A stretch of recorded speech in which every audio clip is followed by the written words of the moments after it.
Big Brothers Big Sisters has been in existence for over 100 years, providing one-to-one evidence-based mentoring to youth throughout the country. History tells us when a community rallies around our younger generation, it helps us provide a better community in the future. I just think it gives the kids a different perspective, not just from me, which I think is so critical to their success, to learn about different people from different backgrounds, cultures, and experiences to enable them to kind of develop empathy and understanding as they move forward. Sharing your time with someone is probably one of the greatest gifts that you can give them.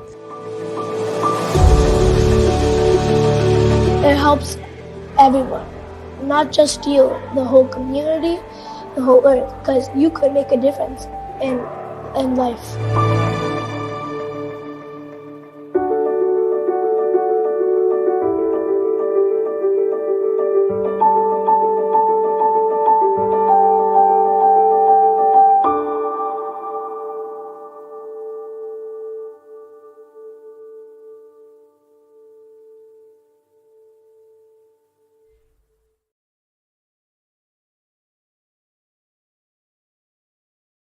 On the first day of Christmas, my true love gave to me a partridge in a pear tree.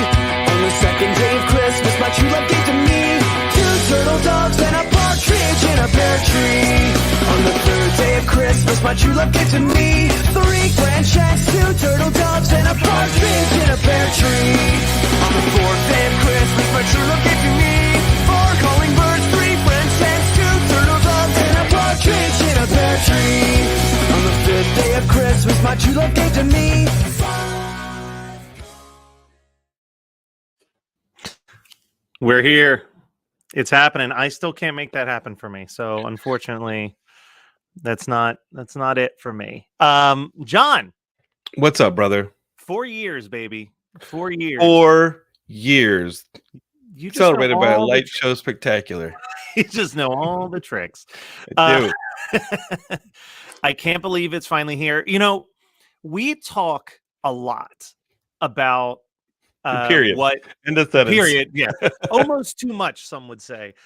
We talk a lot about San Diego Comic-Con and the importance of San Diego Comic-Con for Geekscape.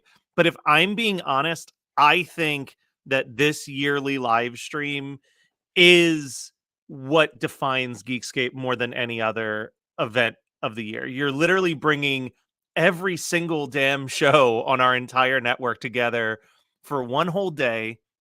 We're doing a good cause. I posted about this on Facebook the other day because someone had asked me why Big Brothers Big Sisters, right? Like, we've been doing this for 4 years, and I don't think that there's another charity that better represents our experience as geeks, as far as like feeling unloved, feeling alone, and just one person turning that around for us and like sitting down and making us feel like we belong.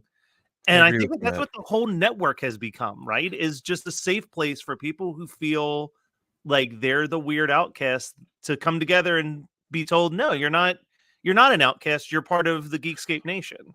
Well, it's how the network started, Matt. There was a guy who did college radio, and he just liked weird stuff like comics and movies and video games. And he started a podcast called Geekscape. That'd be me. And then he gets this email from some kid who goes, "It's hey, a MySpace message." It was a MySpace message.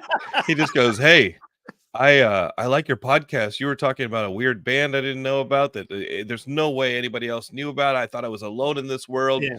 And I was like, wow, this kid, he needs a big brother. He might have big brothers, but he needs like a I didn't. You're my he big needs, brother. He needs guidance. You're my big. And so we kind of had an unofficial Big Brother, Big Sisters moment when you were like, I want to start podcasting. And I was like, well, listen, kid, like, careful. Be careful what you wish for. Careful what you wish for. You might want to start doing something that might love you back. But Big Brothers, Big Sisters, brother, like, you are I kind of get what you're saying, because that's kind of what the network started as, is you being like, hey, I want to be a part of something. And you helped turn it into all this stuff by starting that and helping bring shows in and all that. And so, I think I agree with you 100%. I think Big Brothers Big Sisters is pretty representative of the tone that we try and set here. No, I people in from the cold, people like Chris Fafalios in from the cold. Yes. Yes. And here he is in the comments. And Christopher Robinson, like, where would Christopher Robinson be without what we've built here? And Like, now he's got a podcast on the network too. It's crazy. All these people just keep getting shows on the network. Hold on, Matt. He has what?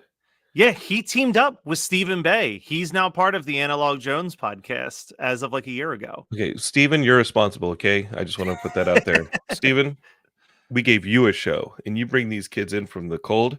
All right, you're in charge, Stephen. If anything happens, you're in charge. Well, no, John, I got to tell you, though, I think that this year is going to be our best live stream year. I've seen the pre-recorded segments. They're great. I think that it's going to be full of all types of surprises.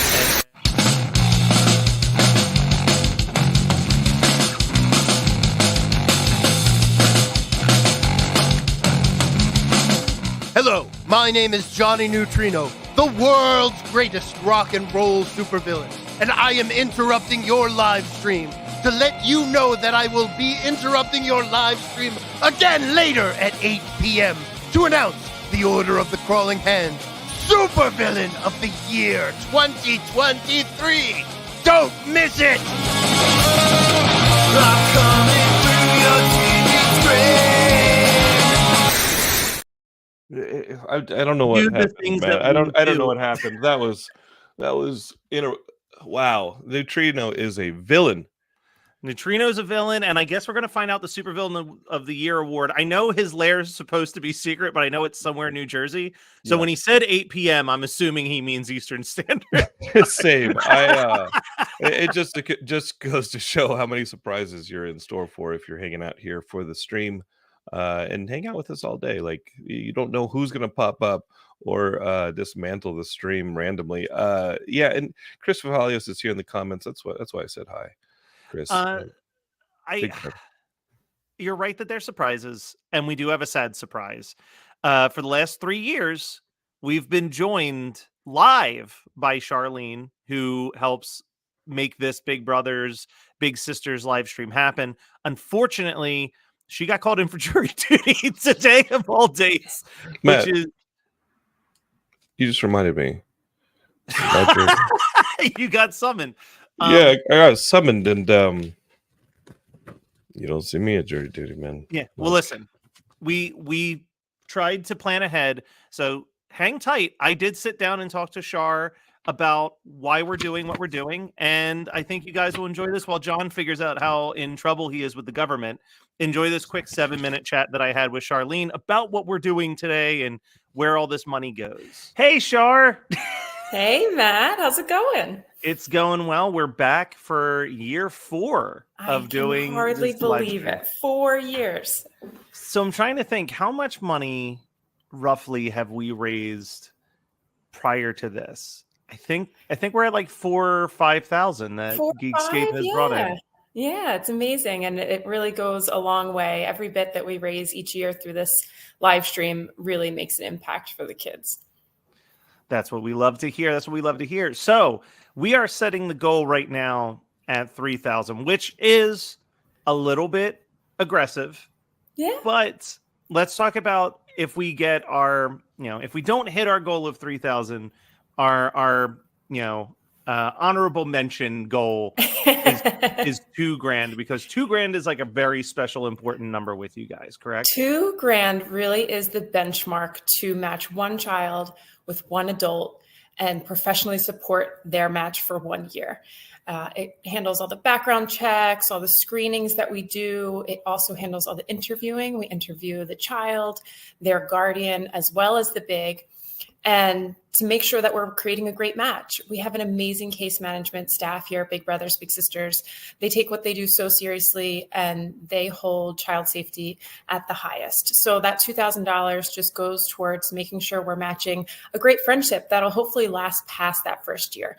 But the $2,000 will make sure that we can take one child off the waiting list. We currently have 100 kids waiting for a match, but we'll make sure that through this live stream, we're going to take at least one kid off that waiting list. Yes, 1.5 even. If we 1.5. Well, maybe that extra 1,000 will support them for their second year in the program. We're really proud that most of our matches do stay in the program for at least 3 years. That's awesome. And you actually were telling me that there's been a really exciting match at your location specifically There that we should really is. focus on as like the exemplary, this is what can happen type This is, situation. yeah, we've been really focusing on a match. It's Big Brother Tom and Little Brother Wyatt, and they've been matched for 1 year. So we get to see that $2,000, what it went towards to make this match for 1 year. And Wyatt he lives at home with his single mom. They had a really rough past with their father. He's no longer in the picture, but they did. His mom saw a need for Wyatt to enter the program. He's been in it for 1 year, and we've seen amazing changes in Wyatt. I have a little bit written down here, so please excuse me, but Wyatt's 8 years old. He shares a rough past with his mom, with their dad, and it caused him to have extreme trust issues with men. And Tom and Wyatt have been matched for 1 year, and we've seen really great changes. Recently, in their 1 year just case management update, Tom shared that, so Tom's the big brother, and he shared that I've never done anything like this before. I never had kids or had this sort of responsibility where I need to show up over and over again. I've learned a lot. I've learned patience, how to be calm in situations that I never thought I'd be in. And I've just grown to build this great friendship with Wyatt. And then in speaking with Wyatt's mom, she shared that this program has changed my son's mind about men. He had an awful past with his father and hated men because of it. Tom shows up every Saturday at noon, and at first Wyatt couldn't believe it. He was so surprised that Tom kept coming back. Tom put in the work to get to know my son, showing up no matter what, and Wyatt's trust has grown tremendously through this. And she just shared that it's been really powerful to witness. So that's just a success story of somebody who lost trust in men because of a bad situation. And through this program now has a man in his life that he can look up to and that he trusts and that he can go to talk about his school day or maybe things that are going on at school that he might not necessarily want to talk to his mom about right away. But now he has this friendship with Tom. That's that's a truly beautiful story. And I think that that's what drives us to do this every single year is, maybe with a lot of the people involved in this, I can speak for myself. I came from a two-parent home my entire life. I had everything I could ever want in that sense, but that didn't stop the feeling of loneliness and isolation and feeling like you weren't good enough. Mm-hmm. And having a program like this that can reach out to all of us who have, in the fact that we identify as a geek, can understand how lonely and hard childhood could be. How badly wouldn't we all want to just have someone that we could trust to be there for us and help us? Absolutely, especially when you can imagine what may have happened for Wyatt in his future if he maintained that anger towards men. It may have come out in different ways that just weren't really healthy for him or his community. So we're just so proud to be reaching these children at a time in their lives when we can make an impact and we can change the outcome of their future. It's hard to say that maybe he would have ended up in a detention facility or not doing well in school or all of these things. You can't really say yes for sure, but we know in our hearts that changing a child's life impacts the community in a really great way. Exactly. So a closing message, I guess, to all the people as we're kicking off this live stream. We're getting ready to do a deep dive into so much content, and we'll come back to Jonathan and I into us, the future. But for people watching the present, to talk about all of the exciting things that are coming up between musical performances and sketch comedy and game shows. And it's all, we're going to have a lot of fun, but what's the one thing you don't want people to lose sight of while they're enjoying this throughout the day? Yeah, just think about who mentored you and who was that person in your life that you could go to. You could pick up the phone if you were feeling lonely, if you were feeling lost. And keep in mind that 1 in 3 children across the nation don't have that person. And it's our mission to make sure that every child who needs or wants a mentor is able to receive one. So the $2,000 that you're going to help us raise today will help one child with that mentor and get him off the waiting list, him or her off the waiting list, and just make a huge impact on their future. All right. Well, thank you so much, Shar. And we hope to do you proud. We hope to get I know $2,000 you to will. $3,000 and to have a good time while doing it. Yes, please have fun and celebrate what everyone's doing for Big Brothers Big Sisters. Listen, Matt, we got to address that comment about adults having big brothers. I mean, clearly, we just talked about you as an adult joining Geekscape and becoming a big brother. And I hope that Facebook user hangs with us for the entire live stream and says, hey, you know what? This is my family. That being said, you've got a family, man. Yeah. Like, hang out with them or bring them in as part of the charity, or even better, help somebody else's family by donating at the link you see scrolling across your screen right now. Yes, Look with at it. shout out to Shane O'Hare for getting us that tiny URL customization job. Perfect. Of Earning all the his things keep he's once given a us, year. of all the things he's given us, mainly headaches, he did get us a tiny URL. But you know, Matt, tinyurl.com/Geekscape gives 2023, and you guys can donate to our cause for Big Brothers and Big Sisters. Matt, we got some cool stuff going on. What else do we have in store? And also, like, how have you been, man? I think we're going to be back together for a Geekscape State of the Union later today, just to look at the year and be like, oh my God, how much have we grown? This is crazy. Well, let me just run it down. Let me run down what's happening. And these are all going to be in Eastern Standard Time right now. That's probably who's awake right now watching. We're geeks. So we can do the math. Yeah, you can do the math. So you and I are going to talk for a little bit. And then at 9:30, I'm going to play next week's Weird Algorithm episode early for the stream. At 10 a.m., Superhero Stuff You Should Know is going to be comparing the Batman Returns comic book adaptation to the original movie. At 10:35 a.m., I must have added another show and didn't realize it. That's what you do throughout the year, Matt. Yeah, I know. I look up and I'm like, how many shows do we have on the Geekscape network? Oh my goodness, keeps growing and growing. Yeah, it does. We're like gremlins. We're like the one of them wet mogwais is what they call someone you. spilled water on Geekscape and like 30 popped out. The Campfire Ashes podcast is going to be bringing us some Christmas scary stories around the campfire at 10:50 a.m. I know, it's crazy. Fright School and the Jersey Ghouls are going to do a tribute to The Exorcist, which celebrates 50 years on Christmas Day. It was a Christmas Day released movie, which is insane. That's cool. We're going to have a bunch of sketch comedy throughout the day, by the way, from our very own Katie Hampton's sketch comedy group. They recorded a bunch of stuff for us. $2 late fee is going to be sitting down with, I wish I could pronounce this person's last name, and I am terrible here. Jill Schoelen? I think it is. Schoelen. I just saw her. Schoelen. I met her at LA Comic-Con. She did a panel with my brother Paul and both Dustin and Zach. That was fun. Yeah, that was fun. We're going to have a live performance from the punk ska band Take Today. One Hit Thunder is going to do a trivia contest with Matt Milligan of Wheatus, Chris from TikTok, and Matt DeStefano of Team Goldie. The Fade 11, which is like an ambient instrumental group, is going to do a performance for us. Our newest show, Unstable Topics, is joining up with Napping Through Happy Hour for a giant like icebreaker extravaganza. Marvel Movie Talk is going live for an hour. Don't really know what they're going to be doing specifically, but I never do. I have faith in Christian. Analog Jones did a round of Christmas trivia, so you can tune in for that at 4 p.m.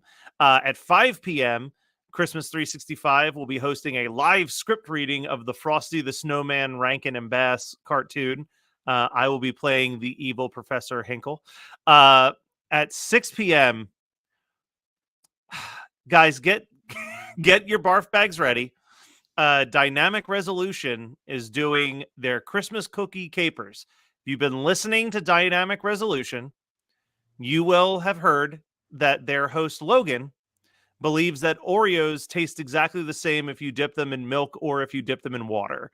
So the team at Dynamic Resolution decided to put that test of the challenge by trying to dip Oreos in every type of liquid imaginable to see if the flavor changes. I believe chicken broth and eggnog were also on the list of things that they were dipping and eating Oreos in. No. No. Okay. We're going to get a performance from Good Kids featuring One Hit Thunder and Geekscape recent guest Kai Dodson. Horror Movie Night is going to be running down every horror movie that has an anniversary in 2024 at 7:30. Maximum Mediocrity is doing a little segment they call Divide the Room, where they provide you great topics to bring up at the family dinner to make sure that everyone goes home angry. At 8 p.m.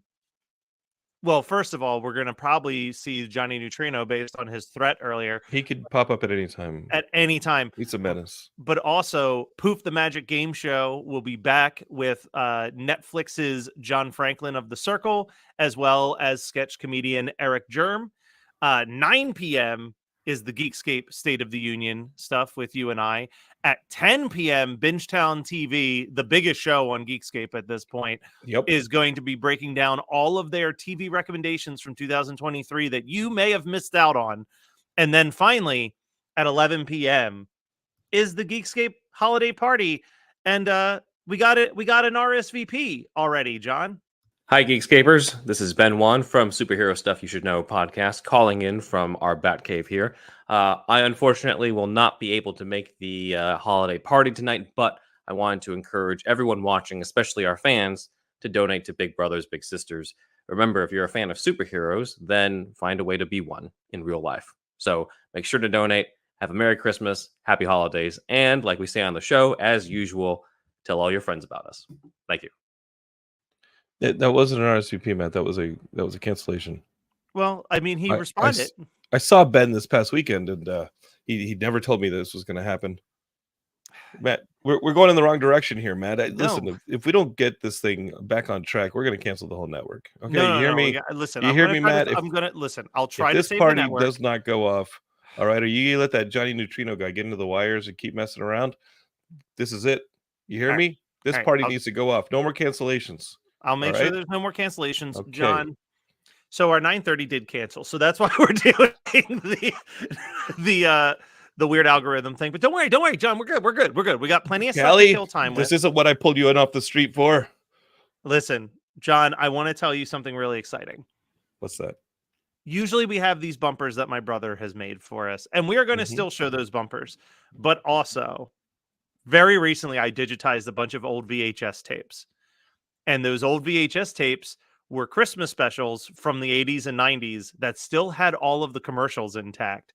So I've isolated a few classic vintage Christmas commercials for us to watch that'll pop up every once in a while throughout the event. But John, I want you specifically to react to this particular commercial because this blew my mind when this popped up. Okay.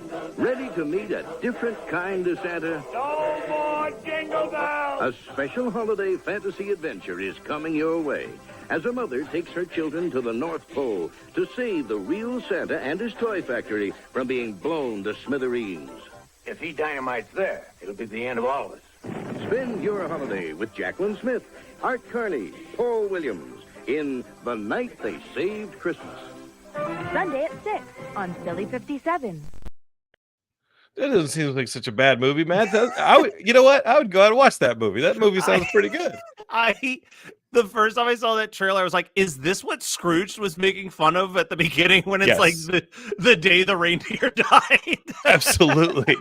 Absolutely. And like, what is it? Martians versus Santa Claus and something like that? Yeah, absolutely. The voiceover, they got to save the North Pole from being blown to smithereens. It's also like, there's a difference between that voiceover, there's the movie trailer voiceover. Yeah. And then there's like the nightly, like, TV voiceover of that guy who's just like, hey kids, if you're still watching TV later at night, we need to find that guy, at least the equivalent of that guy. We got to get him here for a stream to be like, all right, coming up later we got Johnny Neutrino, we got the cookie contest to tell you guys, hey kids, what's gonna happen.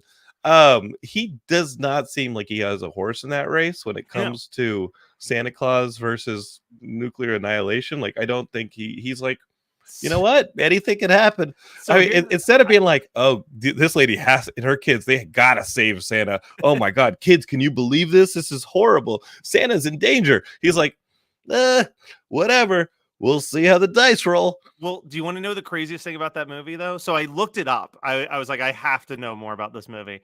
It was a TV movie from, I believe, 1982. So totally Zach and Dustin's wheelhouse. Yeah. And it's kind of an anti-fracking movie because it's that they're digging for oil in the North Pole. Progressive. And they're trying to blow up areas of the North Pole, not realizing that Santa's entire village is underneath the ice of the North Pole. Like that's why you can't find the North Pole, is it's hidden under the snow. Oh, and that's the family. Like the Savage Land in the X-Men comics. He's down there with like Kazar and stuff. But that family is the wife and kids of the person who's doing the explosions. And Daddy, you gotta stop. I think listen, he's got to worry about Magneto, because if the X-Men ever show up in the North Pole, I mean, listen, like he needs to be reading those X-Men comics, because as soon as the X-Men are done on Asteroid M escaping from Magneto, they end up in the Savage Land. And they have Savage Land adventures over there in the North Pole. I mean, everybody knows that the North Pole has a hidden area that is just like a prehistoric valley. Like, this is all knowledge that we should know. Everybody knows this. Everybody knows that, except the people fracking for oil 100%. The North Pole. Matt, listen, our world is full of mysteries. I've been watching this documentary show, Monarch, about these Godzillas. This show is great. It's got Kurt Russell. Let me sell you on this show. Right? I don't know if you're watching those Godzilla movies. We'll talk about Godzilla later. Because I saw that Godzilla -0 and I loved it. But we'll talk about that later on Geekscape. This show, Monarch, man, it's got Kurt Russell, which already has me watching it. Yeah, points. And he and this squad of Scooby kids, they go around the world chasing these Godzillas. And man, it's worth watching. You get a different Godzilla every week. How does that sound? I mean, that's got me already. Like, every week you get a brand new Godzilla. And so they run around chasing these little Zillas, and one is like an ice Zilla, one maybe is a flying Zilla, but these different Godzillas are running around the world, and who's got to stop them? Kurt Russell and his squad of kids. I thought you were going to say the original Godzilla. I'm waiting I honestly am waiting for Godzuki to show up. Yeah, listen, if Mechagodzilla shows up, you hit me up and I will immediately jump on. John, I've got one more commercial for you. Okay. This one's not Christmassy, so I'm only going to play it this one time. But you know, like when you have a memory fully unlocked from your brain where you're like, oh my God, I remember this kid and this commercial. Mm-hmm. I think we have a new nickname that we should call Zach from $2 late fee. Okay, let's see what I got. I know a boy, his name is Zach. He loves to fit, he loves to stack. Yes, construction is his knack. He's Zach, the Lego maniac. He builds in the window, he's off the wall. He builds them big, he builds them small. In Lego land, he'll rock and roll. He's Lego wild, out of control. Zach, he's a Lego maniac. Zach. Legoland, King's Castle, Airport, Cosmic Fleet Voyager, sold separately from Lego Systems. Hey, you know what? That brings back memories for me. Was that not a commercial that was running when you were a kid? Because absolutely was when I was a kid. 100%. I was like, this completely unlocked everything for me. I was like, oh my God, the Lego maniac. That's incredible. Yeah, I talked to Zach yesterday about going to Pasadena Comic-Con. We just got finished with LA Comic-Con, which is on the Geekscape feed, our live episode. We're already planning for Pasadena Comic-Con in January, so it clearly went well. We can't wait to hang out in person. As much as this is fun on the live stream, throughout the year, Geekscapists are getting together in person at various regional cons and national cons. So those are always a lot of fun too. We had a lot of fun this past weekend at LA Comic-Con. So listen, Matt, this is awesome. We got a full day of it. All right. All day. We got to pace ourselves. We have something coming up right now at the half-hour mark. Yes, Maddie? We do. Yeah. Just according to your schedule, my brother. I know. Okay. We'll run it. I needed you to see The Night They Saved Christmas and Night Zach They Saved Lego Christmas. Maniac. You know what? We've kind of inherited that job right here on the stream. So Geekscape is if you can save Christmas for a young individual. We heard about Wyatt in the first right now in this first hour. Go to tinyurl.com/geekscapegives2023 and save Christmas for a real boy. All right, this is a real kid who's growing up, and big brothers and big sisters can really help him out. So again, that is tinyurl.com/geekscapegives2023, and you can save Christmas without the whole mess of going to the North Pole and having to fight, frackers and corporatists and Martians possibly. All right, Yeah. or Magneto in the Savage Land. 100, all of that. So all I'll say is that we are going to go to one more weird commercial. We won't be here to react to it. A quick word from Big Brothers Big Sisters and onward into the live stream. So John, we will see you later tonight.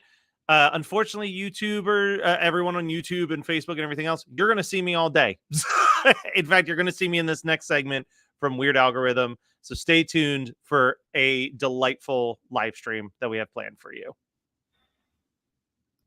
Listen up, don't be left out in the cold. There is some hot news in the whirlpool tonight. Polymex presents the Whirlpool Deep Heat Spa with heated air bubbles for long-lasting penetrating massage and deep relaxation. The Whirlpool Deep Heat can't be beat. Turn on a smile with Polynex. There is some hot news in the whirlpool tonight. Great way to relax. Available at best in participating Service Star and Ace Hardware locations.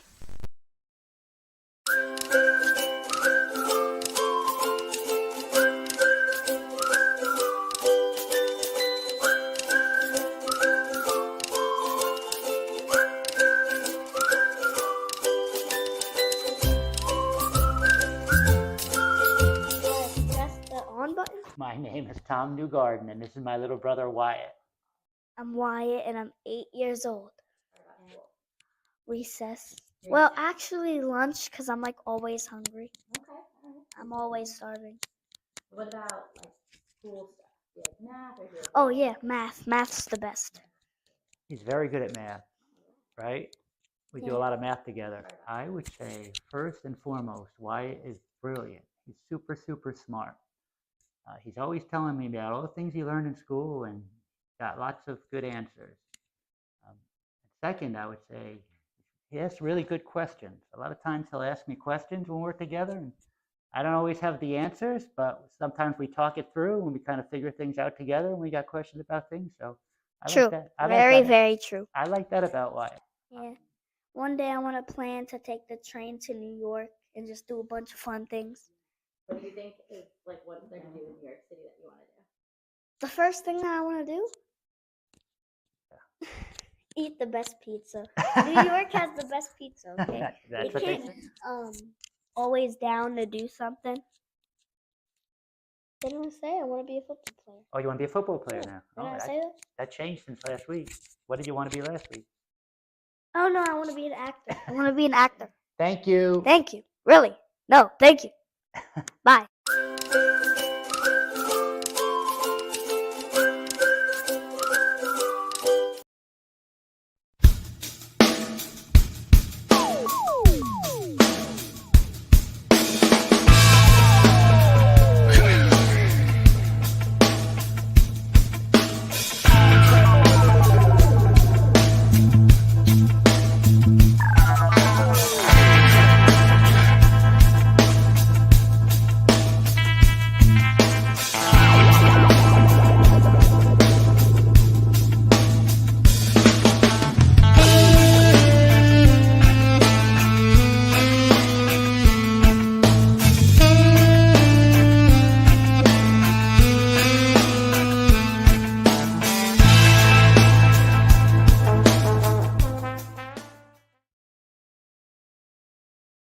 This is one of the most interesting ones for us to talk about, in the sense of we've hinted at this a few times already. This song was not supposed to be on this album. That's right. I Was Only Kidding was recorded in 1992 to be on Alpocalypse, or I keep saying Alpocalypse, Alapalooza, to be on Alapalooza. So it's an understandable mistake. Yeah. So one of the original songs that he had written to be on this album, assumedly in this same position, would have been Waffle King. However, as Al was starting to write these songs for Alapalooza, he became concerned that some of the jokes in I Was Only Kidding might be dated by the time the next album was finally released. Specifically, a line referencing the movie Wayne's World, which is where he says, "I really love you, not." So he put I Was Only Kidding on this and then held off on Waffle King. That ended up being both a B-side to Smells Like Nirvana as well as on the Alapalooza release. There's just to expand on that slightly, because I found an actual quote of Al talking about this on his forum from back in the day. And he summarizes a little bit at the end that I think is really worth getting in his words. So because someone asks him why Waffle King wound up as the B-side to Smells Like Nirvana, which we talked about at the time. It was a non-album B-side, which at this point I think is pretty unusual for him. It might be the first one even. And they asked him why, and he said, "Okay, I think this is what happened. I had already written the originals for Alapalooza by the time we were finishing Off the Deep End. One of those originals was I Was Only Kidding, and I was rightly concerned that the line, 'I really love you, not,' would be about as funny as Where's the Beef by the time 1993 rolled around. Since there's a ceiling on the number of songs I can put on an album, I decided to record I Was Only Kidding and save Waffle King for the next album. And I put Waffle King on the flip side of Smells Like Nirvana single, just in case there wasn't going to be a next album. You never know in this business." I think that's fair. Yeah. So it's an interesting thing to think about, again, just for me, even the idea that at this point, Al is actually making records with the mentality, maybe this is the last time I ever do this, which I think in show business is something you need to always keep in mind. Although at this point, it seems beyond comprehension that Al could be like not making, like that someone would drop him. Yeah. It seems crazy, but it was a real threat, I guess, at that moment in time for him. Yeah. Yeah. I want to draw up another thing here. Now, we talked about this in Trigger Happy a little bit, but like, I still push back on the fact that the Beach Boys and potentially looking at Pancreas as Brian Wilson is enough of a division of sound, and like it could, or even just looking at two completely different eras of a band. This, I believe, is the only time that he has done a style parody of a band that is pretty much the same. That like this Tony OK, from the little bit that I know, never had like a different era of being Tony OK. Like, well, I think that's probably true.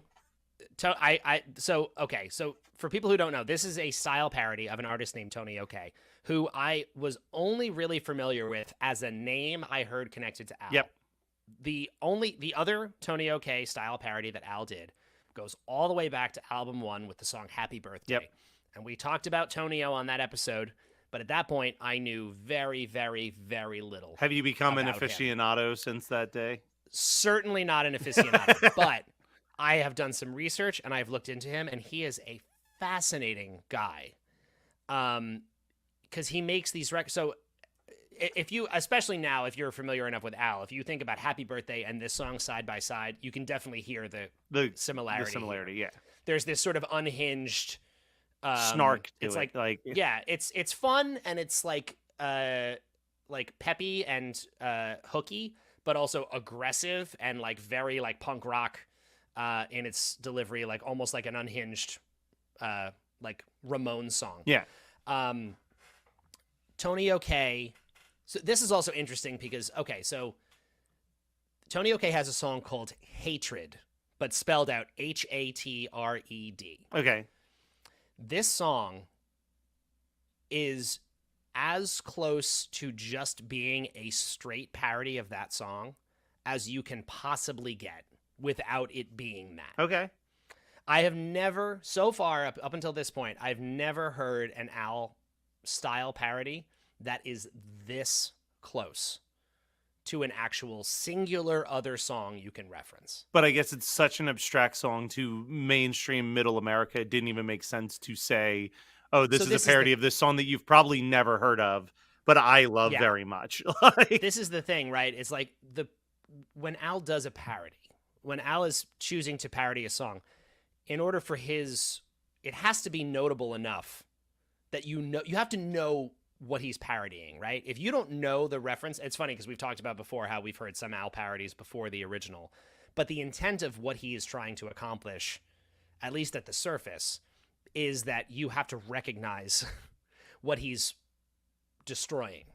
You have to recognize what he is altering. Yeah. So that it lands the way that he has intended it to, because that's the whole point of doing a parody.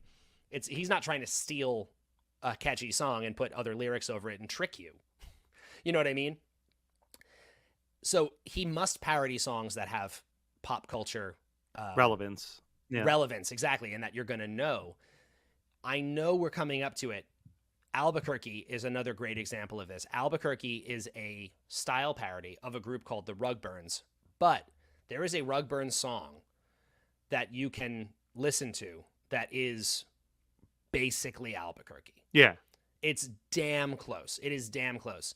And I think the reason why it is classed as a style parody and not a straight parody is the reason I just described, which is that to do a parody of a song that no one's ever heard before is just not part of what Al is trying to say as an artist who's commenting on pop culture.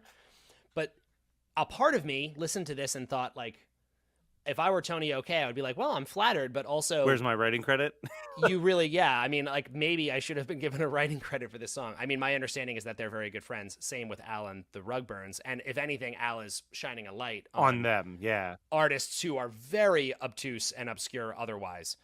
But yeah, I mean, strongly recommend, like... I'll play a little bit of hatred. The chord progression changes a little bit, but in terms of the form, the very pretty, sincere intro, and then suddenly the... like crash in with the full punk rock delivery. Like it is, the form of the song is identical. So it's amazing. So here's the thing that I never thought about with this song until I looked it up in Seriously Al, because this is going to, guys, you're going to get sick of hearing me say this, but I think from now on, I am going to just, before we do each song, just see if they have an essay in there about that song and read a little bit.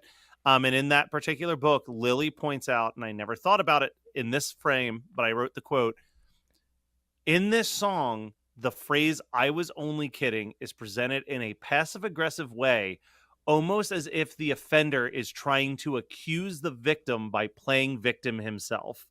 And when you look at that song through that lens, this is another one of those songs where this character that Al is singing as is very sadistic. This is like a gaslight anthem. Gaslighting. I wrote that down. That's what this song is. This is someone gaslighting their partner. Boy, I mean, talk about a heavy subject matter to get into on this show. It is. There is a reading of this song, a literal reading of words on a page that is like, ooh, this is not funny. No. And I want to highlight the opening, right? So he says, when I said that I'd be faithful, when I promised I'd be true, when I swore that I could never be with anyone but you, when I told you that I loved you with those tender words I spoke, I was only kidding. Now, can't you take a joke? And then like the drums kick in and it gets all crazy. The production of like the choir and the oohs and the whole choir coming in on the I was only kidding. Like, it's like, it is a religious moment to kick off this song. It is amazing. So good. And then, this song from a musical standpoint, which I think, again, like you're saying, credit mostly goes to Tony Okay. This song fucking rules. Like this song, great. The guitar never stops. There is, I would say that this song exists without guitar chords, but is instead just an extended crazy guitar solo lead that is just playing underneath everything that's happening. Like the guitar never stops moving up and down the fret. No. It is just a, I always love, I don't know if this was a real thing. Well, he's matching Tony Okay, so probably not. But this to me feels like one of those songs where the official tempo should be as fast as we can do it. Yeah. I'm like literally as fast as, like, it is just so frantic, the energy of this song. So let me ask you this question, because you've definitely dug a little bit deeper into Tony Okay than I have at this point. Although I really did like Tony Okay when I did some research for Happy Birthday. How comparable would you put Tony Okay with Dead Kennedys? Because I feel like this reminds me a lot of a Dead Kennedy song simultaneously. So it has some of that vibe for sure. Yeah. I mean, the thing that's interesting about him is he just has, you can totally appreciate why Al likes him so much, because he does have a sense of humor in what he does. It's this very, like, fast punk rock or like post-punk approach with some serious comedy and some like an odd perspective on every front, like written into the lyrics of these tracks. So yeah, I can definitely see Dead Kennedys for sure. He even has a little bit of a jello vocal to what he's doing, especially especially like on that, you're so gullible. Like, you're so gullible. Yeah, exactly. Which is very close to the original. I'm gonna I would like to read, because this is another fun thing. So if you listen to the Tony OK track, this is funny because his song, again, it is called Hatred. And this is kidding about being in love. And exactly. And Al's version of I Was Only Kidding almost could be applied to the lyrics of Tony OK's song. Okay. Like as if he's responding to the Tony OK track in some way. The chorus of Tony O's, and it's funny, as I read these, I'm going to try to read it in the cadence of Al's song because you can really hear it. The chorus of Tony OK's song. I'm full of hatred. I'm bitter and maligned. You've got me pissed off. I'm angry most of the time. Why don't you GOTOHELL, you tramp, you philandering bitch? I'm going to KILL, one of us, baby. Give me time and I'll decide on which. Holy shit. Oof. And that is the chorus. Jesus, the verses, if you want to explore these lyrics yourself, go down that road. But man, this is a gnarly song. But of course, starts with the same, like the intro, the very gentle, pretty verse that his starts with is, he goes like, I know it's not unusual. It's nothing so unique. There's probably hundreds of wonderful love affairs that go bad in this town every week. It's a big town, but all of them others, them sad-hearted lovers, could cry in their beer. What the hey? It didn't concern me. None of my business. I had nothing to say. But suddenly, darling, the table had turned. You left me for somebody new. And now it's hard to express the resentment I feel for the years that I've wasted on you. But let me kind of put this another way. Okay? And then it cracks into the super nasty, really mean lyrics. So the sentiment is almost the same. Like he's really like the sentiment a more gentle closely, approach. Yeah, very. It's two sides of the same coin. And I almost think that they complement each other even further because towards the end of the song, which is something that I don't think I ever fully pieced together, he is pleading for his life at the end of this song while still sticking to his guns that he was only kidding. And I mean, look, if this isn't the fucking gaslight anthem, the gaslight anthem. Wow, what a thing to describe this song as. I love that. I was just fooling around. You see, I never meant to upset you, darling. I never meant to hurt anyone. I was only kidding. Like that is absolutely what she described in her book. That is victim blaming. He is trying to be like, why are you 100%. making me feel bad when this was so clearly me joking? But then it goes into, I was only kidding, baby. Why don't you put down that gun? Let's talk it over. I was only kidding. Watch where you're pointing that thing. Hey, I'm sorry if your heart is broken. You've got to realize I was only kidding. Honey, can't you take a joke? Please, I was only kidding. Yeah. He is. It's funny, too, because in the Tony OK song, it's clearly structured as the jilted lover. Like, this person was cheated on, and now this is their, That's like, what I'm saying. how angry am I at you? This, and this is almost Al's a call version, and by response. comparison, is, this person, as best we can tell in the song, did nothing. Yeah. Like, Al is just like surprise, our whole relationship is a lie. And like, I mean, she is very like pointing the gun at him. Yeah, she's not wrong to be pretty annoyed. Yeah, no, she definitely seems like she's been hurt and wronged and deservingly pissed off and upset about the circumstances of everything. Tony OK, to go to one more thing. So he made a few solo records with some incredible, like the bands, like he did an album produced by T-Bone Burnett. He has albums featuring guests like Paul Westerberg and Booker T. Jones, Los Lobos.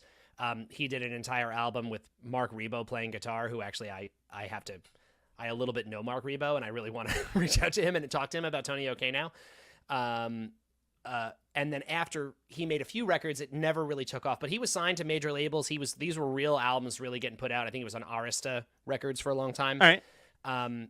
He started writing for other people. He wrote a song called Love Is that was recorded by Brian McKnight featuring Vanessa Williams. Jesus.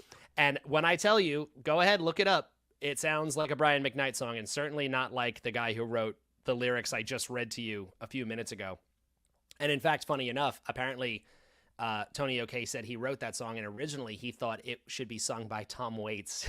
The song Love Is, and instead it got given to Brian McKnight, and Tony O was like, oh, well, okay, I guess that's fine. It turned into an R&B pop ballad. You and I have definitely talked about Tom Waits before. Mm-hmm. I could see that, though. I could see I could honestly see you take any R&B love song and give it to Tom Waits, and I bet it makes sense.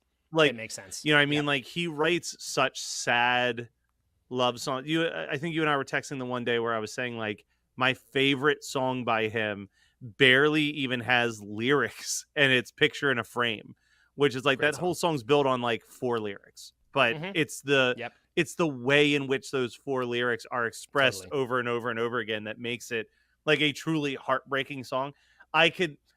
Tony O'Kay, Tom Waits as a collaboration, I feel like I would love to. I know. Apparently it didn't happen. Yeah. That was the idea there, and instead it went to Brian McKnight. I recommend people listen to that song just as a contrast to this because it's fascinating. A couple other I noted that you might know because I was amazed to see. Tony O'Kay also wrote with Charlie Sexton the song Graceland that is in the opening credits to True Romance. Ooh. That's a Tony O'Kay song. And he wrote a song called Nobody Lives Without Love that was performed by a woman named Eddie Reader and was featured in the movie Batman Forever. Oh, all right. Well, then. He's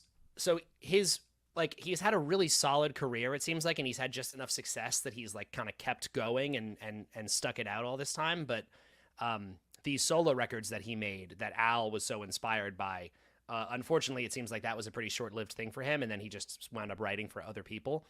But I would recommend, I have not, like, I did a lot of research on him. I've listened to a good chunk of it. I think those records are definitely worth some research for the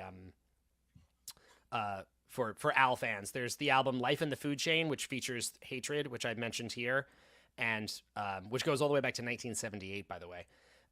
And then an album called Romeo Unchained that was a big push. 86 came out on A&M Records. Is that the one with the Western Civilization song that had like somewhat of a single push?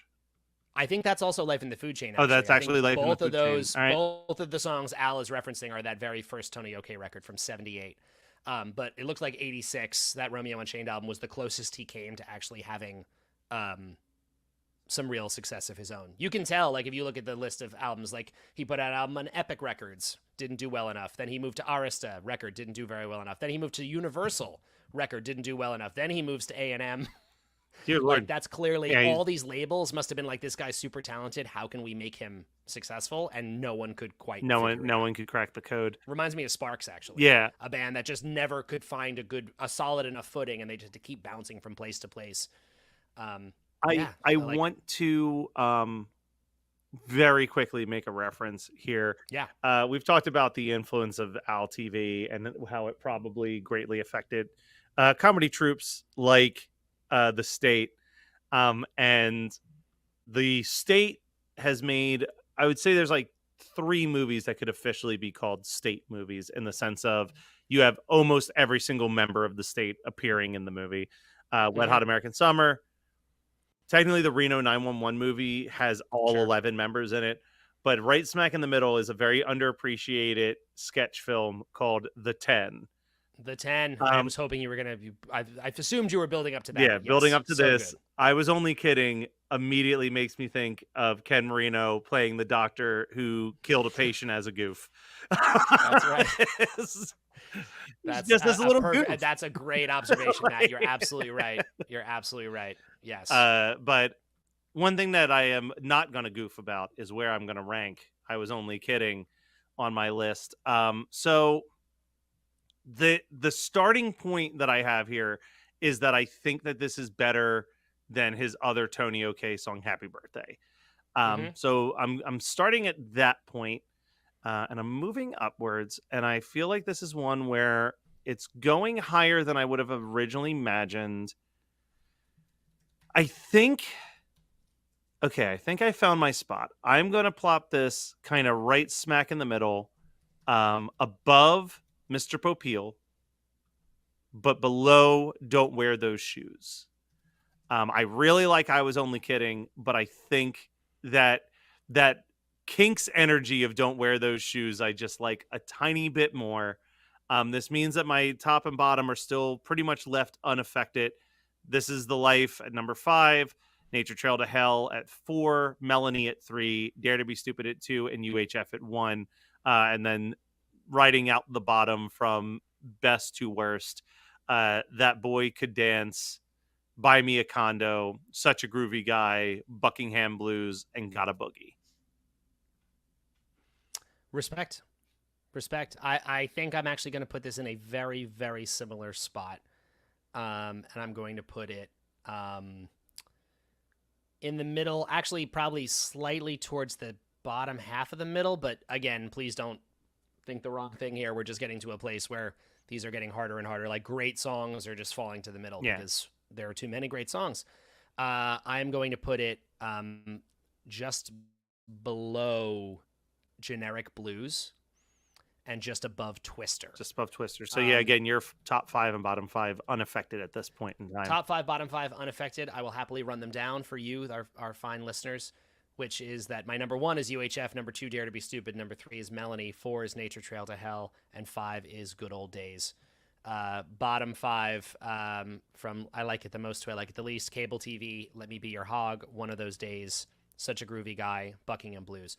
As I see it here, I'm actually thinking like, I don't know why, like One of Those Days and this song feel like they have a similar spot for me, but this is just a much better version of it. I don't know why. Just a sort of like feels like, as much as we just said this is all this Tony OK stuff, at its core musically, some part of this just feels like a very just rock and roll track. Like it's not too specific a reference, at least not for me as someone who didn't grow up knowing Tony OK. Like I know Devo or the B-52s or Talking Heads or any of these other bands that Al will reference as a style parody. So it feels more like just an original song to me, as One of Those Days feels. But this is great. I mean, it's so aggressive and so fun to listen to. I totally agree. I mean, it's definitely ranked significantly higher on my list as well.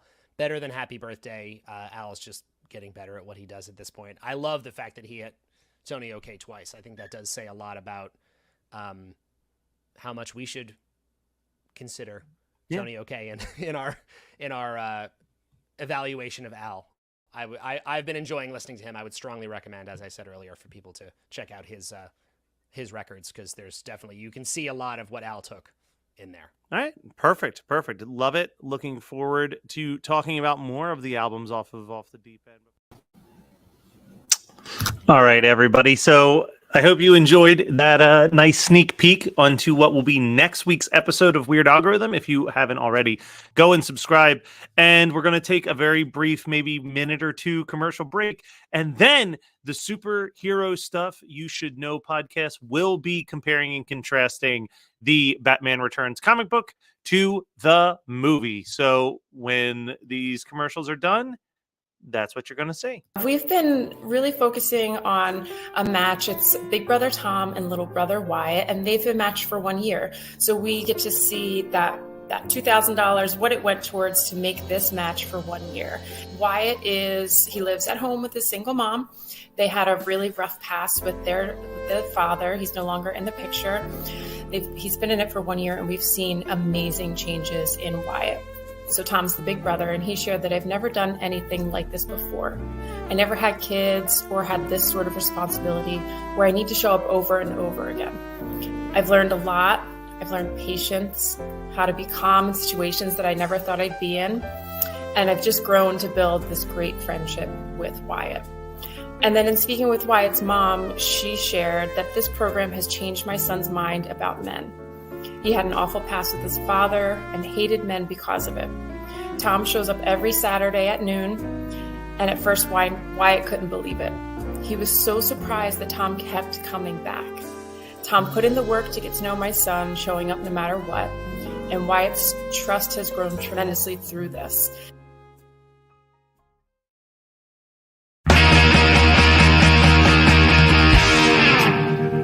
Well, it's Christmas time, baby.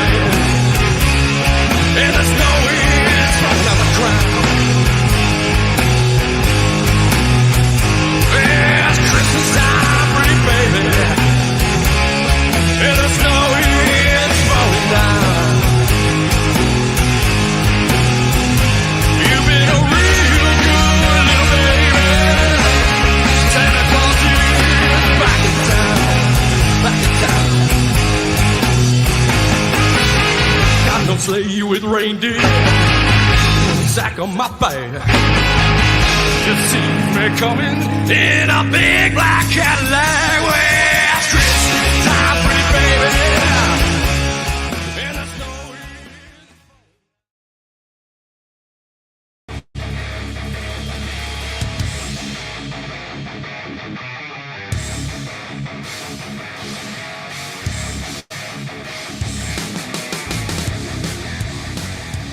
Welcome, everyone, to Superhero Stuff You Should Know. This is Ben Wan in a turtleneck, just like Michael Keaton in these Tim Burton movies. And with me is... Just Andrew in another goddamn graphic tee of shit from the 90s. Sega Saturn represent. Yes. Yeah, here we are. Yes. I have no turtlenecks. I would like a turtleneck. Ooh, well, I need it's to get time one. of year to get one. I know. For sure. I could wear it with my cardigan. Combine the Keaton from the Burton movies with a Flash. I actually should do that. I don't know why I haven't thought of that yet. So we're proud to be part of Geekscape's holiday live stream for Big Brothers and Big Sisters, which this is going to be a part of. We'll be part of the live stream as well as releasing this as its own episode the Monday after. And since our show's fan base loves 90s Batman so much, specifically Michael Keaton and Tim Burton's Batman, and it's Christmas, the best way to go about it, right after going after the Batman 89 comic adaptation, is to go into the Batman Returns adaptation and compare it to the movie, which is what we're going to do tonight. So, let's do it. So, as we can see here, this Question. Go ahead. You had this one as a kid, or you got this one last year as well? I got it from Zach. Oh, that's right. Our you old said co-host that. Zach sent me this beautiful. He sent me the one on the right. At the time, I'm listening, and then I guess when we finish recording, it's like it leaves my system. But then when I ask you again, I'm reminded that you did tell me that. Sorry, I am listening. I do remember you said that. This is the second time you've told me. So it's all right. Yes, Zach did that's send me awesome. this. Yeah, that's and awesome. That's awesome. He sent me the one with the cover that's on the right, which is an awesome cover. That one is done by artist Dave Dorman with like an explosion in the background as Batman's running. That's awesome. So Zach sent you this. I'm sorry, maybe this as well. Zach sent you this last year, 2 years ago when he was co-hosting. 2 years ago, he was still hosting at that time. About 2 years ago. Yeah. If you're new to the channel, Zach is a former co-host. Mm-hmm. Yeah. So, but yeah, this is the comic we're going over. The writer, well, obviously it's based off the screenplay by Daniel Waters, former guest Daniel Waters, as well as Wesley Strick, who hasn't been on the show yet. We'll see. Writer on this is Dennis O'Neil. Again, penciler is Steve Erwin, who unfortunately actually passed in October. Oh. Rest in peace. R.I.P. Yeah. Yeah. Inks are by Jose Luis Garcia Lopez. Colors by Tom McGraw. Really, Tim McGraw is a Tim McGraw. Country singer. Before he was a country singer, he did colors in Batman Returns. Wow. Tom McGraw. I got that wrong. And then letters by John Costanza. So this is not as full of like deleted moments compared to or like Batman 89. Some of the stuff is more just like dialogue here and there. I tried to keep it to the most important stuff for this short episode that we're doing for the stream. So basically just deleted scenes, little moments here and there that maybe just take up like a couple panels when it comes to the comic adaptation. So the first one is in the beginning where there's a little bit of a moment between Chip Shrek and Selena Kyle, where Chip kind of sort of tells her that the caffeine doesn't give them the buzz in terms of the coffee. It's her obedience, which then leads her to call him a corn dog behind his back, which is interesting because it seems like she's calling him a corn dog rather than herself, like in the movie. So Right. Oh yeah, they changed that, huh? A little bit in this comic version, yeah. Also, in the confrontation with the clown, played by Branscombe Richmond from our episode where we had them reenact the deleted scenes, we had this dialogue where Selena brings up or complains about the fact that her heels got ruined. This was the last pair in her size, and the clown basically complains that out of all the innocent bystanders, he had to pick her and tells her to shut up. So we actually had Branscombe himself reprise his role after 30 years on this show and say this dialogue that was not in the movie. So check out that episode. At like 1 a.m. At his time in Hawaii, yeah. Well, it was late for us.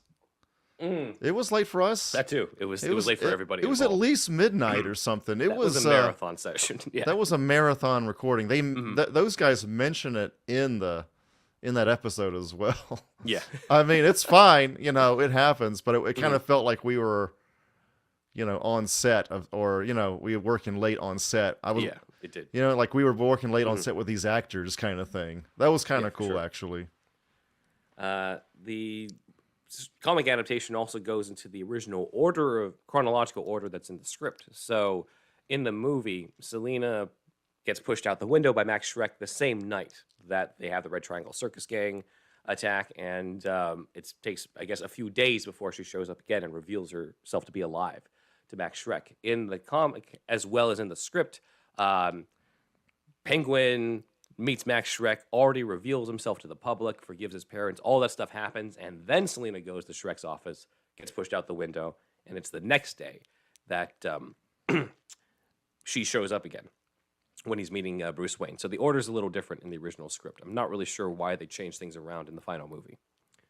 Okay. Some things that are different, as mentioned before, Chip Schreck is a witness to Max pushing Selena out the window, making him a little bit more malevolent compared to his movie counterpart. And he agrees to help his father sort of cover for him and say that it was, suicide, boyfriend trouble, stress, they say over here. So kind of just shows that Chip is really his father's son. Right, yeah. The parallels with a certain politician. I don't know. You can kind of see it more and more as an adult, I think. Brian Yarsky, who plays Chip Schreck, also went on to play Leatherface, I think, in the Texas Chainsaw remake. So. Oh, really? Wow. Yeah. Okay. I think he played Lobo in a fan film. Oh, wow. That's kind of cool. He's been around. Yeah. That's awesome. So since it's the next morning, in the original order, where Selena gets pushed out the window, there was an additional scene where Bruce arrives at his meeting when Max and Chip are looking out, and they see that Selena's body isn't gone, is no longer there. And so they're sort of theorizing on that. And Max lies to Bruce that like somebody threw bricks through his window, but of course Bruce brings up, because he's in Batman mode, that that's not possible because there's no glass inside the building, since somebody throwing a brick in would have caused glass to shatter inwards as opposed to outwards. Right. So right. he's right. So a little bit of the detective bleeding into this. Moving forward, we do still have the same scene where Catwoman saves the woman from the mugger dude. Things are a little different though. Catwoman's entrance, like we told Henry Kinsey in that episode, who played the actual guy in the movie, she pounces on him first, putting her legs around his neck, which Henry seemed very excited about the idea of. When we brought that up to him. And she lands on the mugger. But as we could see here, Henry Kinsey, for those that don't remember in the movie, he doesn't wear a hat and he's got very long hair. This is a very different looking guy, and it's a theory that's been going around that the guy that they put here is not modeled after Henry Kinsey, but is actually modeled after actor Christopher Fairbank, who played the mugger in the opening of Batman '89. And that it looks kind of like him here. Yeah, because he's the one in this movie, or at least in the comic adaptation, where Catwoman says, "I am Catwoman." And in '89, he's the one who Batman says, "I'm Batman." It's just all these motherfuckers introducing themselves to me. He just didn't learn his lesson the first time. He's gonna get, he's gonna get harassed by all these people in costumes. Tell all your friends. I'm like, I tried. She'll be worse. She'll actually. Well, I guess Batman does kill in this universe too, but yeah, he does. She might be worse in some ways, though. More gray. Yeah. Some other deleted moments. In sort of a cut scene over at Oswald's headquarters, one of the clowns reports that an ice rink was torched. They left, quote unquote, offensive graffiti, and there was a pharmacy heist. So he's kind of just giving Penguin the details of different crimes. And it was supposed to be the sort of crime wave that influences Catwoman to go out. In the movie, we don't really see her making the decision to go out as Catwoman the night that she blows up Shrek's department store. But in the comic adaptation, she's like looking out as a witness and says, "An orgy of sex and violence? Count me in, Miss Kitty." So that kind of leads her to do that. The next bit is funny. So we didn't really get to see much of a shirtless Michael Keaton in these movies. At most, we saw him shirtless when he was like hanging upside down in '89, because this is like pre Chris Hemsworth, Hugh Jackman. Like, actors weren't really jacked for it in that era, other than maybe Christopher Reeve. But we do get shirtless Keaton in the comic adaptation, as we got here. But what really cracks me up is in one of the panels, he has like a giraffe neck. You see here. They didn't want to draw the shoulders. But that is pretty funny though. He's just peeking over. So I always thought this shot was hilarious. That is pretty funny.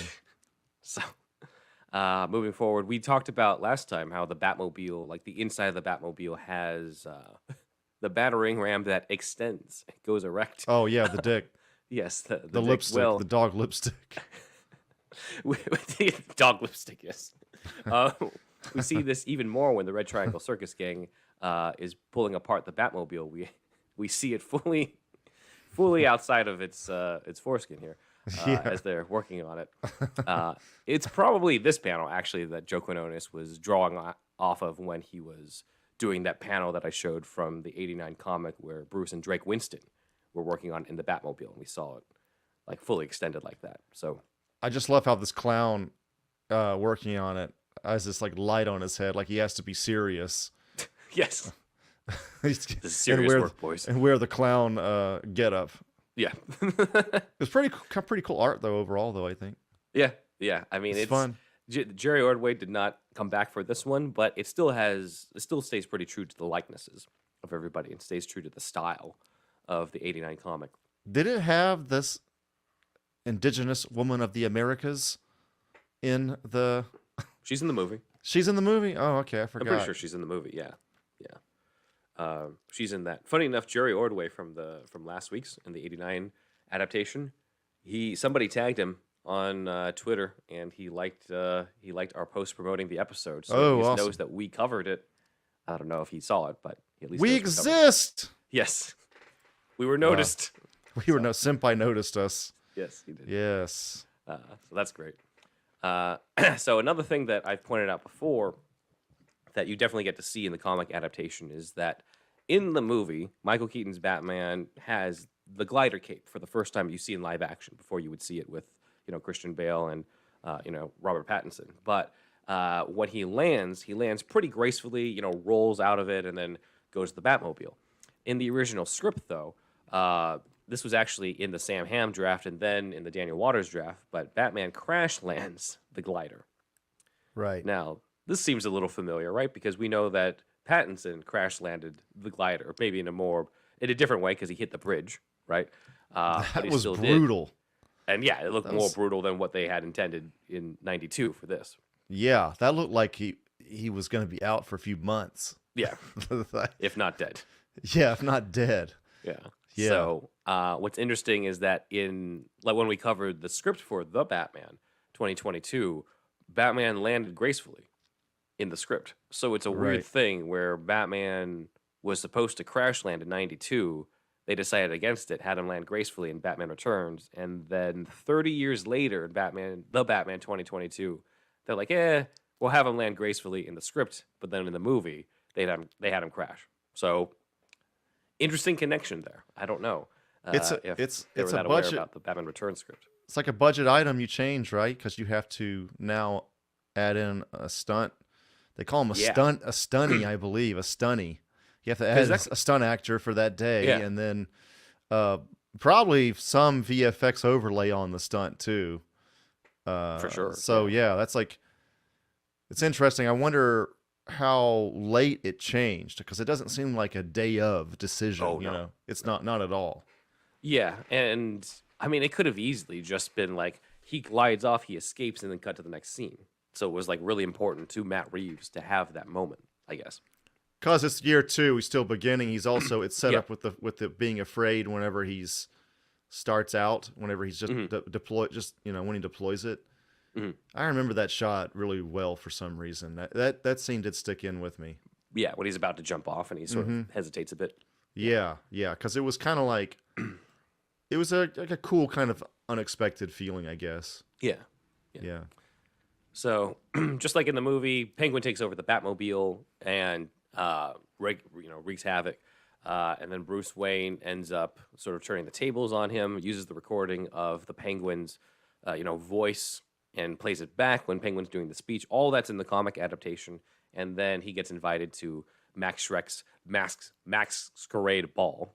That's hard Masquerade. Masquerade Ball.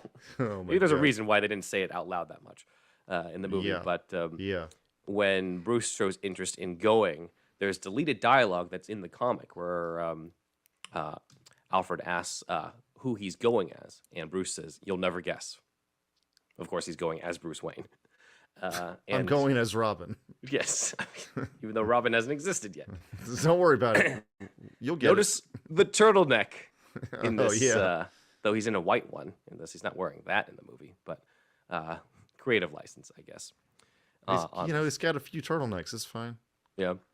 One thing that I forgot to mention as we were skipping over it is in the beginning, right, when he's in the Batmobile and he basically turns his Batmobile around. It like goes up on some sort of like wheel thing. Well, not really a wheel thing, but you know what I mean, where it goes up, turns around so that he can light the fire breather on fire.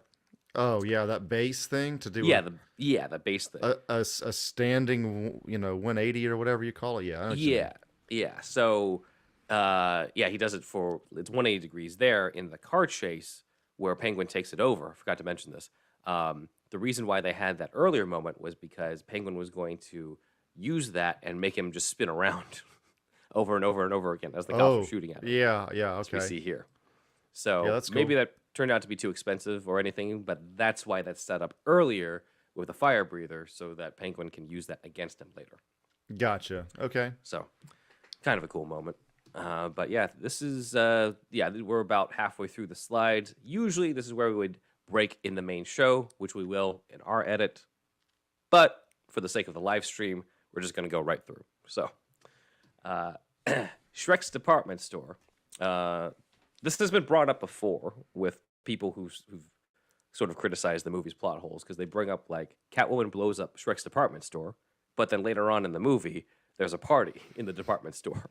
So in this deleted scene, as shown in the comic, it was going to be explained that they rebuilt it, and the party was to celebrate rebuilding that.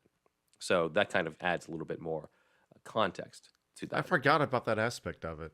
Yeah, some people have brought that. I always thought that it was just a different, it's a department store. Like, there's more than one store in Gotham. For this guy to be as big of a I know.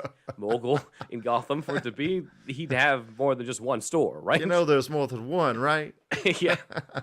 So I just figured it was a different location. That's where that works for me. Yeah.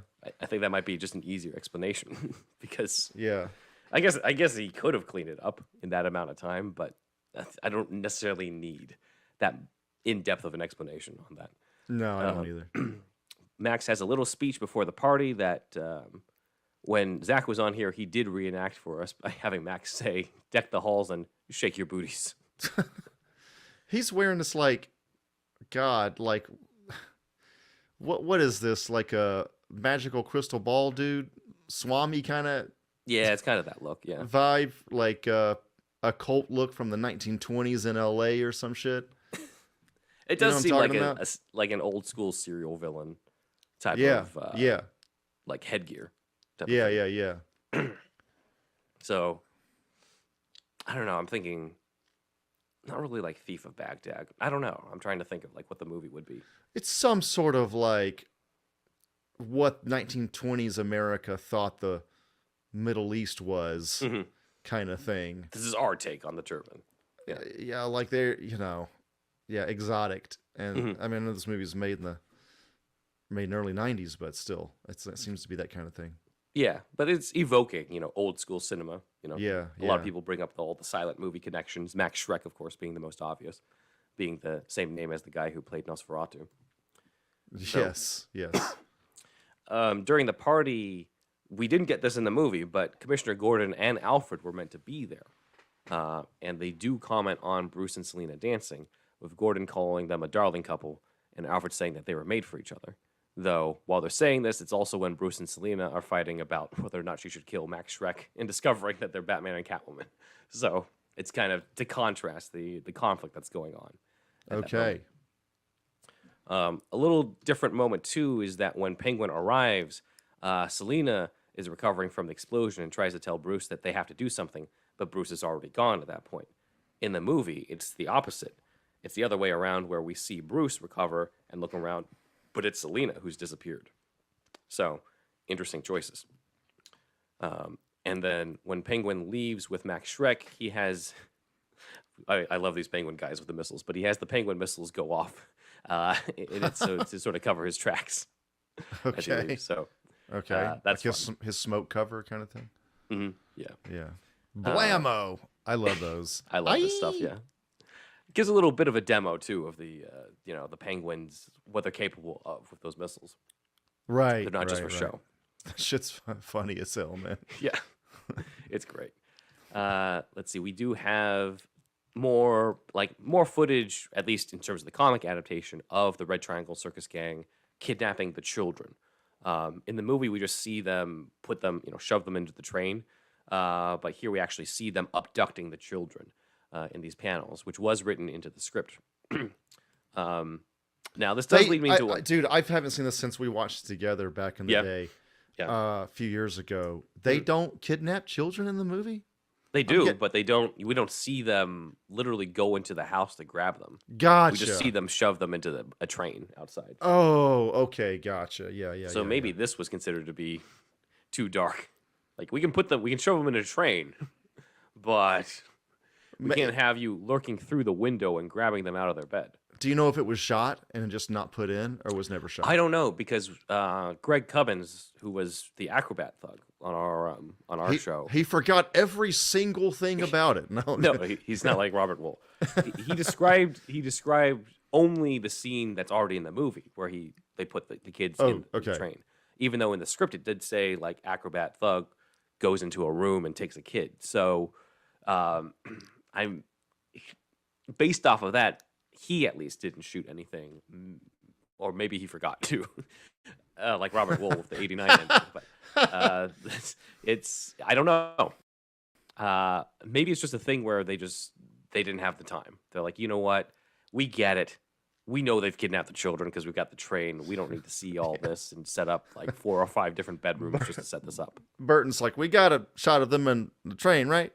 Yeah. All right, we're good. Let's go. Move forward. Yeah. But no, you know what? It might have been cut because it is a little heightened.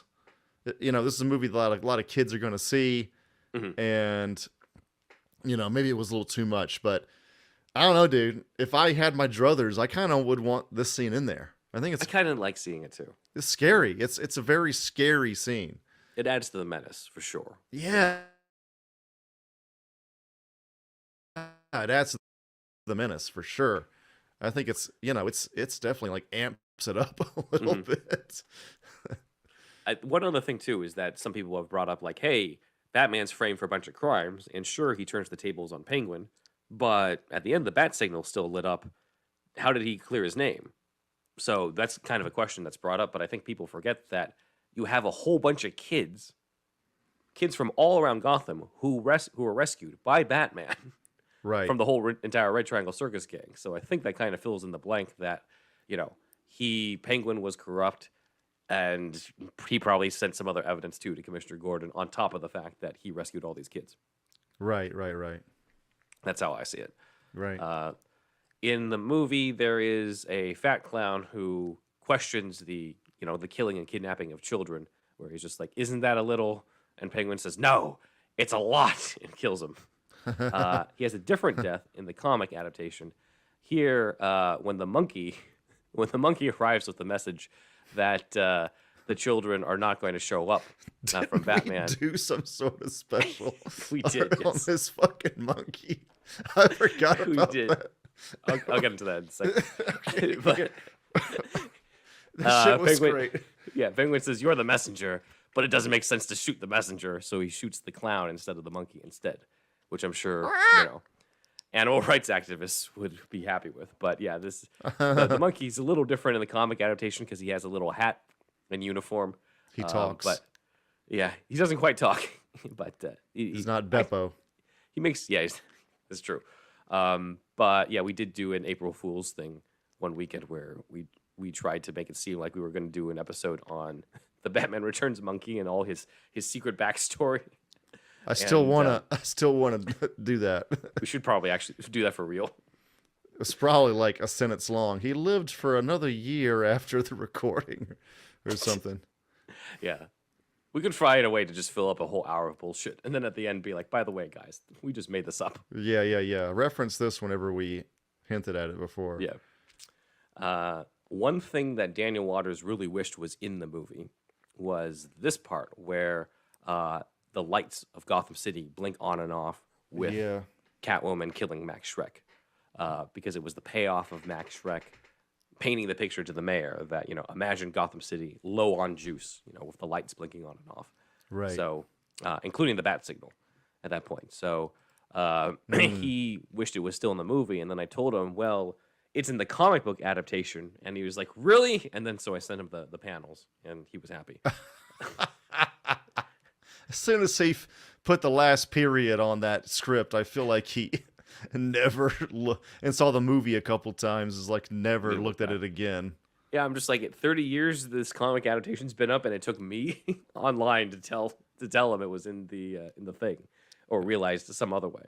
He had to go right about the seashells and Demolition Man, I guess. I guess so. I don't know. One major difference in Batman Returns, the comic adaptation, is that it's pretty much shown that Selina dies in it, kind of. You can see that there are two bodies here when when Batman finds Max Schreck's body.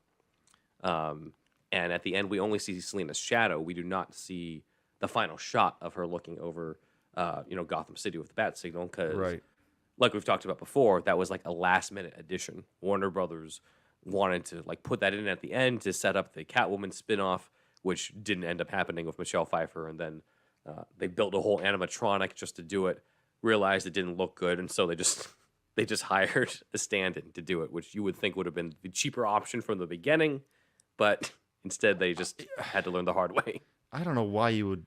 I mean, more power to the practical effects people that were on that, but yeah, why not just get a stand-in? That's just crazy to me. I don't know. Yeah. Maybe it was just they had to meet a certain quota with practical effects or something. They're just like, we didn't give you enough, so here's this one more thing. But you would think there'd be enough effects in this movie. Her movement, too, was spot on. Like, she moves like Michelle Pfeiffer does. Whoever, who was in that? Do you ever get any info on that? I don't, yeah. I'll have to Still a look it up. mystery. Let us know if you happen to know in the comments. Yeah, who that we'll interview her next. Yes. Hopefully, that'd be cool. Yeah, that'd be cool. And the last thing is the deleted scene where the bat signal is on, and Gordon asks the mayor if he thinks Batman will ever forgive them, and the mayor says that Batman will always be there for them. Personally, I think they should have switched that and had the mayor ask Gordon, because you'd think Gordon would know Batman better than the mayor, but oh well. So that's pretty much it. There's other dialogue, other lines that are in here that I left out that aren't nearly as big as what I covered here, but they will be in our $5 tier of the Patreon episode for the week that this gets released, which will be on December 11th, I believe. That's what we got for the comic adaptation. And big thanks to Dan for gathering the visuals on that. And that is superhero stuff you should know.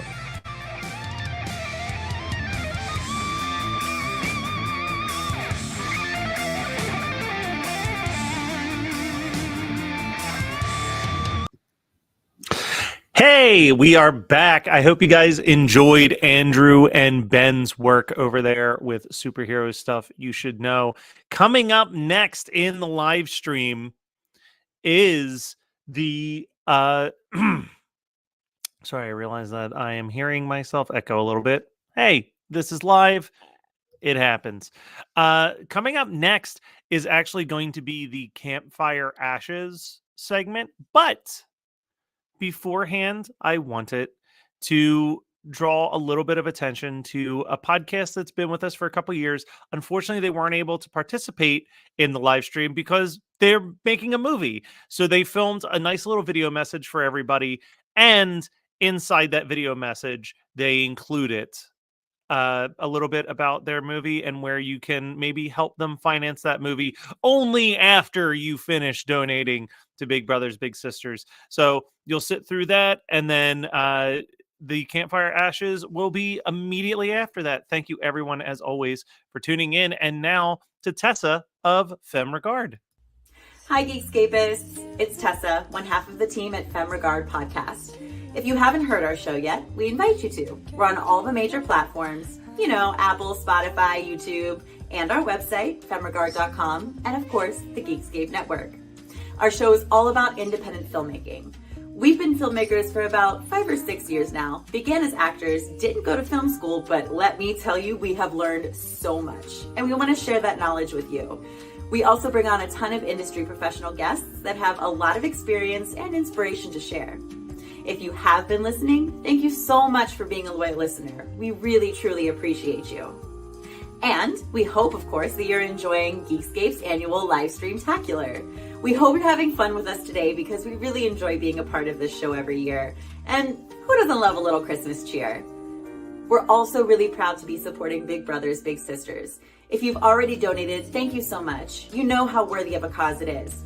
If you haven't yet, we hope that you'll consider it. They deserve absolutely every penny that we can raise for them today. And if you're feeling extra generous, we also invite you to check out our crowdfunding campaign to fund post-production for our first feature film over at Femme Regard, Sync. That's S-Y-N-C. This is a psychological thriller set in the sci-fi world where we see the effects of toxic relationships in a world of unhinged tech advancement. If you'd like to learn more, continue watching the video after this little clip, and you can always follow us on social media at Femme Regard and at Sync the Movie. Happy holidays! Tessa! Tessa! Tessa! What? Are you sick of me yet? What, being mind synced? Nah, I'm learning to tune you out. Great. Hi, I'm Carolina Alvarez. And I'm Tessa Markle. And we are Femme Regard Productions, a woman-ran film production company that strives to empower women in front of and behind the camera. If you've been following us, you know that we just shot our first feature film this summer with a strong female-led team. Sync is a psychological thriller set in a sci-fi world where advanced technology such as mind syncing serves as a vessel to warn against the dangers of toxic friendships. We were able to fund Sync's production costs thanks to your generous donations. And now we're asking for your help again. We're at the home stretch, but we can only cross the finish line with your support. That's right.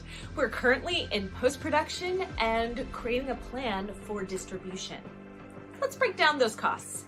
So our post-production budget is $11K for editing, sound, music composition, VFX, and thanks to your help, we've raised just over half of that already. But what happens after we cut the film? That's right, more costs. We plan to submit to film festivals, create a trailer, make a movie poster, put together a DCP, and market Sync so we can find distribution. The work never ends. But we're really excited to see our dreams come to life. And in order to accomplish everything we need to set our film up for success, we only need to raise about $10K more. We prove that we can make this film on a tight budget, so watch us finish it so you can watch it. Your generous support will allow us to push the movie out to the masses. The quicker we raise the money, the quicker you get to see the movie. So head on over to our Indiegogo campaign link today to donate. We also have a tax-deductible option, which you'll find by clicking on our link in bio. Sync with us on our filmmaker journey by following at Femme Regard and at Sync the Movie.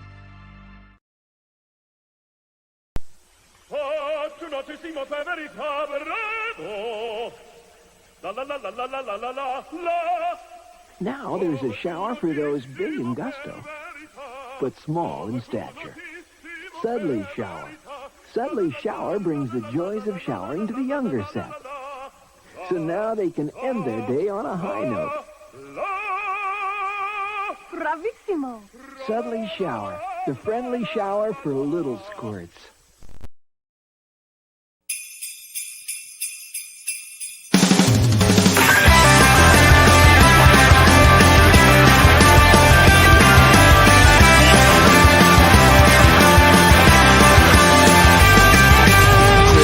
Christmas time is here. Time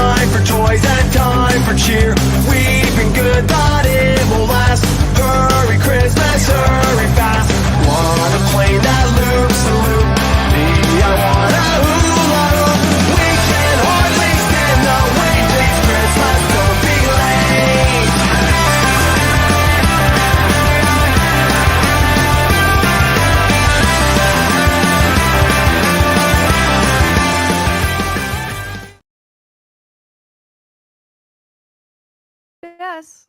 And it is a Christmas campfire ashes, and you see our faces. It's weird. We're not used to it either. And look, Christmas. Krampus. Festive. I'm festive, but I'm still wearing all black. So pull up a log, and let me tell you a story. Oh boy. Billy sat in bed watching the minutes pass. His parents had gone to bed hours ago, but he couldn't sleep. He spent the week prior packing up the supplies that he would need, and his dad's snoring made it hard for him to listen to any movement in the house. But he was certain now was the best time to unpack and prep and stand guard. He channeled his best McAllister, looking through all the booby traps and all the glass ornaments he had managed to smuggle onto the back of the Christmas tree to avoid any unnecessary clanging. He made a dozen quiet trips up and down the steps with 2 bulbs at a time. He placed the bulk of them around the chimney and several near the living room. Wasn't sure where they'd come, but he knew the chimney was the only one that he couldn't possibly lock down on his own. He sat up on the landing halfway up the stairs and sat watching the house as best he could. His friends had shown him the books, terrifying pictures of hooves and fur. He gripped the slingshot with white-knuckled fear and anger. This thing wouldn't get in the house on his watch. A loud thump woke him up. He scrambled to hide the light in his phone as he checked the time. An hour and a half. He fell asleep. He did the best he could to wipe the sleep from his eyes and the drool from his face. Another thump. It was on the roof. Scrapes, clatters, creaks seemed to come from everywhere on the ceiling. He peeked up the stairs and down the hallway. Couldn't believe his dad was still snoring through all of this ruckus. More thumps, creaks. They sounded like boots, but they could have been hooves. It just sounded like noise. He looked out the window, seeing clumps of snow falling off the roof. Was it coming from the windows? He trained his eyes through the center of his slingshot and pulled his ball bearing tight to his cheek and locked it on the window. Another shuffle, and then snow caught his eyes on the other side of the living room, and he wheeled around and held his aim again. And nothing. The house was silent. Just snores. He passed his eyes from one window to the other, waiting for more snow to fall off the roof and betray the entry point. A single pebble of gravel smacked the exposed brick in the fireplace. He turned and fired. The ball bearing buried itself into the ash and burned logs, but nothing else made a sound. He reached into his pocket and feverishly fished out another ball and loaded it, and he watched for more movement. It was a chimney for sure. It was coming. Would he see fur first? Would it be the inky black hooves? Did he wait and see a face before he fired again? He might not even get a chance to surprise. It might just have time to fire and then run. Minutes grinded on and nothing. Even his dad's snoring had quieted some, and his fingers ached, gripping onto the leather and metal. What are we looking for? He was frozen. The gruff voice was in his ear. He knew it had closed the distance, and he was never able to fire. He was caught. It was next to him. The stomps were just a diversion. No traps were sprung. No ornaments shattered. It was on the steps with him, and he had no idea for how long, toying with his prey. He felt so stupid. He was defenseless. No amount of prep work was ever going to save him. He tried to turn his head and at least get a chance to see if he could fire off a ball or at least run for his life. His eyes strained to look through his peripherals. All he could see was a pair of piercing crystal blue eyes. They were supposed to be inky black. His face looked human and warm, surrounded by white and red. Those piercing eyes looked down at Billy's belt, seeing his dad's tool belt filled and holding every hammer from the garage and even his toy Mjolnir tucked into his loop. With a warm giggle and a smile, he sat with a hoof onto the steps next to Billy. Your friend showed you the Krampus book, didn't they?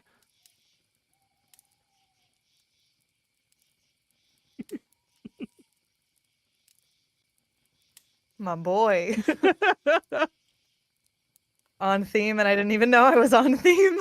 So, I wanted to write something similar to what you did last year with Krampus. Yeah. It was like, he's a friend, not a foe. Yes. Who is it? Krampus is friend-shaped. It is not. It's not Krampus, though. It's Santa Claus. No. It was Santa. No. So you could imagine. Yeah. I loved it. I wanted to do it. It was a fun story, but I do want. I know tackling Santa Claus on Christmas is both cliche, but also could take forever. So I'm gonna drill this down into a very specific legend about Santa Claus, and that is American Christmas. The American Christmas version of Santa Claus. In all, and I mean all the lore, everything that you've seen, everything that you know of as Santa Claus, can be tied to literally one event in American history, and everything that we know spawns from this. Because while yes, everywhere in the world, everywhere, North mythology, everywhere else, literally all in Europe, everybody has versions of Santa Claus and versions of things that go back hundreds and even thousands of years, depending on where you're at. However, in America,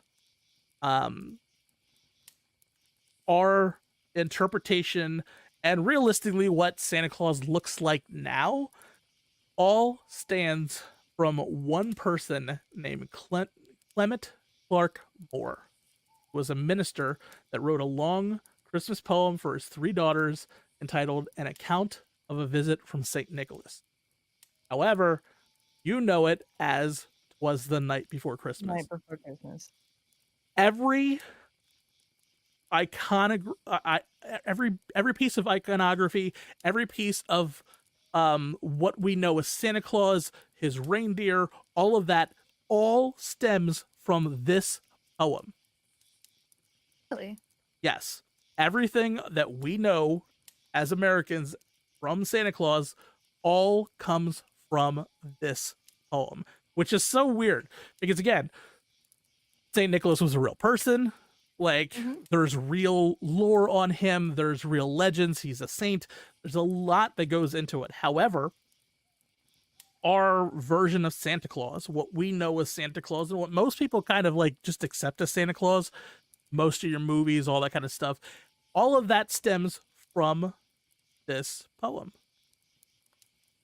I thought you were gonna say it all stems from Tim Allen and the Santa Claus. I mean, Immediately, like my brain, when it's Christmas time, that's where I go when I think of Santa. Well, the whole thing about him being a jolly old elf, or right jolly old elf, it came from this poem.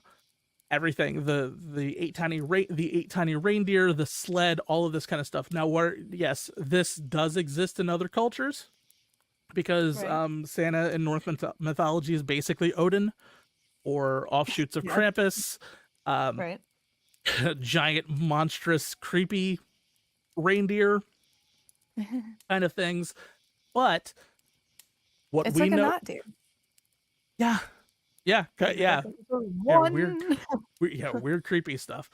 But all of our thoughts on what Santa is came from this poem. And then in 1881, Thomas Nast from Harper's Weekly took the poem, and from that drew the first interpretations of what Santa Claus is as being the white-bearded, rosy-cheeked, cherubish, chubby guy in a red suit. And this became our interpretation of what Santa Claus looks like. Really? Yes. So Tim Allen is from Twas the Night Before Christmas and Harper's Weekly and all of these things. All of the lore came from this this one particular story. I love that. I love it too. I love it too. So we were talking about this last year about how we were talking about Frau Perchta and Krampus and how some of the stuff that we know are based on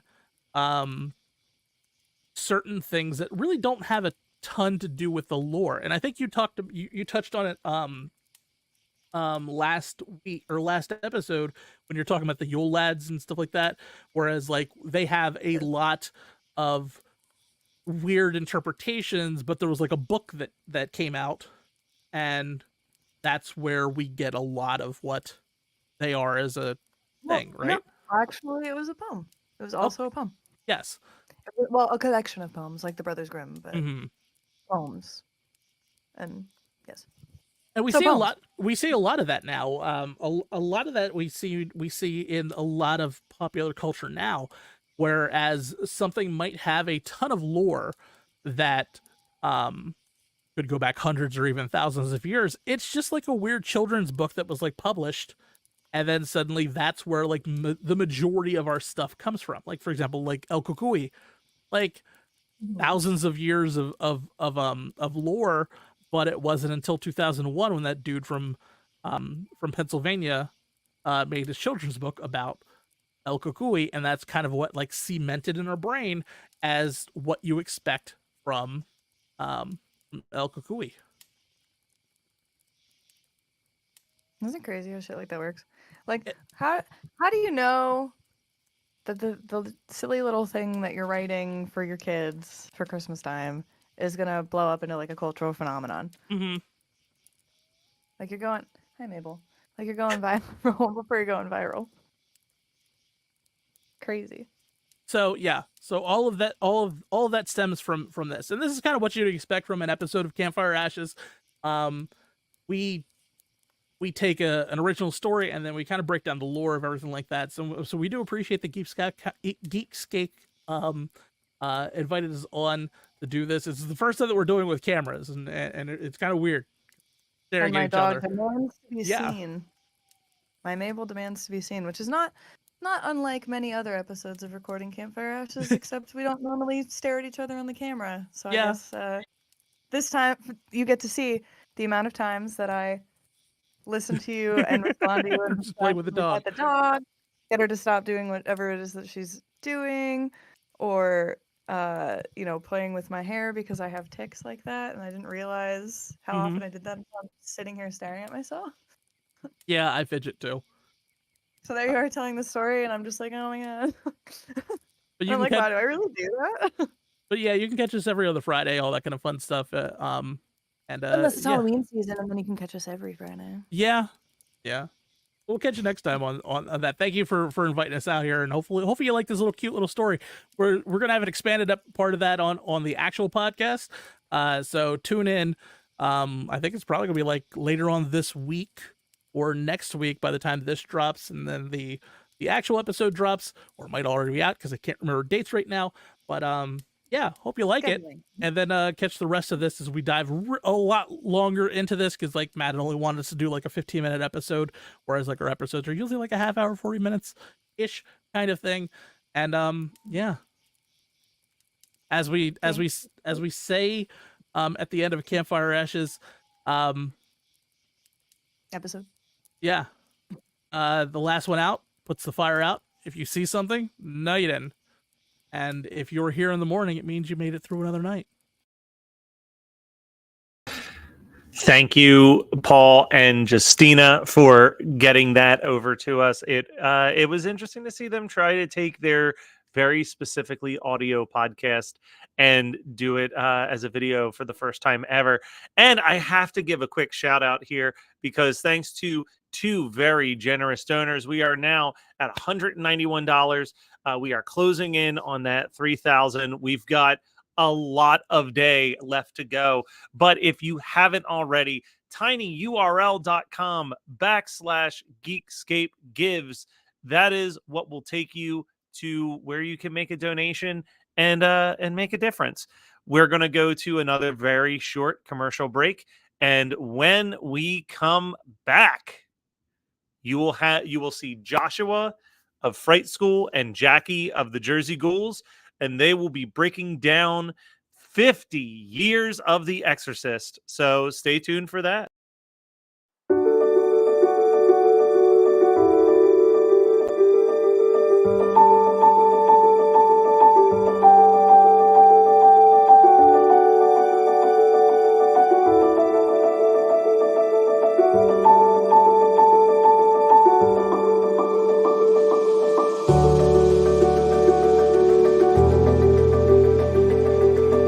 Big Brothers Big Sisters has been in existence for over 100 years, providing one-to-one evidence-based mentoring to youth throughout the country. History tells us when a community rallies around our younger generation, it helps us provide a better community in the future. I just think it gives the kids a different perspective, not just from me, which I think is so critical to their success, to learn about different people from different backgrounds, cultures, and experiences, to enable them to kind of develop empathy and understanding as they move forward. Sharing your time with someone is probably one of the greatest gifts that you can give them.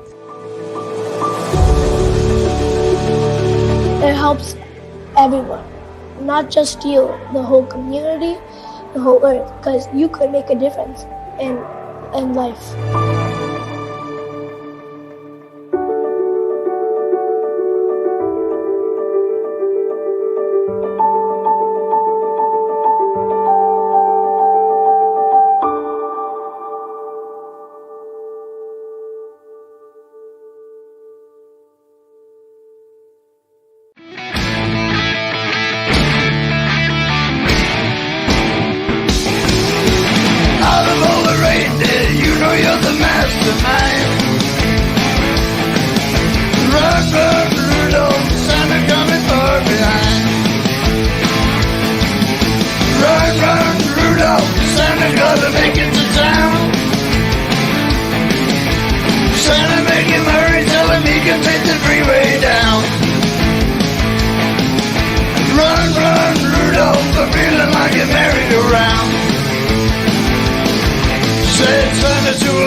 Happy holidays, Geekscapers. Oh my gosh. Here we are. Hello, Jackie. Hello, Joshua. We are here. We have ditched our typical co-hosts. I ditched Joe from Fright School. And I kicked Marissa to the curb.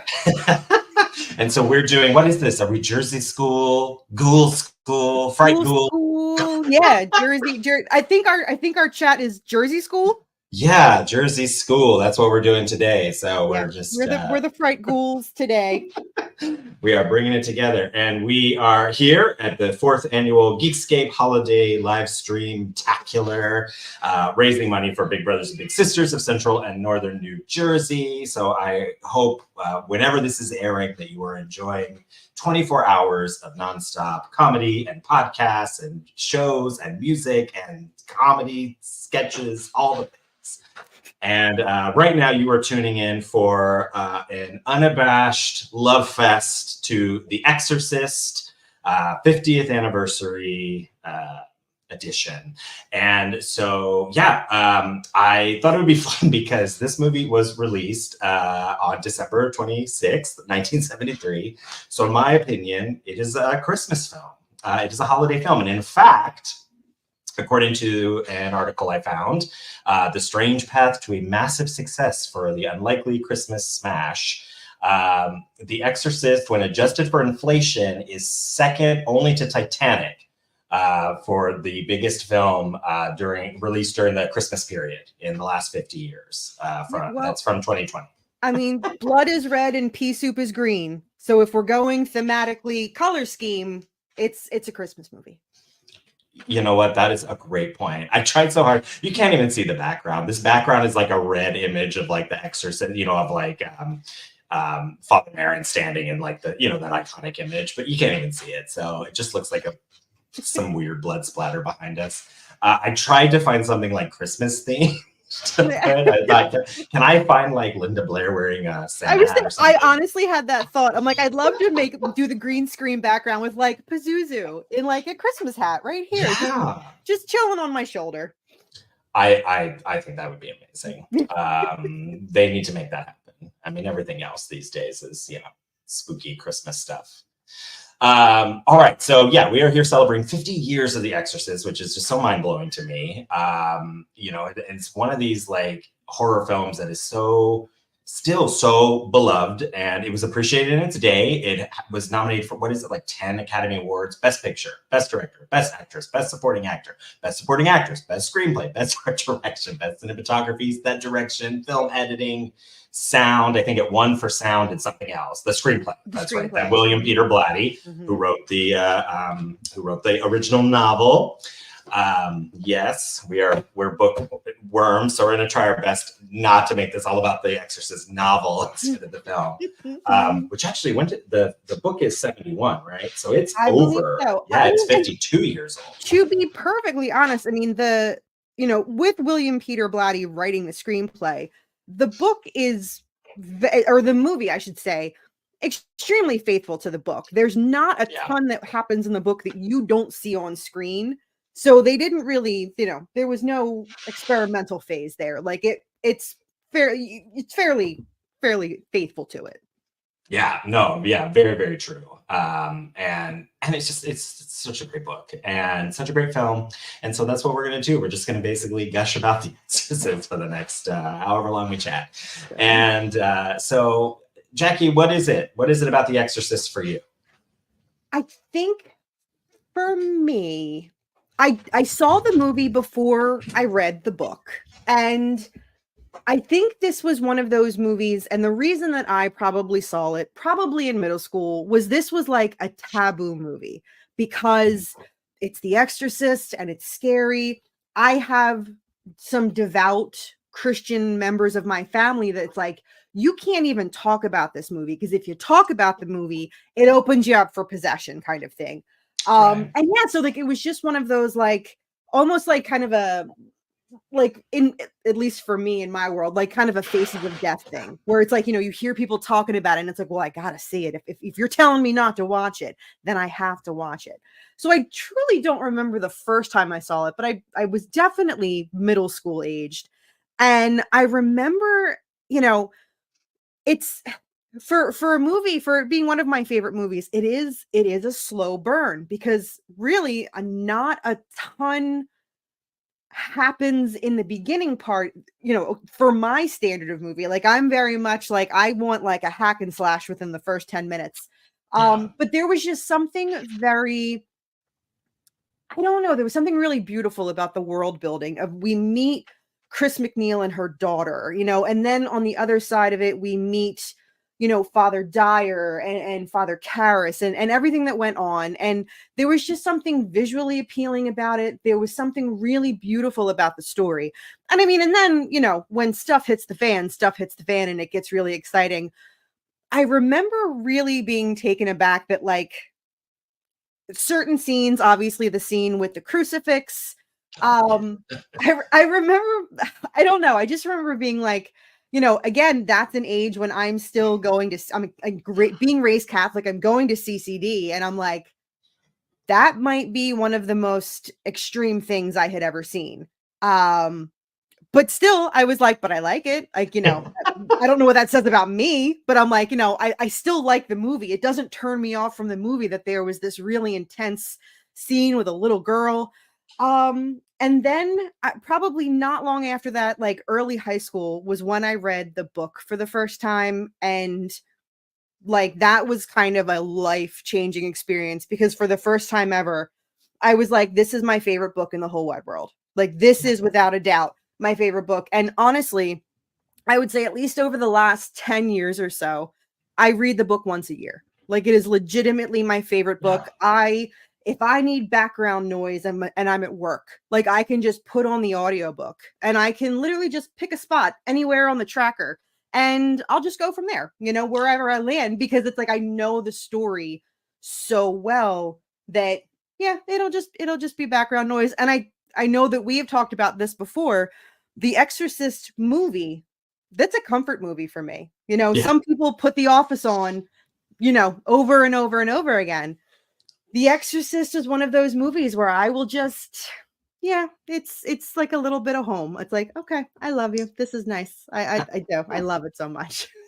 Yeah, similar vibes. I love that this movie came out like during the holiday season because it's like, nothing says Christmas like, ostensibly a child masturbating with a crucifix very horrifically. It's like, what were they thinking? It's like, it's so brilliant. But yeah, it's yeah, it's one of those movies that I also do not remember the first time I saw it. My mother loved it growing up, and she would like enthusiastically tell us when we'd be around like her sisters, you know, my aunts, how they would like reenact stuff from it, you know, when they were kids. So it was just one of those movies that, yeah, I'm sure that I saw it, like everything that we've talked about throughout the years, way too early and probably way too young. I remember actually getting the book. I have a very firm memory of seeing the film when I was in 4th grade. So this was 94. So I was like, yeah, 9 or 10. Depending on the time of year. I can't remember exactly, but I remember I was in 4th grade because I remember the school, I remember the apartment that we lived in. And down the street lived a relative, and they had a copy of the book, like old, battered, that kind of maroon, I think like the one you have. Yeah, they had one of those copies of it. And I took it and I read it at that age. After I remember seeing the film, and then I didn't know it was based on a book because at that time, you know, it just wasn't, you know, you're right. It is kind of slow. And I do remember my memories of it growing up were really just about like the exorcism scenes and like the scenes of like the violence and that stuff. Not really like the beginnings that are in, is it Iraq? Or but like those scenes, you know, it's like I kind of remember like the dogs fighting or whatever they are, whatever kind of canid animal they are that are fighting. I can remember some of those things, but you know, for me, it was always about like, you know, what you're saying, like the gore stuff of it, right? The exciting things. So, so I remember that, but then I definitely remember getting a copy of the book and reading it and like taking it to school with me, and a teacher being like, "Why are you? What are you doing with that?" Because I was like in 4th grade. So yeah, but it's definitely same thing. It's become like I don't visit it every year. I did for a long time. When I first read it, because it was one of the few books that I just kept from that relative's house. I was like, this is mine now. And I read it over and over and over again for several years. This is going to explain so much to the people watching this that know me. They're like, yes, this tracks. 10 years old, rereading The Exorcist. But nowadays, yeah, it's definitely one of those comforts. Who does the audiobook? Is it by anybody famous or? No, the one that I listen to, someone keeps illegally uploading it on YouTube, and it's William Peter Blatty that is doing the audiobook. Yeah. Oh, that's awesome. Yeah. Oh man, I'm gonna have to get that. Because I have like I have Pet Cemetery read by Michael C. Hall. You know, who did Dexter. His voice is, I mean, it's just so amazing, like in your ears. Kathy Bates read Silence of the Lambs.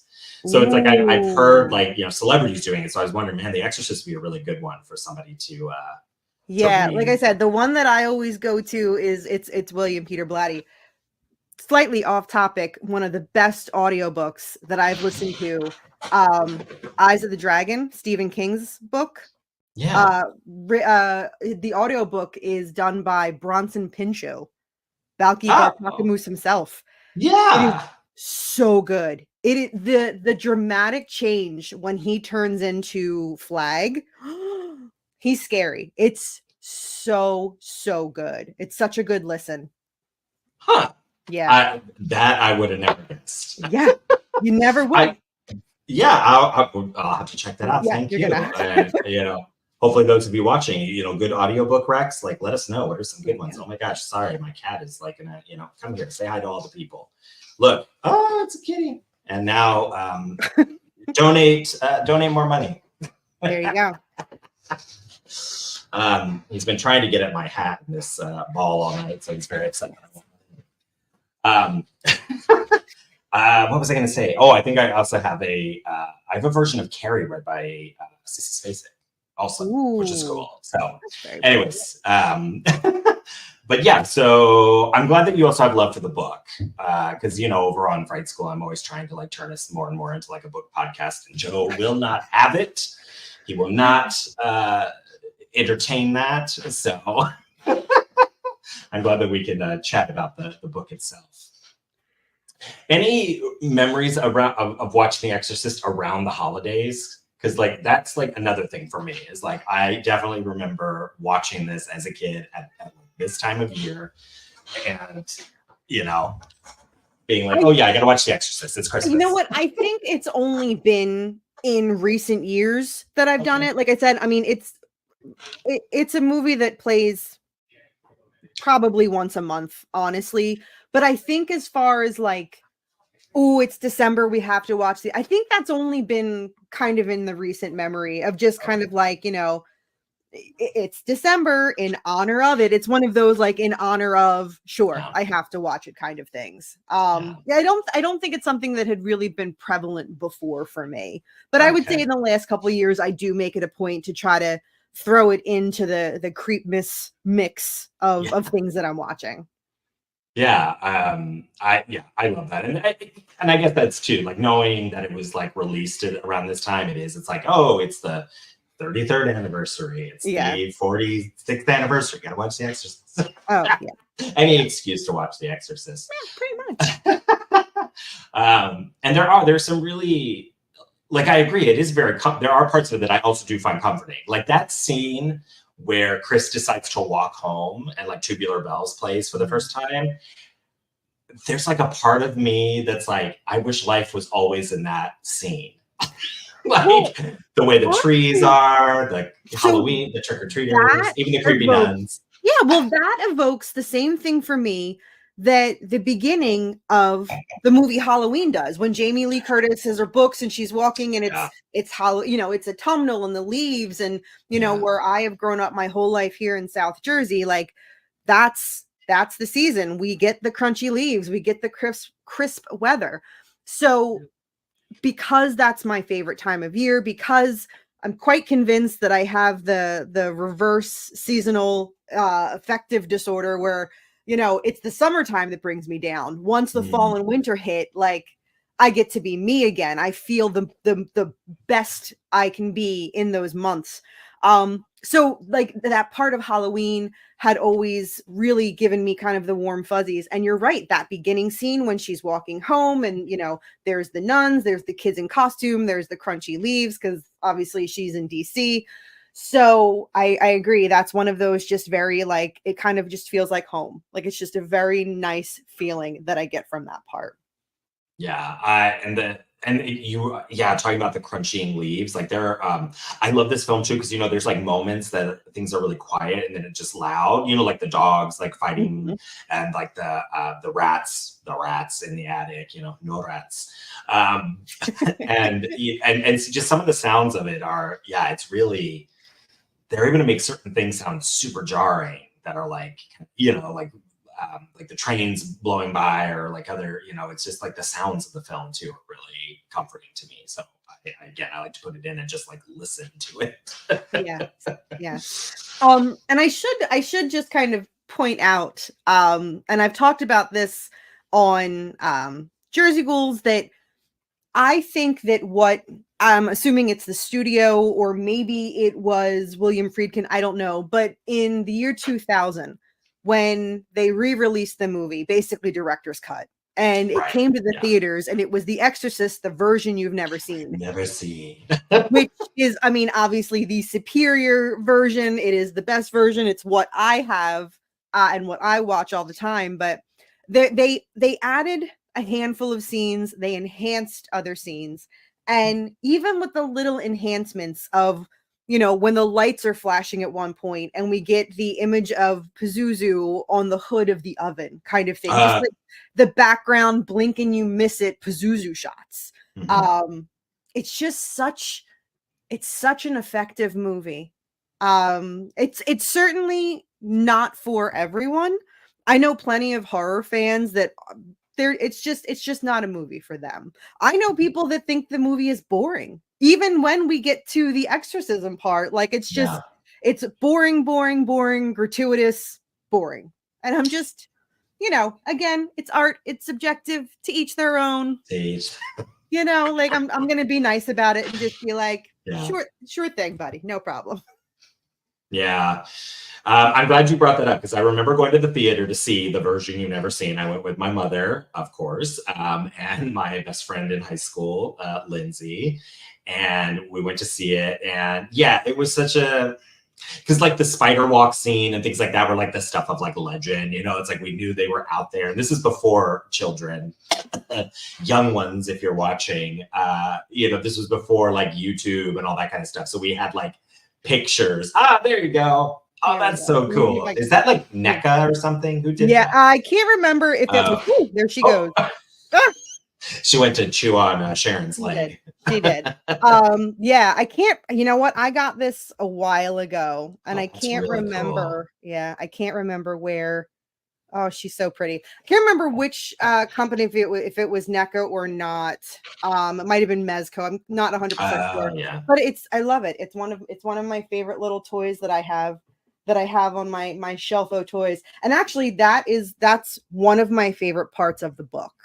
Because I love, you know, the image is so jarring when you see it on screen, but I love in the book how they say that, you know, she's following Sharon down the stairs. They kind of like a spider, and she's talking about how she's like trying, like, you know, her tongue is flashing out, like she's trying to lick her ankles as she's walking down, and she's following her. And I remember reading that, and that's one of those moments where I kind of like shut the book, put the book down, took a deep breath. It's just a story. It's not real. So yeah, definitely one of my favorite scenes. And I remember Marissa and I we were in college in the year 2000, and we went to see it together. And that's one of those moments where like the whole theater, we all of us audibly screamed when that moment happened. Oh, it's so cool. That's so cool. I love that you had that you and Marissa had that together. That's so cool. I do remember seeing it. I was going to ask you, so I'm glad that you brought it up, because I was curious about how you felt about that. Because, you know, obviously we can be very committed to like the theatrical cuts of things, and, you know, and the way that we first experienced them. So I was curious how you felt about the, you know, the updates and like this, you know, the version you've never seen. I go back and forth about which one I want to watch, because sometimes I do just want to like remember like what those early memories were of watching it. But I always like miss the spider walk scene. So it's like, I wish I had a version that just had that inserted. And then I think that honestly, it's one of those, a lot of my appreciation for it comes from the fact that they didn't try to reboot the movie. They were just like, here's this amazing classic movie. Here's the director's cut. And I kind of wish they would do that more with other movies. Like, I don't need a remake.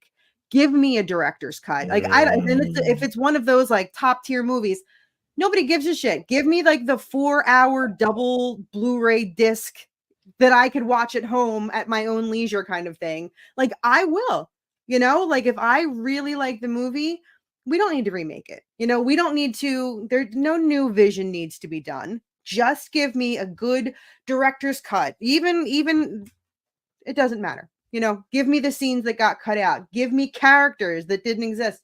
There are so many director's cuts of movies that I've seen that I think I like a lot more. You know, again, granted, we're going to add on, you know, an hour or two sometimes. What was it recently that I watched? I think it was Apocalypse Now. I think I had watched the director's cut. And apparently it adds like 45 more minutes to the movie. But it was good. It was all very good stuff. But yeah, I think 9 times out of 10, I'm going to reach for the version you've never seen. But I think the version that's streaming is the original version. Like the one that's on like HBO, I think is the original version. Okay.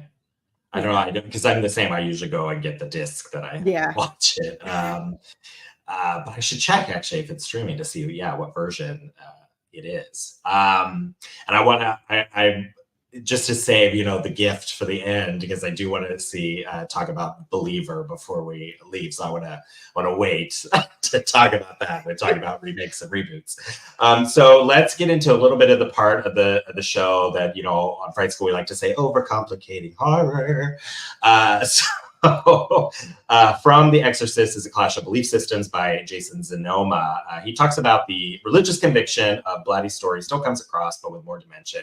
The Exorcist works on multiple fears of the unknown, the confusion of a parent over the changes of a child approaching puberty, intimidating jargon of doctors, but its most important fear, one achieved through the clash of aesthetics between Blatty and Friedkin, stems from the mysteries of faith. It holds on to the anxiety of inexplicable awe in the face of an overwhelming world, something horror and religion share. So part of the conversation about this is that Blatty and Friedkin really clashed quite a bit, because Blatty really wanted to preserve like his book, his novel, The Exorcist, is about like the crisis of faith in like Karis and these questions, these bigger questions, whereas like Friedkin, he wanted to make like a horror picture and make something that kind of was talking about other things.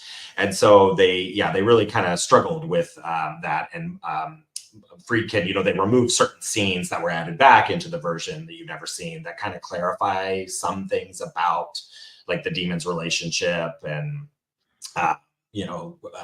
kind of give it a little bit more of an ending, because like the original cut, it's a little ambiguous. So I'm curious what you think about that and sort of like the religiosity of it. And if that played into like your, because in my house, kind of similar. It was like, I grew up with a grandmother who really believed in demons and things that would possess you. And, there were other family members who kind of felt the same. And so like loving The Exorcist was like a big red flag to them. So I'm curious about that part of it. I think, honestly, for me, the religious thing was always kind of like it was in the background for me. Because even at like a young age, when I was going through, my like CCD and, having to do first communion and confirmation and all that. I mean, this is middle school when I saw this. Sorry, will you clarify CCD? Is that like catechism? It's basically like mini Catholic school to get your first Holy Communion. And then you get your confirmation where you get your saint name and basically you are an adult in the church kind of thing. It's like a once a week thing during the school year. Like we would go at night. And you have to learn certain lessons, and it's basically your schooling for your rites of passage to be a Catholic. Yeah, man, that'd be so interesting to like love this movie through like a Catholic lens, because I didn't like grow up. We were like Southern Baptist and like other. My grandmother grew up with like snake handling stuff. So but again, like by the time like I think I knew, like I really didn't have a choice. I was told you have to go to CCD, you have to have your first Holy Communion, you have to be confirmed. I would say by the time I had seen this movie for the first time, around that time, I was already like, organized religion isn't for me. I kind of faked it for the benefit of my parents. And then after, 8th grade is essentially when you get your confirmation, and then your, Catholic schooling in that sense is done. And as soon as that was done, I was like, well, I'm out. Like it really, like the atheism kind of just kept creeping in more and more and more. For the longest time, I'm like, well, I'm agnostic and maybe something exists, but I'm not going to like chain myself to any sort of organized religion. And then, like over the years, I was like, well, no, I need to accept, it's always been there. Like, this is not for me at all. So but at the same time, I find religion interesting.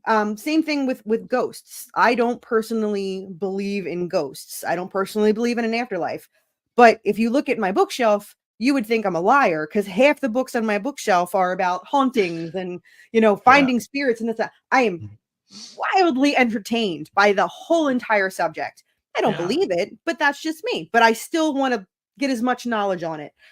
So I would say for me, while the religion aspect was interesting, it was really, especially at the time, just background noise, just something to get me through to the exorcism part. Because regardless of what they were saying or what they were doing, like I said, especially when I'm like 12, 13 years old watching this movie, I just want to see the fun stuff. I want to see her spit pea soup. Like I think my little brain wasn't quite formed enough to really wrap my head around everything that was happening and what things were meaning, and bringing in religion and puberty and womanhood and Catholic oppression kind of thing. Didn't really that wasn't there that first time. And honestly, even now as I watch it, it's only there now because I'm friends with Marissa and I've heard Marissa talk about it. It's because friends like you, like when I've had actual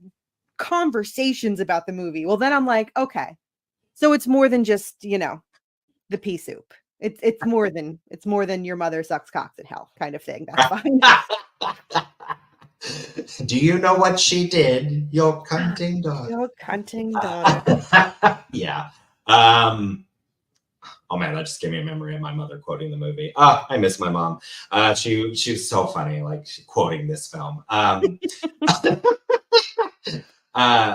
Yeah, I think kind of similar. I mean, for me, like, again, we were growing up Southern Baptist, so of course there was lots of fire and brimstone. And there was, when I was first watching this movie, I believed that there were other things out there. I was young and, you know, indoctrinated by these sorts of things. So now it's kind of similar. It holds this, it's very interesting as an artifact at the time. You know, and it, like a lot of what I know about Catholicism is probably through The Exorcist, especially the book, because they do go into a little bit more of like the mass, and you know, there are some scenes in the book that aren't necessarily in the movie. They're part of the like the fabric of the film, but they just you know, So there is most of what I know about like Catholics is probably through The Exorcist, and little Joe trying to teach me about things. But I liked how you brought up, you know, some of the other things that it could be about, because again, one of the other big things that happened in 1973 was the passing of Roe v. Wade, which we have now overturned. But, you know, so you have this film come out that's this like, it's essentially a woman's picture. And that's apparently what William Friedkin said when it opened, that he told Variety it was a women's picture. You know, so it's this life and death struggle over a female body. What was the other thing? Reagan isn't pregnant. For that storyline, go to Rosemary's Baby. But her body is also no longer her own. In the end, medical science proves incapable of helping Reagan, so Chris desperately turns to two Catholic priests to free her child, body and soul, a turn that only solidifies The Exorcist as one great women's film. So I thought if there's anything you remember from Marissa, because I do know that she tried to infuse you with her powers of the monstrous feminine. Bringing up Barbara Creed, bringing up the monstrous feminine. She brought up it's like a criticism of the film. I shouldn't say a criticism of the film, but it's just a criticism of the idea that you know, this symbolic moment for Reagan of her being, you know, the exorcism is being performed by two men, so she needs to be saved by men, and also the idea that like her body is going through changes and that it's bad, you know, it's in some way it's dirty, you know, her starting her period, like her going through that, like it's a dirty thing that we need to get rid of. And it's funny because when her and I talked about it in the episode that we did, like we kind of clashed ideas, but you know, being removed from that time now and having listened to it and really thought about it, we had different ideas, but I'm blinded by my love for the movie, so I'm like, there is no criticism, there is no constructive criticism, there is no, you know, nothing like that. But it's true, like if you can look at it through the lens of, you know, it's all symbolic of a young girl, you know, and it's the changing of the young girl to becoming a woman and her coming into her power. And in a sense, you know, that power is being stripped from her because these men are taking it away from her. These men have to swoop in to save her. She cannot save herself. So I'm not doing any of Marissa's academic research justice, but I don't want to be remiss in, you know, really congratulating her, because she did do a deep dive into that side of things. So Marissa and I should like send you and Joe out to try to like reenact some insane thing that Marissa and I have said. Give us homework. Give us the homework. I think that'd be really fun, actually, just to see the two of you be like, okay, what was it now? Something about like the Texas Chainsaw Massacre being about like poverty and bullying. What was it? That's the one I always bring up because that really messed with Joe.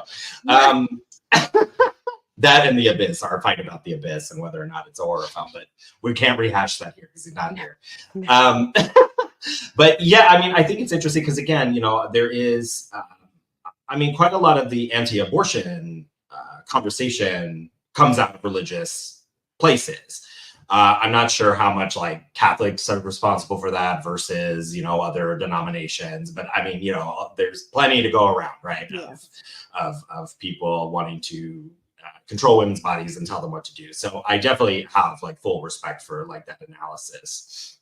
And I think that there's something worth, again, some of horror is anthropology, you know, so we're kind of looking back. We're looking back 50 years and going like, oh shit, like Roe v. Wade happened that year. You know, this is going down. We're in like the midst of this massive change in feminism. You know, there's all this conversation about women's empowerment happening as we get it, as we're moving through the 70s, obviously. I mean, that those conversations have been happening, but this new wave emerging, right?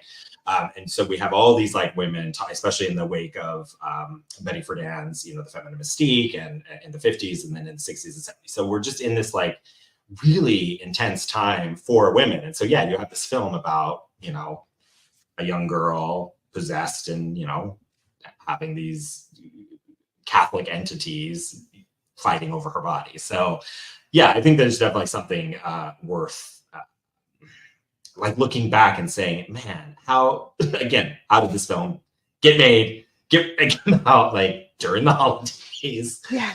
In such an important year and you know, for women at the time. I think it's very interesting to interrogate. It is. And I mean, also, I mean, we've been talking a lot about, you know, Reagan, but I have to, Chris McNeil is one of the most badass moms in horror. And here's another Marissa thing that, you know, the mothers are often portrayed as, you know, crazy, hysterical, psycho, the you know, the classic words that are attached to a woman that shows emotion. But I loved her performance in this movie. I love the character of Chris McNeil. She's not as fleshed out as she is in the book. But she is strong enough. And just to bring to the point of the times of the movie, like, you can see her being dismissed by doctors. You know, she says she goes back and forth between doctors and psychiatrists and doctors and psychiatrists, and she keeps being dismissed. And I mean, and that's not something that, quite frankly, has resolved itself. There are still, in 2023, plenty of women that are dismissed by their doctors. You know, if, you know, you go, you know, oh, my leg is cut off. They're like, well, you're overweight and you probably have your period. It's like, no, my leg got cut off. That's why it's bleeding. Well, but it's probably your period. You know, it still does happen. But do you have a psychiatrist? Are you on medication? Maybe you should be on meds. You should be on medication. But I love the fact that Chris won't back down. I love that she, you know, she's pursuing, you know, Father Karras. Like she says, my daughter needs an exorcism. And he's like, you know, that just doesn't happen anymore. Like, we now know about mental health and we know about so much more how the brain works. And she was like, I love the line where she's like, you could give me the absolute double, the 100% twin of my Reagan, and I can tell you that is not my daughter. So I love her strength and her conviction to try to do what she can by Reagan. And when Marissa and I were talking about it, I said, one aspect that I will never understand, that only, you know, someone like Marissa can. I'm like, I don't know what it's like to sit back and watch my child be in some sort of pain or illness or whatever the situation that you can't fix, that you as a mother can't fix. All you could do is try your best to comfort them and you know, make them be as comfortable as possible. But yeah, the character of Chris McNeil, Ellen Burstyn, is just, she instantly became one of my favorites. And there's not a whole lot of movies that I can name that I've seen her in, but the few that I have, I absolutely adore. Like, she's one where we'll just go ahead and we'll pin that she's a national treasure. And Chris McNeil is seriously one of the most badass moms in horror movies. I agree. Absolutely. I think, one, she's a great example, especially at the time, of a woman being able to be single. You know, she's on her own. She's raising Reagan, you know, without obviously there's scenes like that's very tense between the father, right? And there is a little bit more development of that in the book. You're right, and other things about Chris. But you know, she's successful clearly in the film. She's like a movie star. People want her autograph. People recognize her. You know, all of that. But she makes time to come home to her daughter. She's not neglecting her or anything like that. It's not really this cost of like, you know, her career at the expense of her daughter. She's like built like a home and built a place, and it's like, I can have a job. I can come home and be with my child. You know, so it's like, yeah, I agree. And just her like toughness throughout, like, you know, when she's like screaming at the, you know, the people of like, you know, what, like, what am I supposed to do? Like, she's seen every goddamn doctor. She's, you know, everything, you know, it's like, yeah, she's a good mama.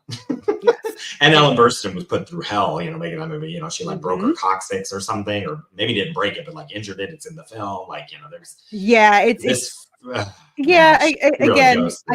I try to, you know, not to be blinded by my love, but yeah, again, you know, William Friedkin maybe did not execute the best practices. The scene in the movie where actually the scene when Ellen Burstyn got hurt, that is the cut that they used in the film. So it's actually her screaming in pain, grabbing her back because they yanked her on her wire too hard. And yeah, she, I think, suffered. I think same thing with Linda Blair.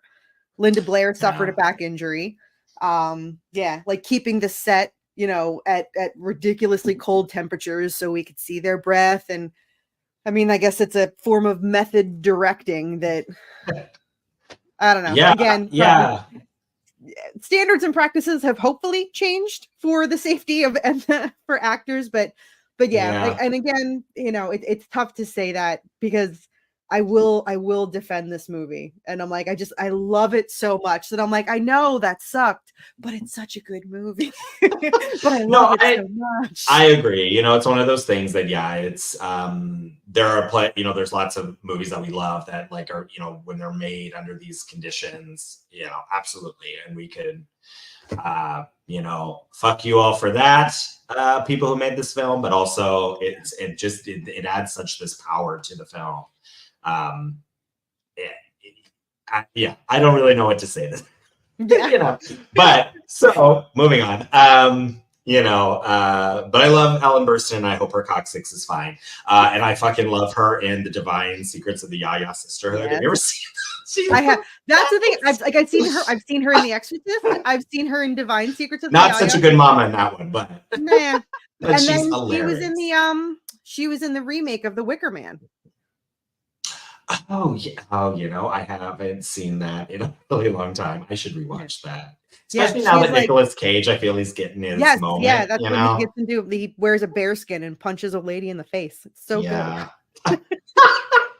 Speaking of, you know, all right. So the one last thing before we're going to start wrapping up is kind of a little bit with what you were talking about power. So another part of the New York Times analysis was kind of bringing in this queer conversation, which, you know, that's what we do over here in Fright School. We talk a lot about queer stuff.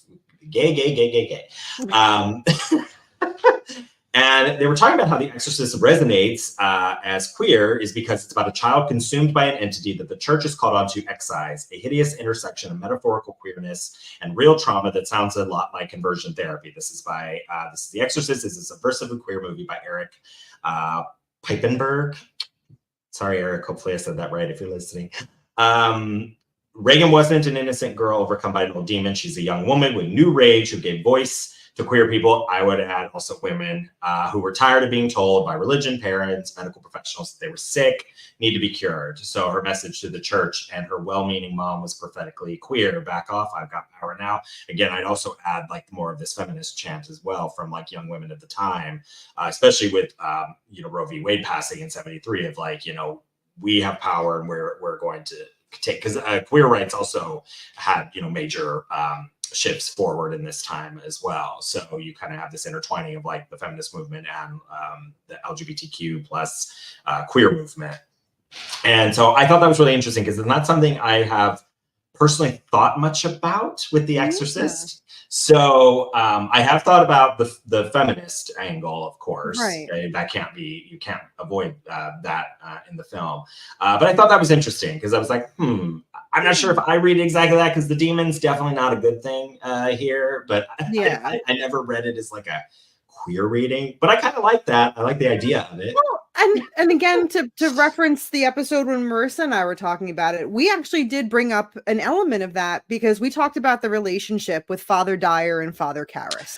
Yeah, that was also mentioned in this article. Yeah, like, you know, their relationship and like, honestly, like, we're like, I can't say I personally, I love both those characters. I have such again, there's like a bromance, you know. It is, something, you know, there's something. and when we had one of our situations that we were talking about was, you know, there's a lot of Karras's character is he's lost his faith. And we never really get like a full-on explanation as to like, did something happen? Is it a series of things? Like, why? What is this crisis of faith? And one of our conversations was like, well, maybe it's because something has developed between he and Father Dyer, you know, unspoken as it may be. It could have been that. So that was always our theory, our queer read on it was Father Dyer and Father Karras, you know, maybe nothing ever happened, but there was just that unspoken energy between them. And, you know, if anything, we're here for that couple. We love them. We love them so much. Well, what's his name? Jason Miller he's beautiful. Quite frankly, so I mean, I'm here for that too. Actually, I think Dyer's kind of cute as well. Dyer's absolutely Miller, and then of course, you know, Jason Patrick was his son, so it's like, you know, it's like, all right, let's not put that thought into people's heads, but yes, Jason Miller, very beautiful. So I'm here for that. I think he's super cute. Yeah, and it's like, you know, his mother, like the whole situation with her and having to go in. It's like, yeah, it's like in some ways, yeah, sorry, you'd like put it now. It's like I'm gonna have to think more about it. I'm gonna have to watch it again now with this like queer lens, like, because I don't think I ever really gave much of a thought to that.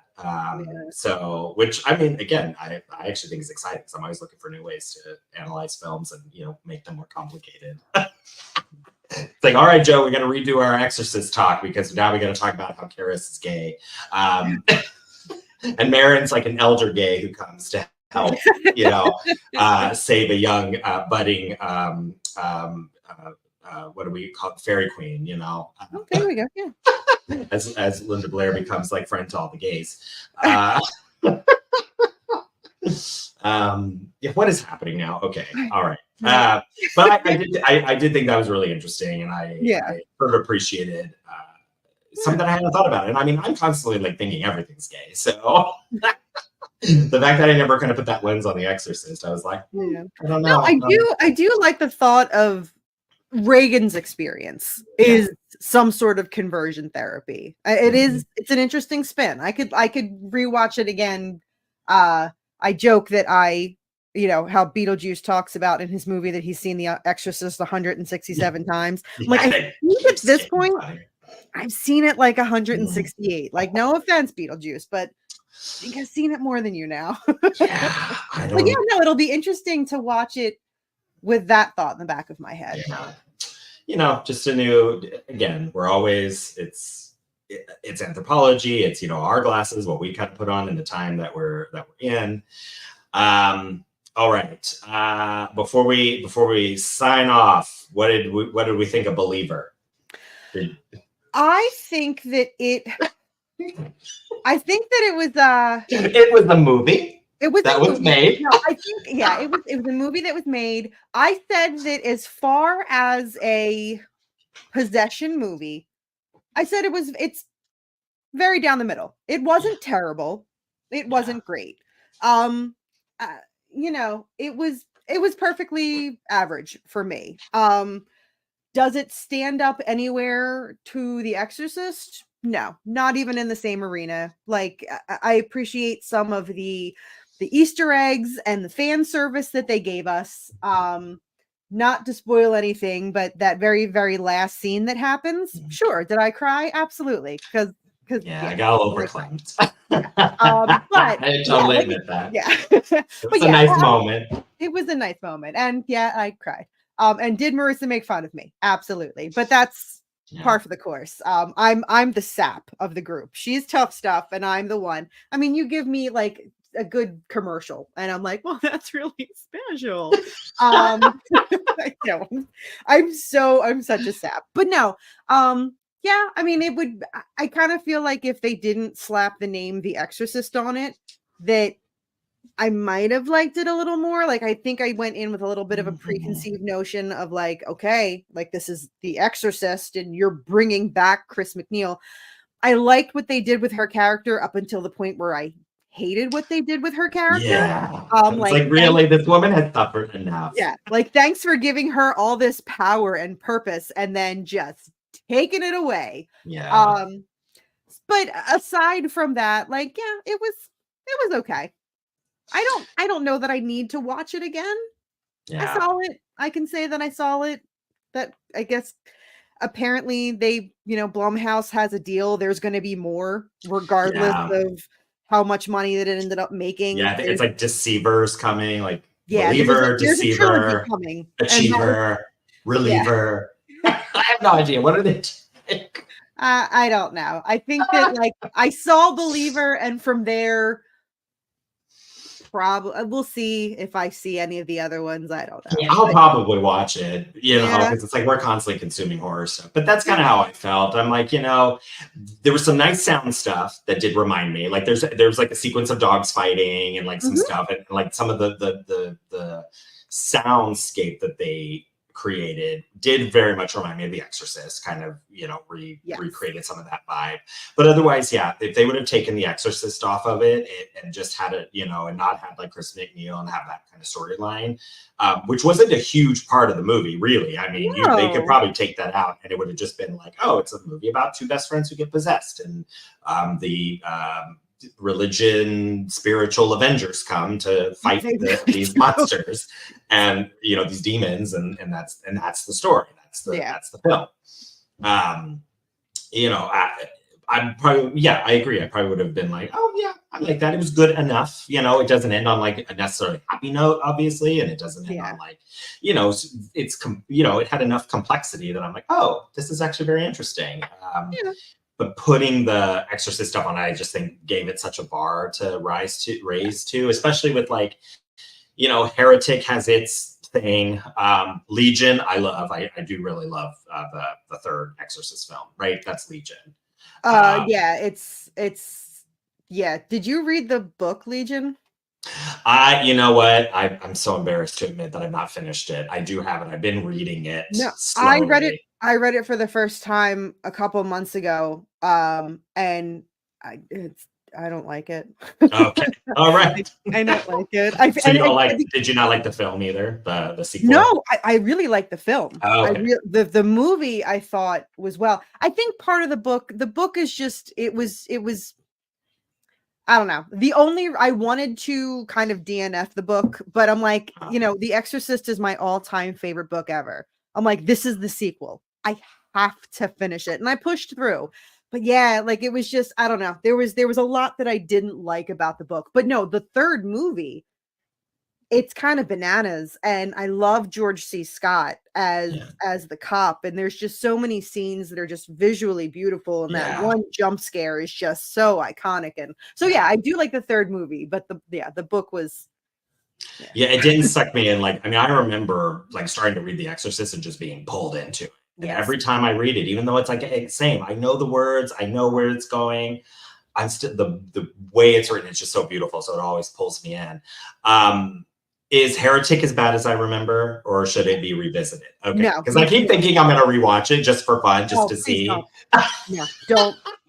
It was so hard to watch that movie. It actually took me a couple days to watch the movie because I kept just being like, I can't right now, and I would stop it.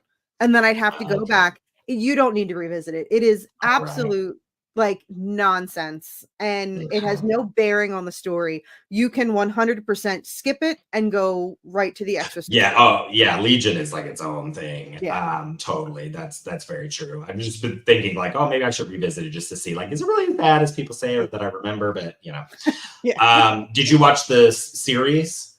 I watched the first season. Yeah, same. I haven't watched the second season yet. I didn't dislike the first season. They obviously went down some roads.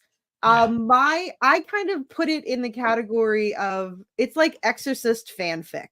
And you know, like it can have its place at the table. It's just in that pile over there. Don't come over here. You stay in your little lane over there. That's kind of I don't dislike it, which surprises me because like I feel like Jackie from a couple of years ago would have just like MF'd that show completely for what they did. But no, like older, wiser, I literally like it's fanfic to me. And it's okay. I liked it enough that I watched the whole entire season. So yeah, that was the same. I watched the first season. I enjoyed it enough. I love Gina Davis, so I was like, well, I'm going to show up just for her. And Alan, I can't think of his last name. Yeah, from Ferris Bueller, but I do him. I absolutely from Twister as well. And is Sharon? What's her name? She was in Queer as Folk. She shows up as Chris. The mother, Sharon Gless. I don't know her name. Anyways, it's all right. Anyways. Okay. Well, super fun. Oh my gosh, this was such a great like deep dive. Even though we were cursed because there was supposed to be other panelists today, but the Exorcist curse took them out. So this lives on. So it was us. But this was still like super fun to chat with you. Real quick, yay, Reagan, Living Dead Doll. I have an autographed Funko Pop of Linda Blair that she signed for me, but I couldn't find it to show off, and so bummer. I also have an autographed copy of her vegan cookbook or something, or vegan book. Maybe it's not a cookbook. I don't know. I just knew it was autographed, so I got it. I didn't read it because I'm not a vegan, but I was happy to support. We love Linda. We gotta support all the animals. Thank you for hanging out. Tell folks where to find you. You can find us on social media and your favorite podcasting app. Just search Jersey Ghouls. You will find us there. You could also head over to jerseyghouls.com and see all the same stuff you see on social media and stuff. Although we have been talking about doing some more blog posts. So cool. We will alert you on social media and direct you to our website. I love that. And as always, you can find Fright School at Fright School on all the things. Thank you all so much. We are here again, 4th annual Geekscape Holiday Livestream-tacular. I love this. Again, we're raising money for Big Brothers and Big Sisters of Central and Northern New Jersey. And so please consider donating to a very worthy cause. Big Brothers, Big Sisters do like really incredible work.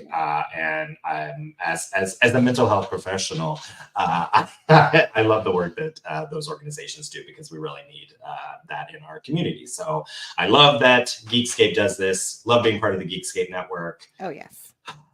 Jackie, thank you again. Thank you for having me. Yes, this was so fun. Yes, happy holidays. And happy 50th birthday, The Exorcist. Yay!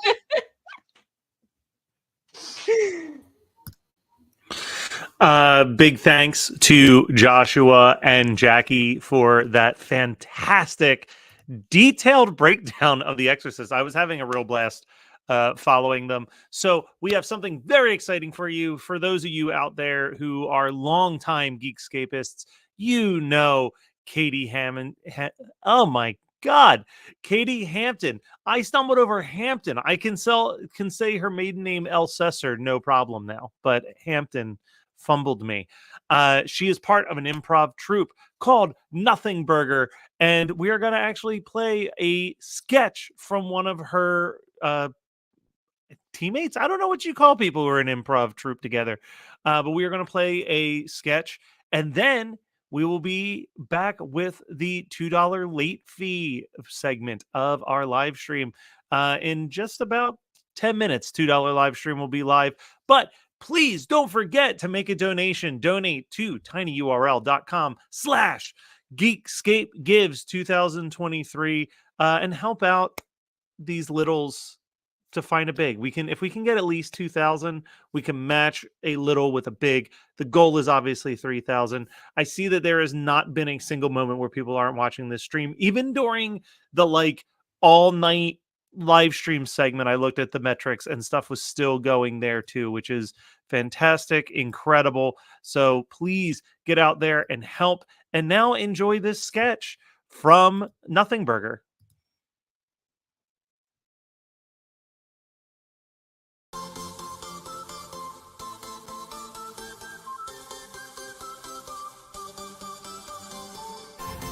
Hello.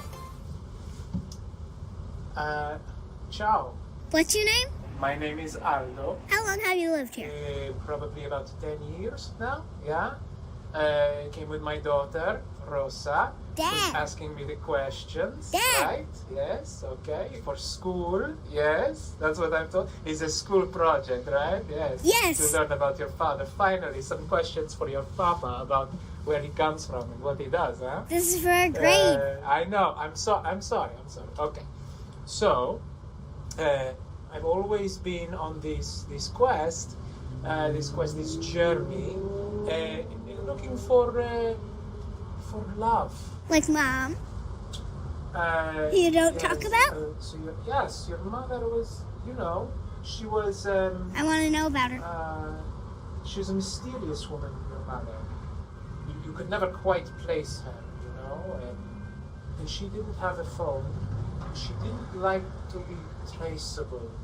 Okay. What about your mom and dad? Yes, your grandparents, well, they're dead. Next question. Okay. Back to Mom. How'd you meet? Oh, I remember an instant connection. I was someone who's always chasing love, and it led me down a lot of different roads. And your mother, from what I remember, was very much like that. She also loved love, and she would pursue it, and in pursuing it, and in me pursuing it, and in us pursuing each other, that is where you came from. What did Mom love? Well, she loved disguises and costumes, and she was a stage magician, actually, and nobody wore a fake nose like your mother. Dad, look at me. Do you know who Mom is? Yes, I know who your mother is. I don't believe it. No, I know.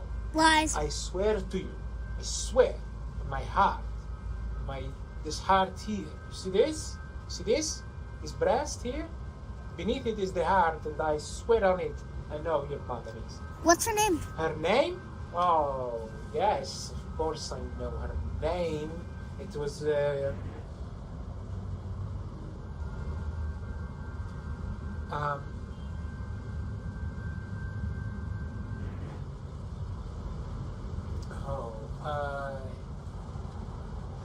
okay, I don't remember who your mother is. I'm sorry, I don't.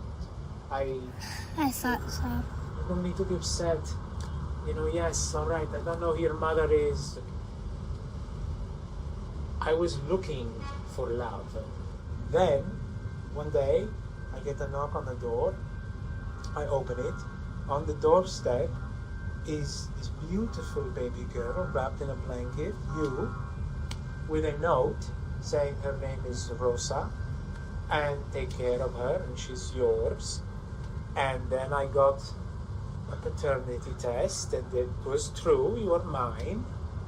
And I loved you almost immediately, and I don't need all the other love I went after before. It's different, it's not the same, not like this.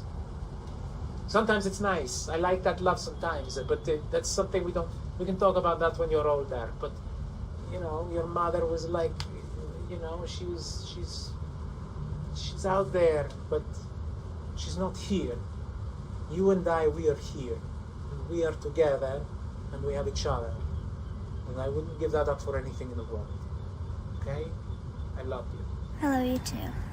Don't show this part to your class. One winter's eve, a falling star landed in McDonald's land.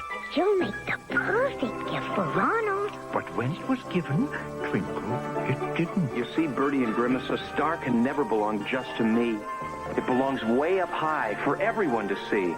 So let's wish him home where it'll twinkle and glow. And up, up the star flew, thanks to his new friends below. Happy holidays from McDonald's. One day. One day. One day. One day. One day to ignite power and promise. One day to transform your community. You can make a big impact. It's been a challenging year, but Big Brothers Big Sisters is committed to providing caring adult mentors for our littles, who need your support now more than ever. Your gift today will empower their resilience. Please donate now. Please donate now. Please donate now. To help me. Me. Me. Donate now to help me reach my full potential. Thank you. Thank you. Thank you.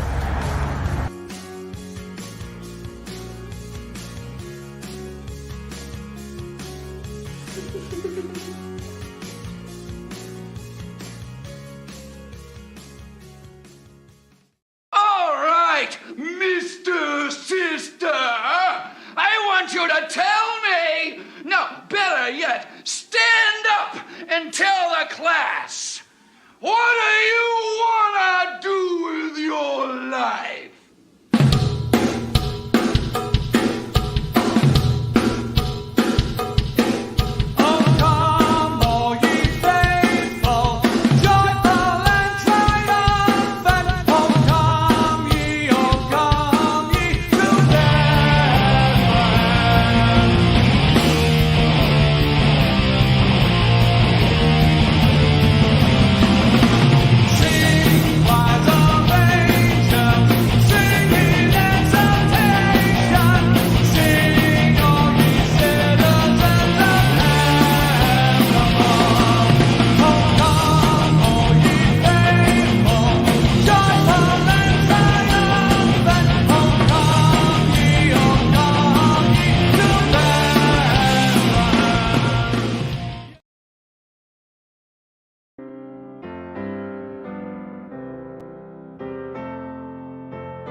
It's the most wonderful time of the year. Jill Yeah. Schoelen is back and she's gonna talk about a movie she's in. It's the most wonderful time of the year. How was that? How was that?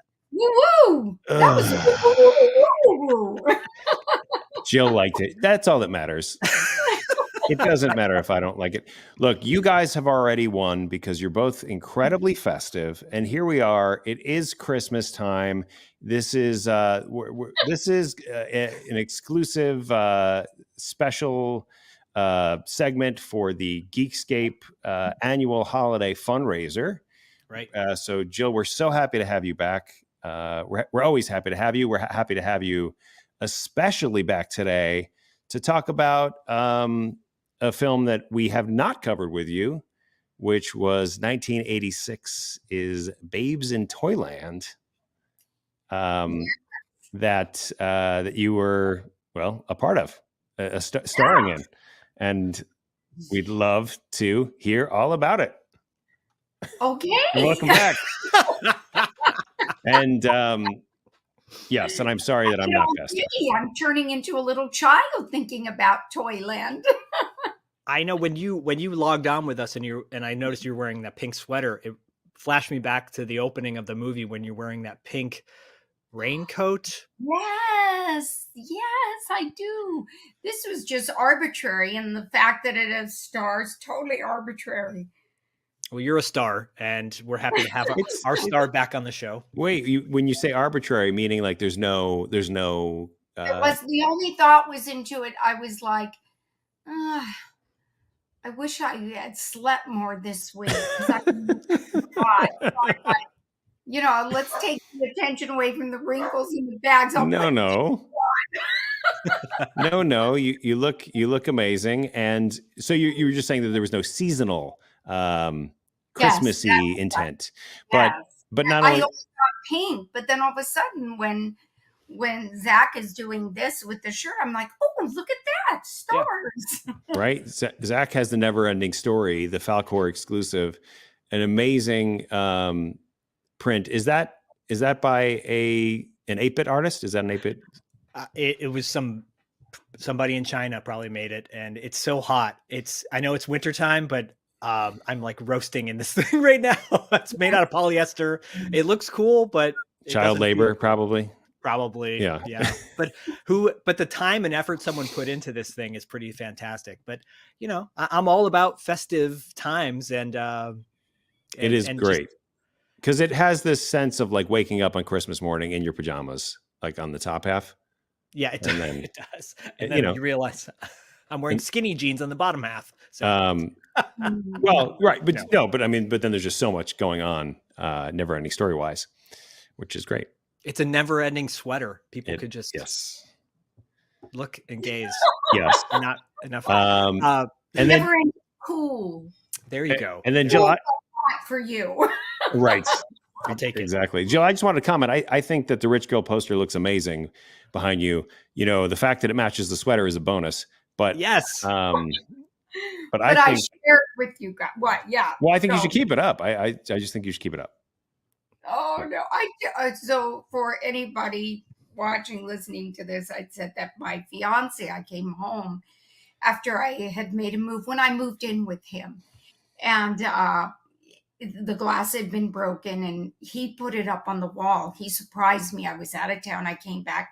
He thought it'd be a wonderful surprise. I was like, But it was so sweet of him. He's just so, so kind and sweet that it's, hard to rip it off the wall for him. Did he listen to your interview that you did with us or watch the interview? Yeah, I don't know. I don't think so. Okay.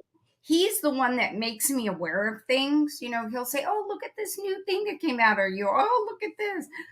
And so he's much more aware of that type of thing, but we haven't talked about it, and I'm very sorry.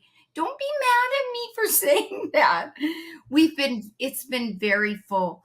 Last night, a bear broke into our second home. Oh. Christmas. So, first of all, before we talk more about Babes, I just want to say, we've had Jill on the show, well, including her appearance on our fundraiser as well. But oftentimes things happen in your life and scheduling can be tough. And we want to thank you for coming on and making time for us, because obviously we love your work and we're a fan of who you are as a person, not just what you do on screen. And it's an honor to have you back on the show. For those listening and watching at this point, when this airs, Jill might be doing another thing with us in Los Angeles, but we'll talk about that another time. Well, that'll have already aired. That'll have already happened. So that was the greatest thing we ever did with you. So that thing that we did with you at LA Comic-Con was amazing. But I was watching Babes in Toyland the other night, and it's got a star-studded cast. Yes. It really does. It was a made-for-TV movie, right? Was that what was? Yes, I think technically, if anybody cares about technical terms at the time, I think they do. It was a mini-series, because remember, TV movies were so popular then. Everything was classified. This is a series. There were mini-series, not limited series, the way they call them now. And I think anything television-wise that was over 2 hours had to be considered a mini-series. So technically it was a mini-series. It was 3 hours.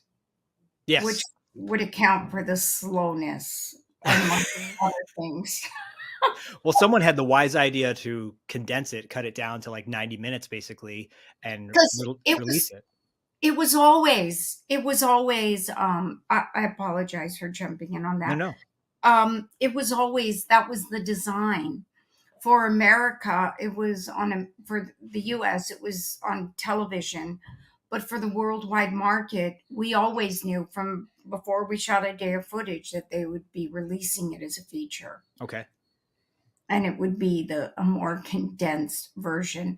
But there were some issues, I think, around that time. I mean, we'll go into it, but more heavily. But one of the issues at the back end, I think Orion was behind it, and yeah, they were having some financial issues because they went bankrupt not long after that.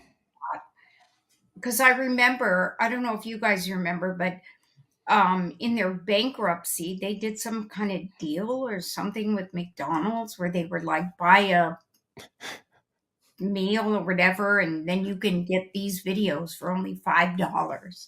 Oh gosh. Okay. Zach probably owns them. And, Yeah. whatever the Happy Meal was, he's got it.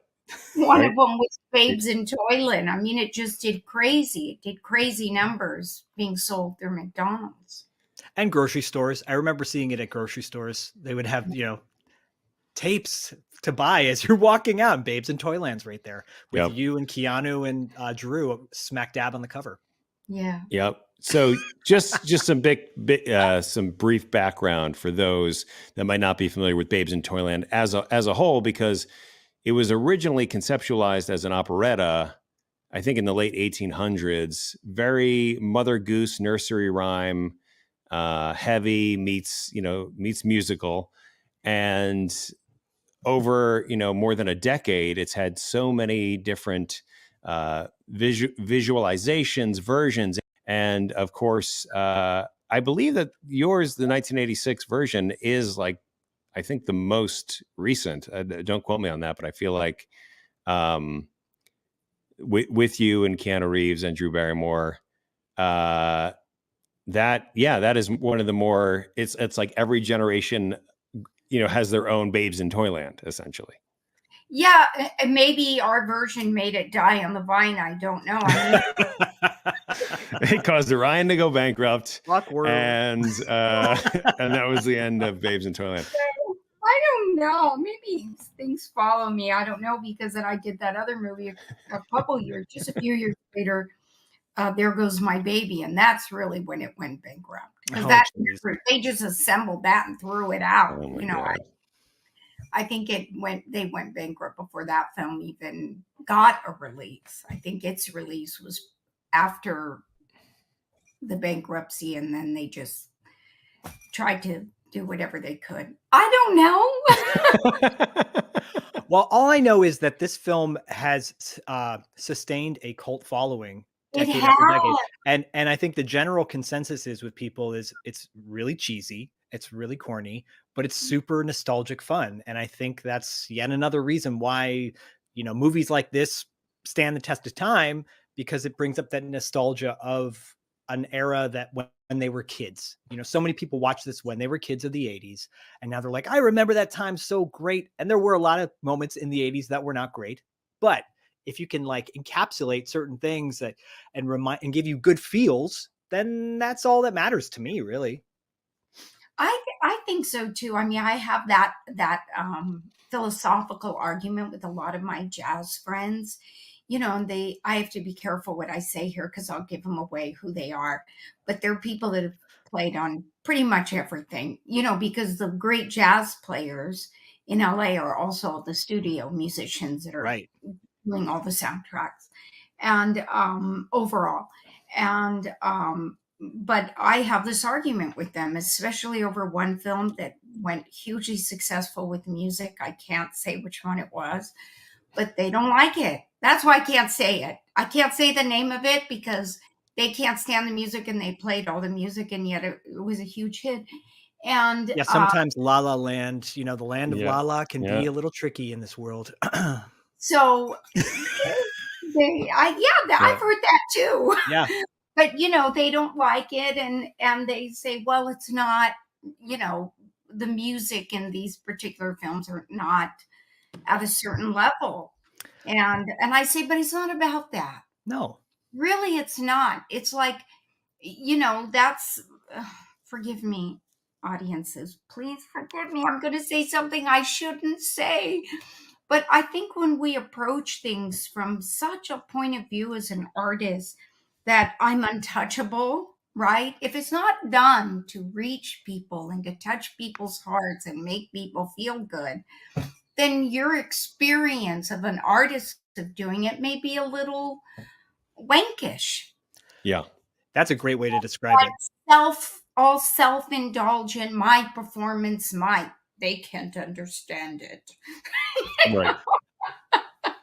You're flashing me back to this time when I was in a band with a bunch of guys who were really talented, and everyone brought a song to cover to the table, and I would bring certain songs and they were like, oh, I don't want to do that song. And I'm like, it's how you make it. It's what you bring to the table. It's the nostalgia people feel. If it's I'm sorry, they were song, bad songs, Zach. They were really bad songs, and it was Train, and we you did have it. to live with that.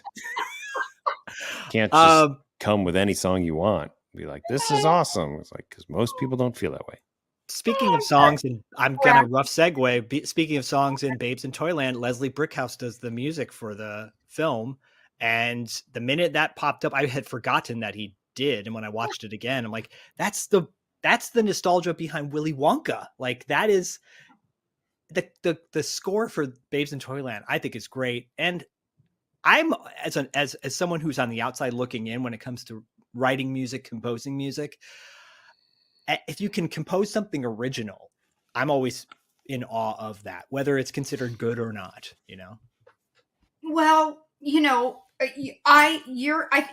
our experience of the music may be different, but I'm right on board with you about Leslie Bricusse, and that was one of the reasons I wanted to do the film. They were going to let me sing, and I did sing. I sang very poorly in it because I did. And none of my singing is in the film, but I mean, it is, but it isn't. The shortened version, the one that everybody sees on the DVD, whatever. Cincinnati? Yeah, like that's me. And you know, I sing with you and all that. That's all good. But there was another number that Keanu and I did that is just really bad. And the day I sang it, I couldn't sing. I was like, we had traveled right when we came over, because we flew. First, we had to go to England for a couple of days for wardrobe fittings. And then we flew on to Munich, Germany. And the first thing they wanted to do were the pre-records. Okay. Well, I was sick. I had no voice. And they were like, don't worry about it. This is just for the playback. Was it just for playback? Oh, no. No, it wasn't. So you just sit there and you mock it down. Right. And you're like, you can't sing, you know, you're struggling to like, well, you know what it's like when you're really hoarse and stuff. And, and I think that was I don't know if in the back end, they just said it's not worth it. They were cutting that song anyway. It was only in the American version on TV for the one night it aired, that Keanu piece with Keanu in the jail. Have you seen it? Do you know what I'm talking about? Oh, yeah. Yeah. It's pretty bad. And I'm mortified, you know, as somebody that does sing and writes and, you know, that's out there in the world. I'm mortified. Yeah, because it's nothing. They did nothing to say, oh, let's redo it. They just like slapped it on out there. And so that was kind of shocking. And you did not know that until you saw it? You're saying? I thought we'd be redoing it. Right. Yeah. Like waiting for the call. And yes. And at that time in my career, first of all, at that time in my life, when I finished a movie, you move on mentally. You know, I wasn't thinking with the same type of brain. Of course. That I would now, where I would be, if I did a movie like that and I did a pre-record, first of all, I might ask to do it differently because I like the raw sound. But like how they shot, you know, how they did Les Mis. Yeah. Where, you know, they shot the performances. And I love that. There's something about that that's so wonderful. Yeah. And then if the voice does something unique, cracks its beat, or does something that's off, it's because of what's happening. And it's tied. the vocal then is tied to what's going on organically. And so it's a different experience of a performance. And so anyway, I would just have eyes on that now, if but I'm not doing that kind of thing now. So it's easy for me to say, but I was mortified about that piece. I'm not mortified with the fact that you that I want to focus on the Cincinnati song you guys sang. I come from C-I-N-C-I-N-N-A-T-I, Cincinnati, the best town in Ohio, USA. At first they called it Cincy, but since Cincy is so natty, they named it Cincinnati, so they say. Hey, the girls are pretty, pretty in this gritty little city. The fellers are the feistiest I've seen. And when it comes to ball teams, the Reds and the Bengals small teams, they knock the socks off all teams on the green. I mean, true argues indefensible. The facts are common sensible. Cincy is invincible. Yeah, know what I mean. Cincy's more than nearly natty. She's Ohio's Maserati. Cincinnati's at the center of the scene. I mean, true argues indefensible.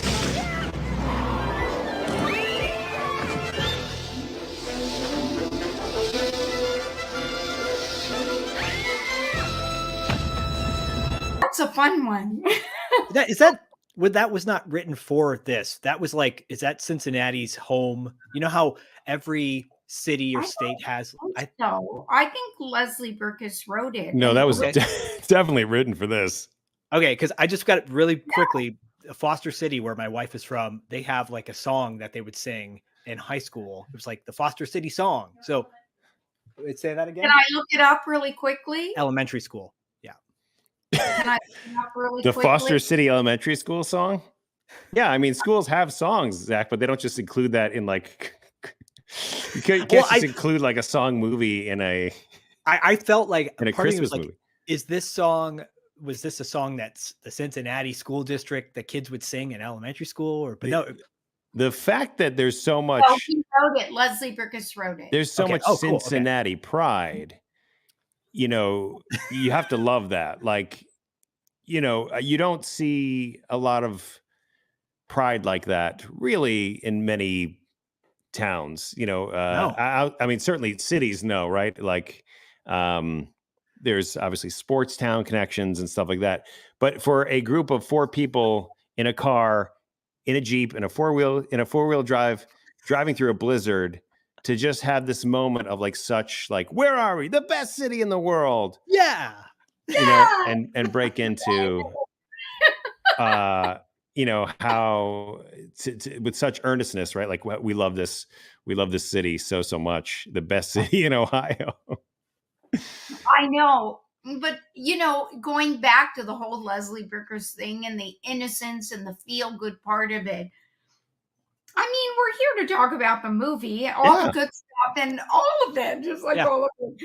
But I'm not sure if they hit the mark in making the movie, in going so much for that innocence. I mean,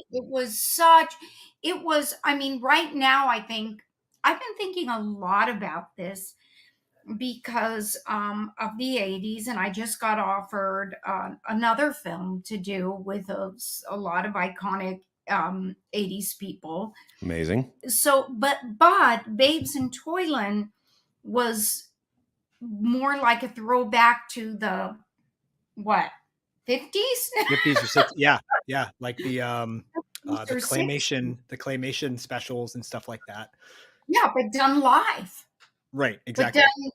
And then, you know, with the little soldiers that were really wooden. Yeah. Mm-hmm. I mean, wooden soldiers. Like, really, I was there.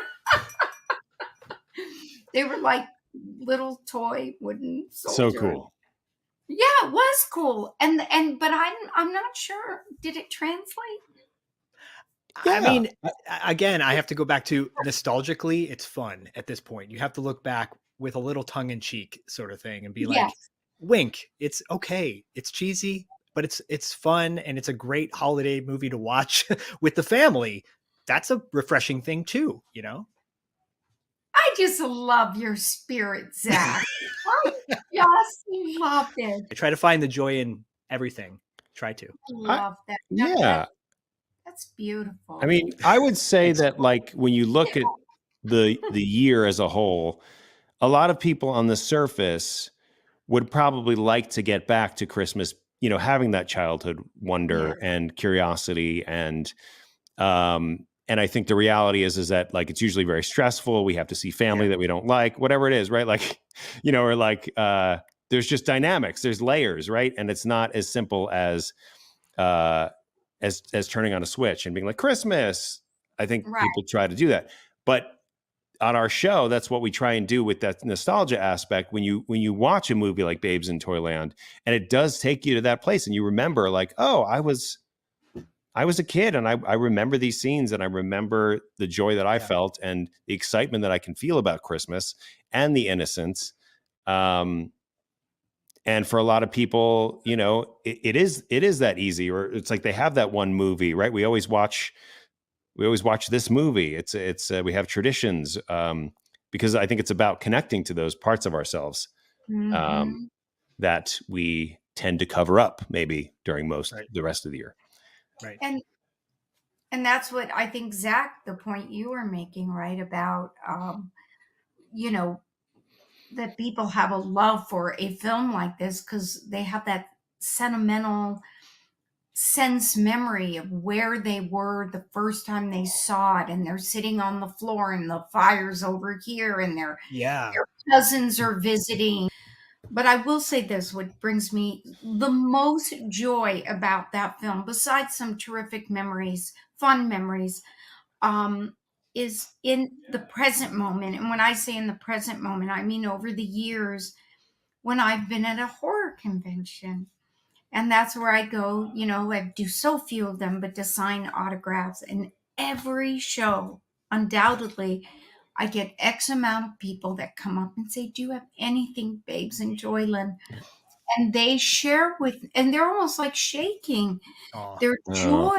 Yes. Babes in Toyland. And that's the very thing they talk about, their memories. I remember it's a time when people put their best foot forward. Many people, because they get into the spirit of Christmas. And you don't have to be Christian. It's not, you know, that for Christians, it has the meaning of the birth of Christ. But I think the spirit of all of that, what emanates out of it for people that are non-Christians or non-believers of all sorts,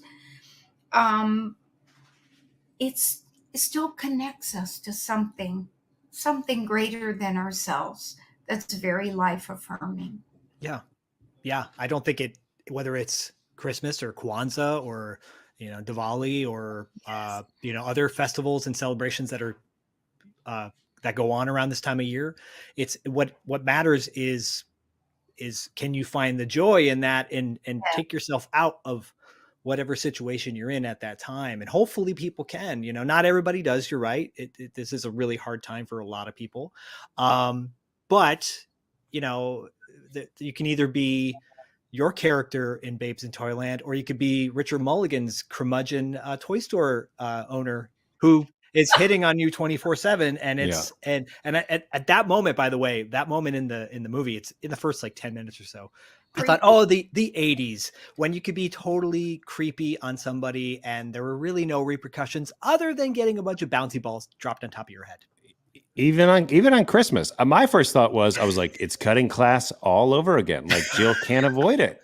You can't avoid old lecherous men. Like this Roddy is McDowell and this now is wrong. Richard Mulligan. Yeah, that's so funny. Every character in Cutting Class. It's so funny. I think it's true. I think in at that time you could get away with things. I'm not, because she was young. They played her like 18, but she came that they come across more like 16, I think. But they I think so too. They were 18. Yes. They were, you know, they played Jack Nimble as, you know, taking over his father's thing, but they were clearly very, very young.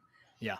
More on the kid's side than the adult side. I mean, she lived at home in the shoe with her mother and little Bo Peep. Right.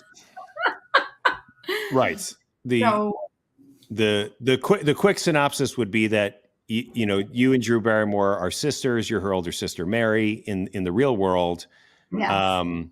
Your boyfriend is Keanu Reeves, Jack, and then Drew has an accident. Her character of Lisa gets knocked out, goes to Toyland, where of course everyone that she knows in the real world is now a Mother Goose Fable character in Toyland, and she always has everyone's best interest in heart, but she has lost sight of that connection that we're kind of talking about here, that connection to her being a child. She was forced to grow up way too fast. Yeah. Forced to grow up way too fast. Or she took that on, because it doesn't really seem like anyone in the movie was pushing her to be a grown-up. No. Kind of had that natural, and it's like the mom, the sister, everyone's like, okay, calm down with that. Yeah. But I mean, it is sweet. I mean, that part of the story, I mean, how true is that for young people? I mean, think about it. That was in the 80s. Look where it's now. Yeah. It's like, 9 and 10-year-olds are trying to be adults. Yeah. Yeah. Yep. Not little 12-year-olds. So it's like, that path keeps getting expanded. So that's a beautiful part of, obviously, in message of the film is, going back, remembering the child in you. I mean, it's true though. It could be as simple as like, an aspiration, a buzzword, a smell, a song. I think music does it a lot for me. Music can just bring me back pretty quickly. Yes. And really, that's what we're really talking about, right? The child is just that they're so innocent and they're so connected to the other side in the good way, Like I've thought, I know I'm going to sound like a total freak of nature right now that I think about these things. It's like, this is what you spend your time thinking about, Jill. But I do. But I think about, the way a baby moves. A baby moves like in tandem, right? The legs, arms. It doesn't go, Mom. It doesn't do that yet. It takes 12 months, 18 months, 24 months. And this is really ego, right? This is, that's my hand. That's my elbow. That's my foot. This is my leg.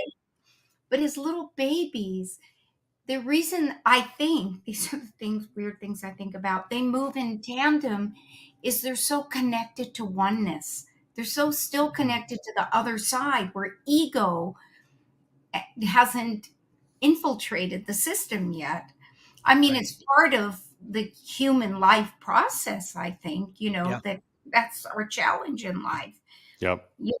And you need that to, walk around and function on the planet. But I'm more talking about the underlying, the spiritual part, like how do we be connected to ego and disconnected from it at the same time to stay in the spirit of beauty and goodness?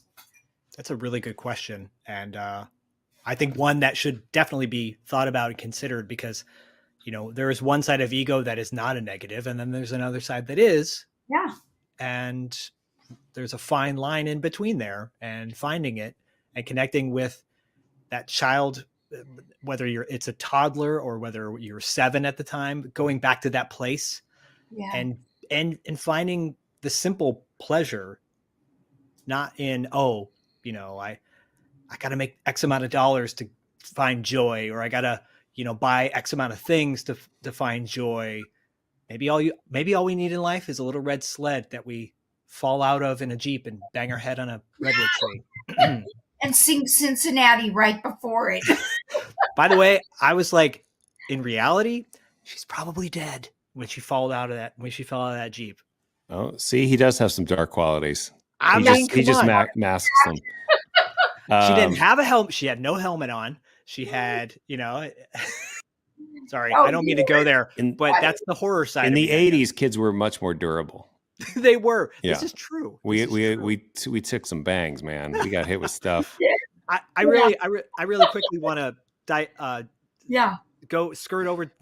move over to the fact that you were not only surrounded by fellow actors at your own age, but you had really solid older actors. Iconic. Brennan, iconic. And then this is a stage in your career where you had done many projects prior to this and you would go on to do more after. Was this a stage in your career where were you still taking mentorship from these other older actors? I don't think so. Okay.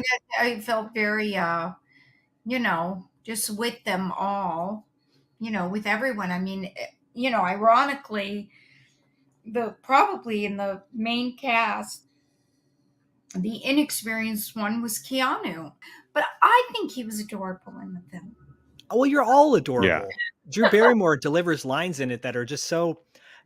If it was by another actor, it might not be the same. It's cute, when she says certain things, and on the flip side, you'd be like, "That's absurd." When her mother, when Eileen Brennan is, the mom, she's calling and she's getting Dustin, she's like getting her tires changed or something. She's getting her tires changed in the blizzard. On Joey, I'm putting chains on Joey, she says, or something. That's right, your little brother, right? Yeah. And Drew's delivery of like, "Okay, mom," or something. I forget exactly what she says, but it's just in the delivery, it makes it cute versus like, "Oh God." Okay, mother, dinner will be ready. It's kind of like that. Yeah.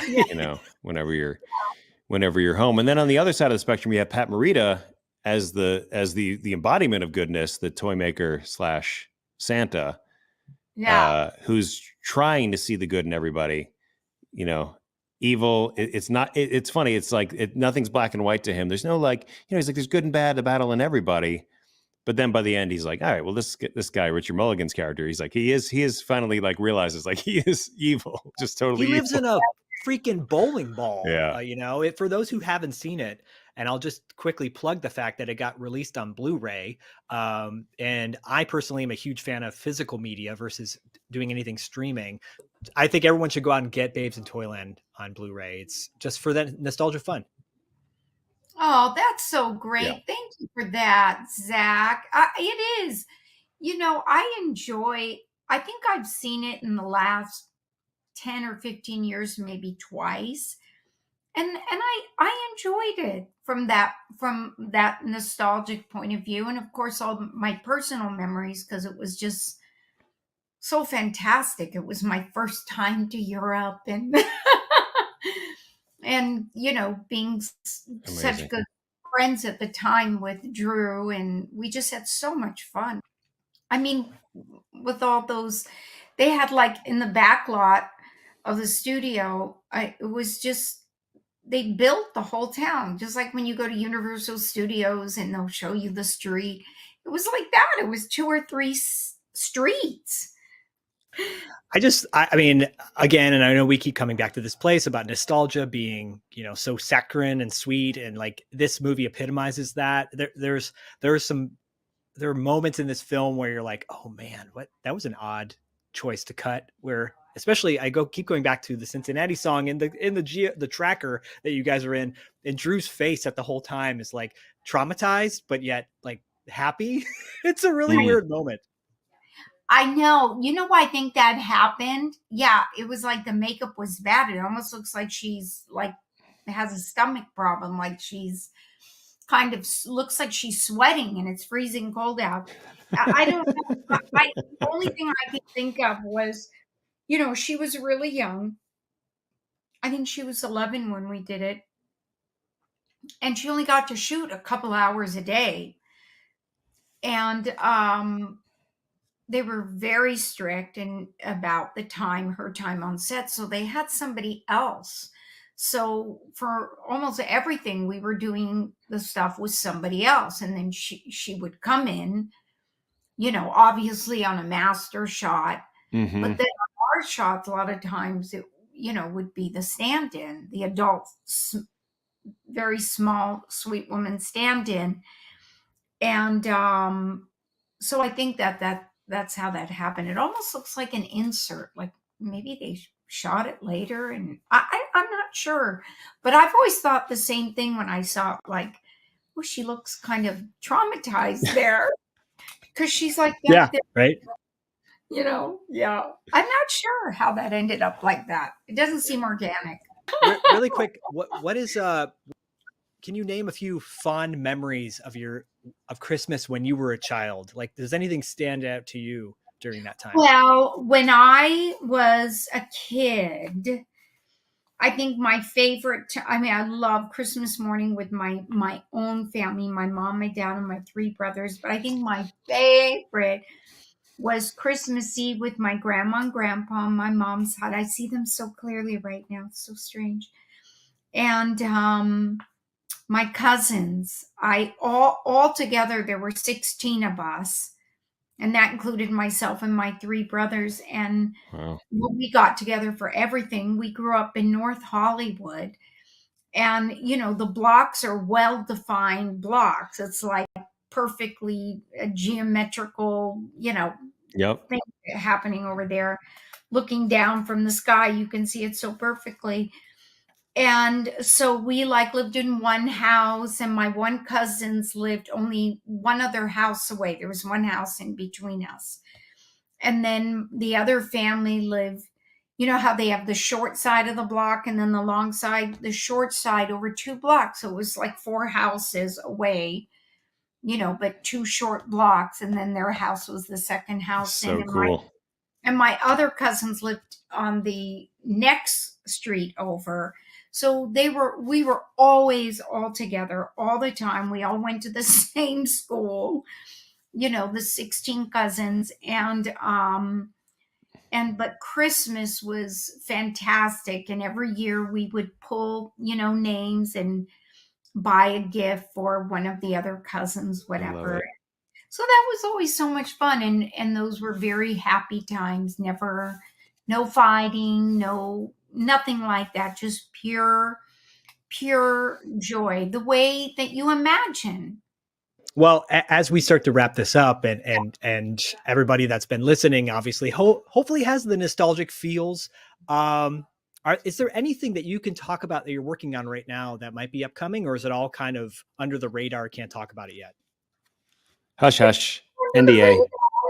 It is. There are some things still under the radar, but hopefully soon I'm going to be able to say stuff. You have to be respectful, and also you're contractually obligated to be respectful. But I would be respectful anyway, without a contract, somebody saying, please don't talk about this. What I can say, which is so exciting for me, but I'm scared too. I must say I'm frightened because it feels all brand new, even though it's not.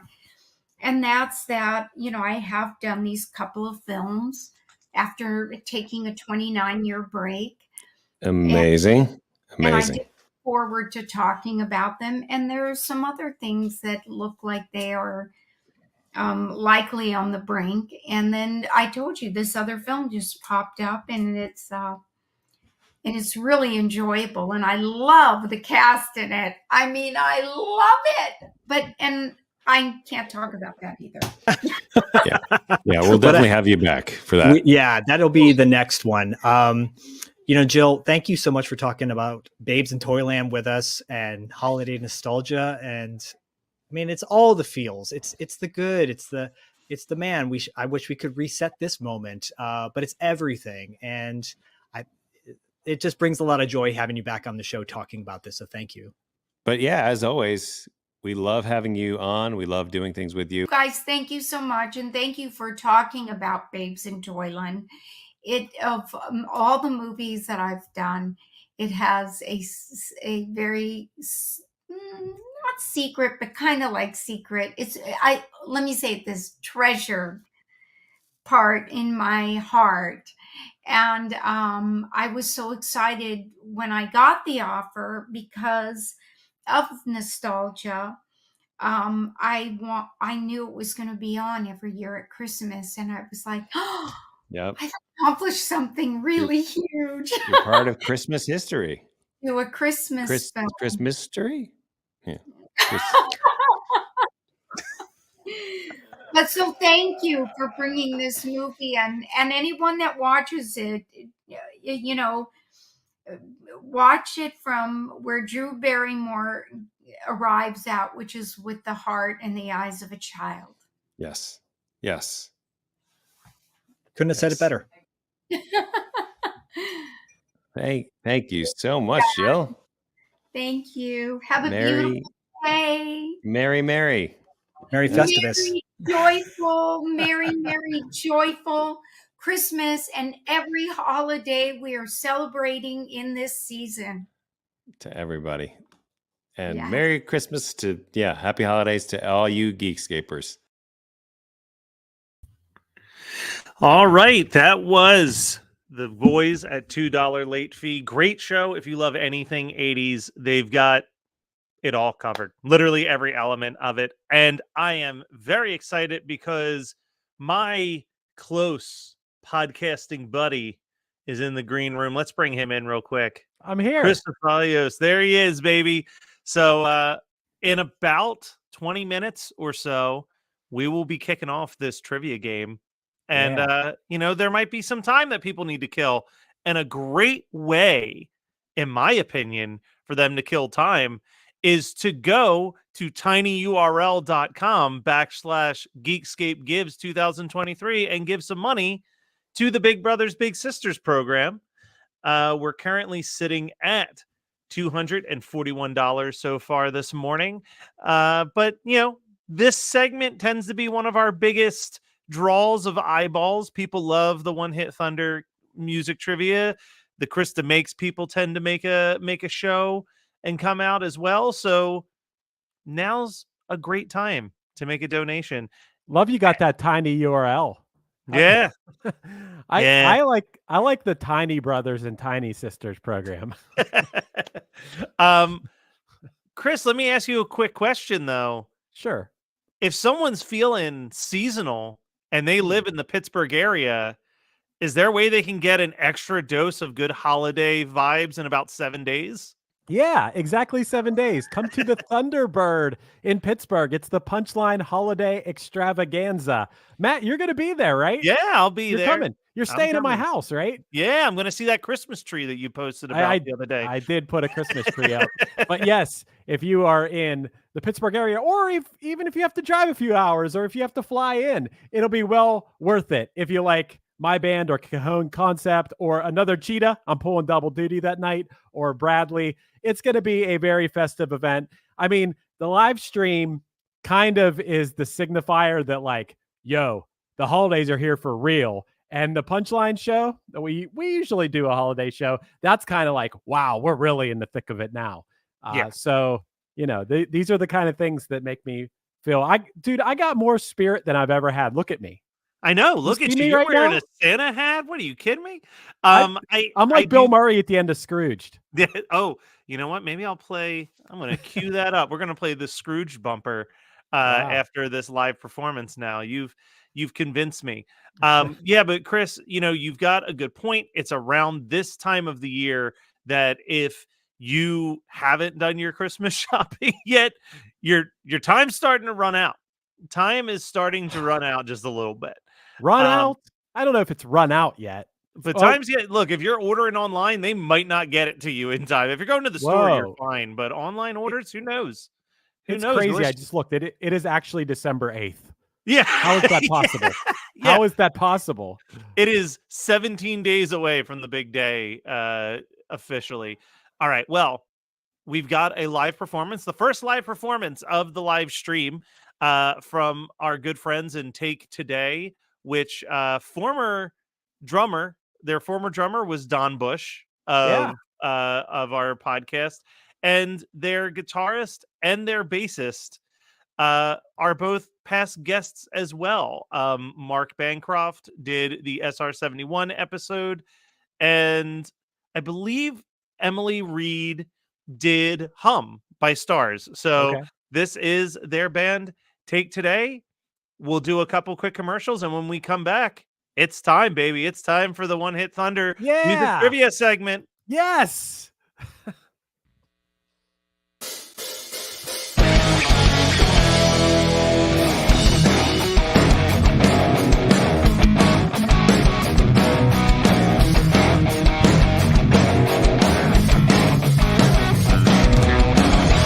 Waking up, sleep remains in my eyes, sweet sleep by my side. How did I stand this moment if I had to dream? Spinning out, I wouldn't doubt myself so much. There's so much to do. I'm hearing you.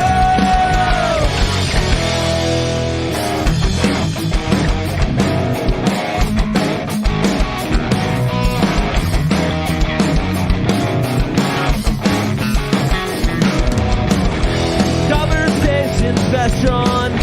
Half awake, time puts my memories testing. No, this isn't fair. If I had the strength, spinning down, I would doubt myself so much. But you did so much to do. I'm hearing you.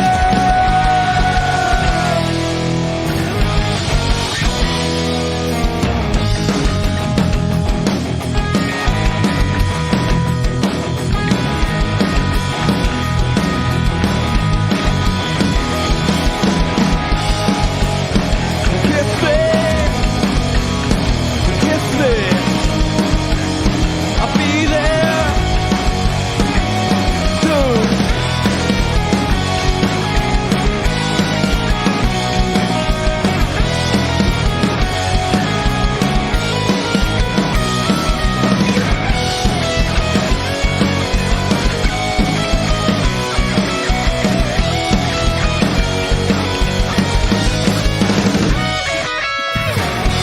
But you said so much to do. I'm hearing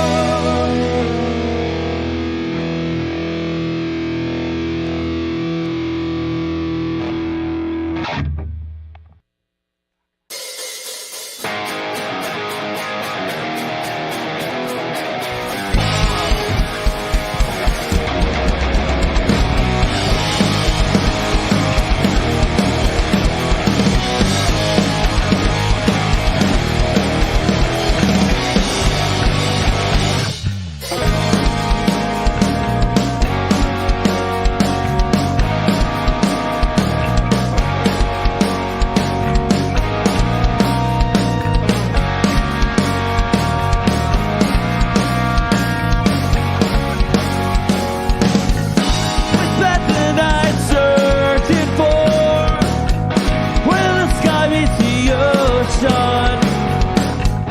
I could care less if we were to drown along the sand tonight.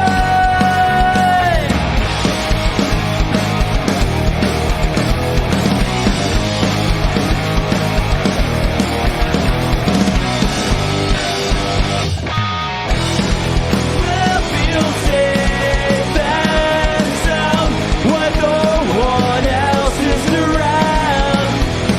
If I could turn back time, I'd own this town.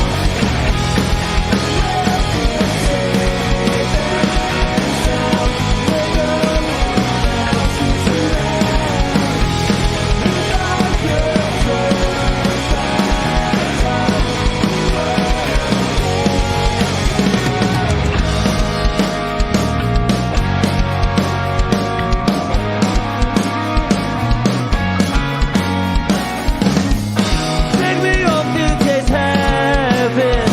I'll jump from smoothless sky. We'll get to hit the ground and die, but I'll sleep down.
Sometimes the best gift you can give is a helping hand.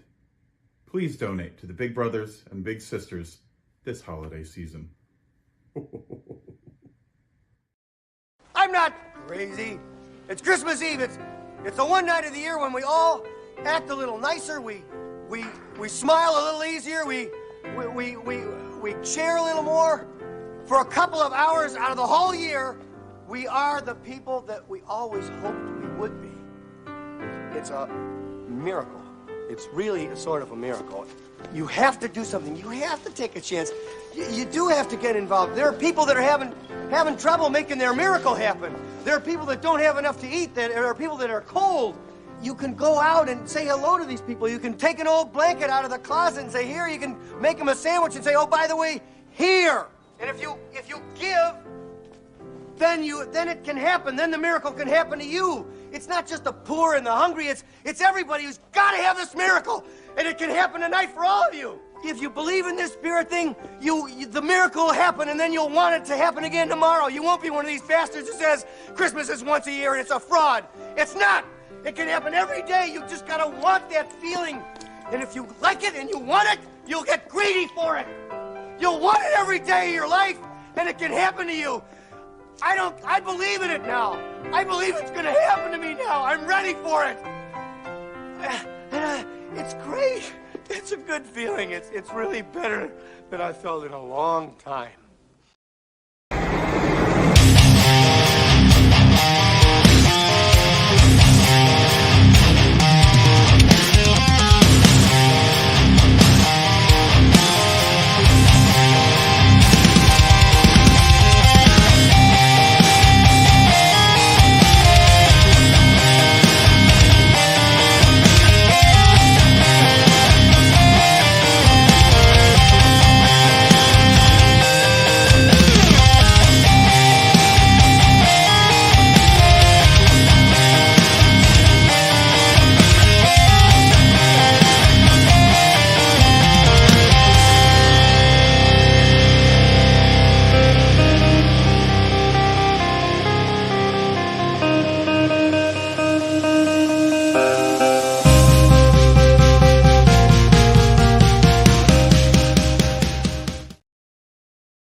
One hit is all you need to make the money guaranteed, and you can live off royalties forever. And it makes me wonder, is it just a blunder, or is it one hit thunder?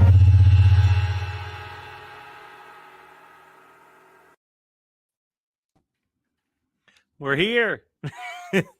Welcome to the One Hit Thunder Trivia Game Show as part of the 4th annual Geekscape Livestream-tacular. I'm glad to be here, Matt. It's for a good cause. It's for a really good cause. There's people waiting for they wait all year for when we do this trivia portion. I mean, just every day I can't go out without people being like, when's the next live stream trivia contest? When is the 4th annual Livestream-tacular One Hit Thunder Trivia Game Show contest? I need to know. People are begging and pleading. And Chris, I think as long as we don't have any interruptions, this could be the best trivia game we've ever done. And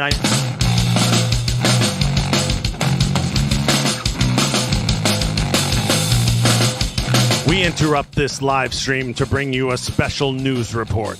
Tonight at 8, Johnny Neutrino will be presenting this year's Supervillain of the Year award, as well as a special performance by Johnny Neutrino and the Order of the Crawling Hand. Tune in tonight at 8 o'clock p.m.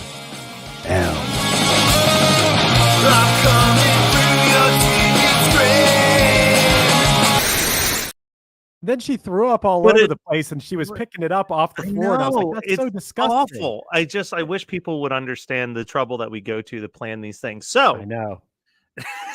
We are actually still waiting.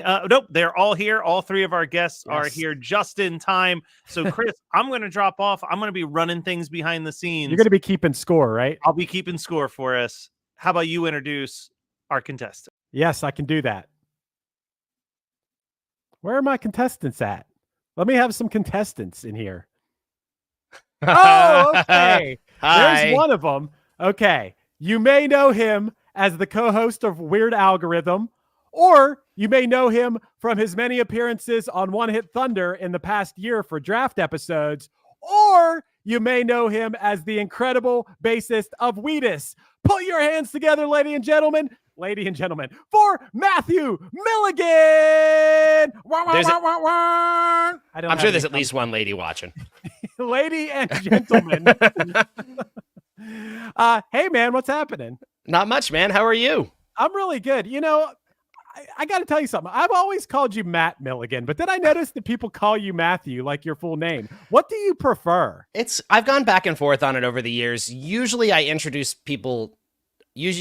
myself nowadays as Matthew, but really it's chill either way. It's all good. Bro. It's all good. That's like you call myself Christopher. Christopher. See, now that sounds weird when you put it like that. That sounds insane. I'm going to call you Matthew for today. All right, that's fine. Yeah, go on. All right, so welcome, man. I think, hey, you got some stiff competition today. I am going to be crazy. Extremely excited for this stiff competition. I'm ready. Okay, well, let's see. Who else do we got here? Oh, there he is.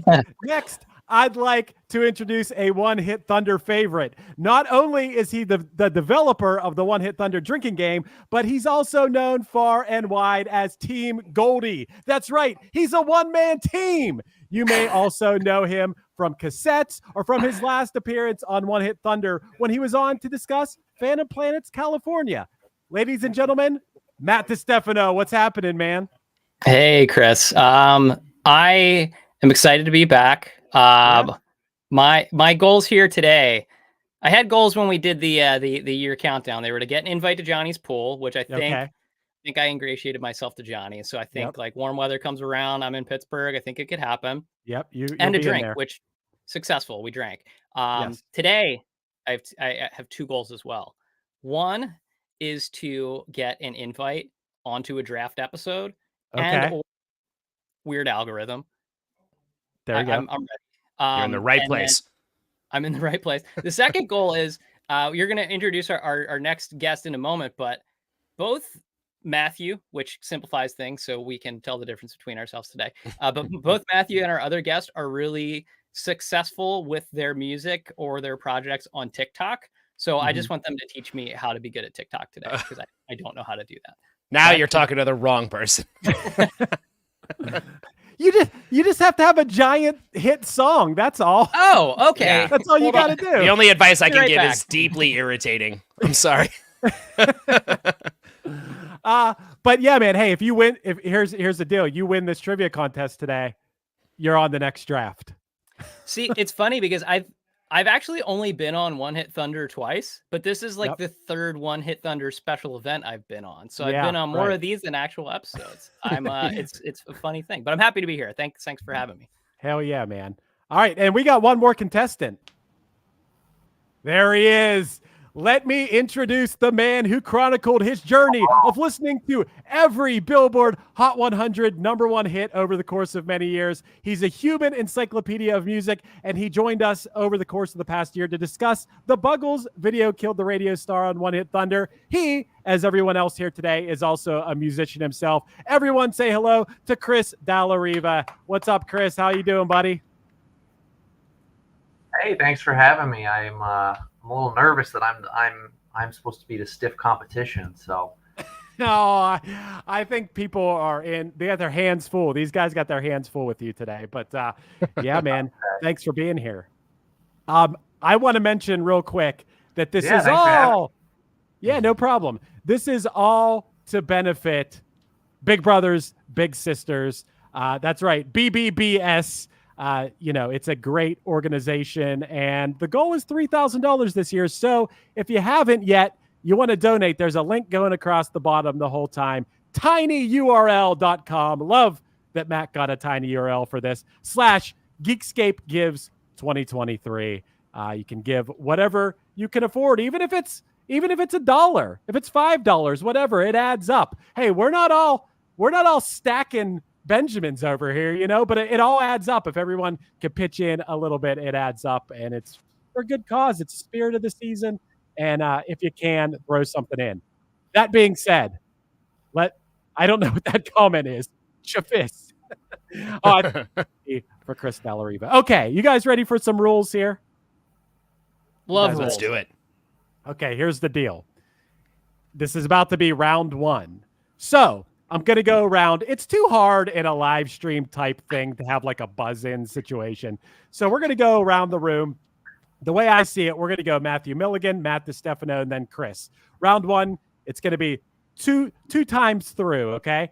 And here's how it works. I'm going to ask, you're going to get to choose between 2 categories. You'll choose your category. If you can answer the question without the multiple choice, you're going to get 10 points. If you need the multiple choice, you get 5 points if you get it right. Here's the deal. If after the question is read, but before the multiple choice, if you're one of the other contestants, you can say thunder. And that means if the person misses the question, you get a chance at the question. But here's the deal. If you get the question right on a steal, you get 5 points. But if you buzz in to try to steal and you miss, that is minus 20. Whoa. Okay? So keep in mind, that's what you're risking there. Is the juice worth the squeeze is the question. You decide, okay? So you really got to think in before you say thunder. So just keep that in mind. Can you say thunder after someone has gotten the multiple choice, or it has to be before the multiple choice? You could only say thunder before the multiple choice. Gotcha. Okay. Can I say it now? I'm ready to play really aggressively and have it go poorly. If you want to go blind, like going blind in poker right now and say thunder for this first question, you can do that. I like it. Bold play.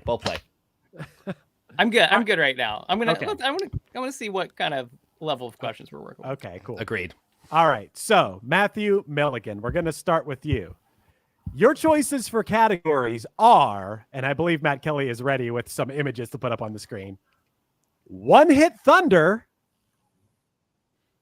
or Finish That Lyric. Ooh. God, that's I want to try. I got to try One Hit Thunder to start. I got to try. Okay, here we go. This band had a hit in 1999 with a song that sampled Andrea True Connection's 1976 single, More, More, More, and was featured in the 1999 crime comedy film, Go.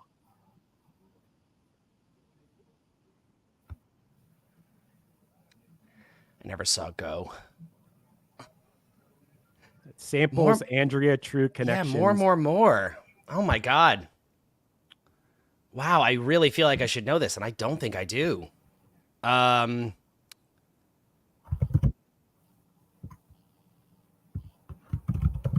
I guess nobody does because no one's saying thunder. I'm gonna. I feel like I'm gonna do multiple choice. Multiple choice. Yeah, that's the move. That's the move. Okay, your choices are A, New Radicals, B, Len, C, Primitive Radio Gods, or D, Sixpence None the Richer.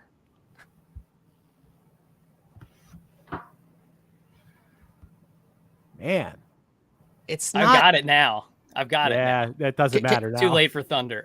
Can you run this? Now I'm hung up on. Run those multiple choice down again for me one more time. A, New Radicals, B, Len, C, Primitive Radio Gods, or D, Sixpence None the Richer. I feel like it has to be Len, and I don't remember it being more the sample in that song, but that's obviously like such a big sample thing. I have to. It's got to be Len. I'm saying Len. You got it. That's it. Oh, I would have got it wrong. I was about to give a big thumbs down. I was like, oh, you got it wrong. I would have been wrong. You got obviously. I know points. that's like looped on a hook, and I just did not remember that's the one it was. Oh man, I was too hung up on the chorus of more in my head. Yeah. Well, you got 5 points. It was a struggle. Craig. It was a struggle, but you got 5 points. Congratulations. Craig Hecht in the chat was really upset with me for that one. I apologize. Matt DiStefano, we're going to you next. Yeah. Your category choices are punk rock. Wait, there it is. There's the graphic. Or emo. Let's go emo. Yeah. Okay. I feel good about both these, though. I like both these categories. Okay.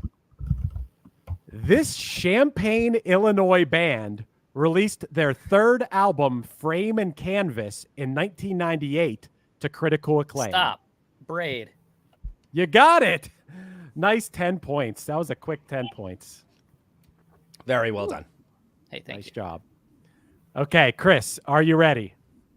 I am ready. I'm a little nervous now after the first two. Oh, the encyclopedia. Here we go.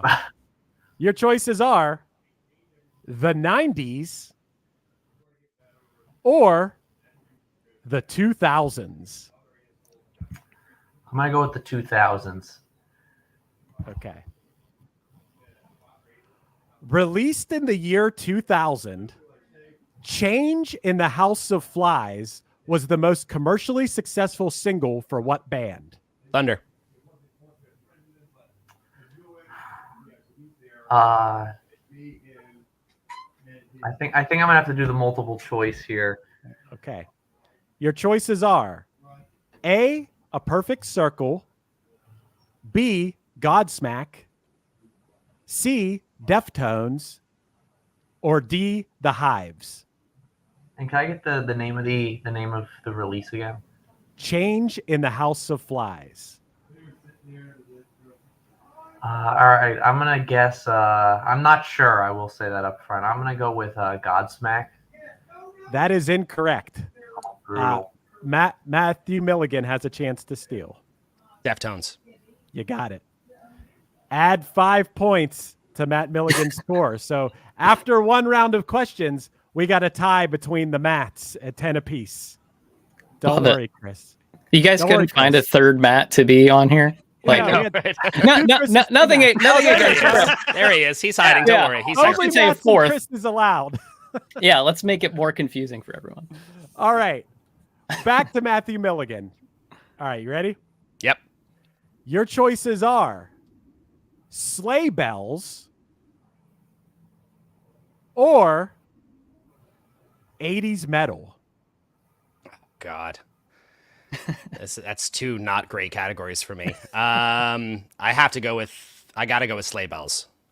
Okay, in Sleigh Bells, what's going to happen is that friend of the podcast and horror movie night co-host Scott Roger will be playing you a metal version of a song, and you will have to name what that song is.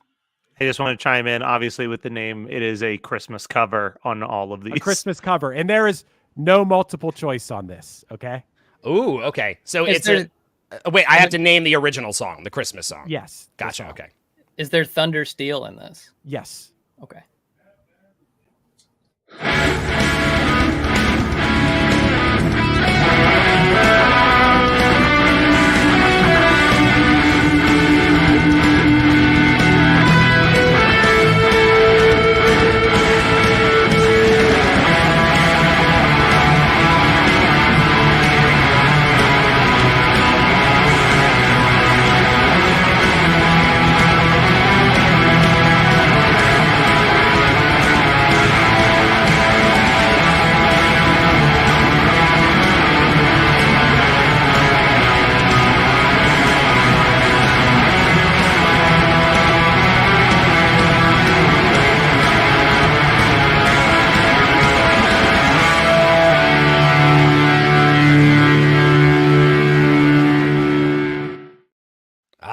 Beautiful. That was beautiful. Yeah. And that is Last Christmas. That's 10 points.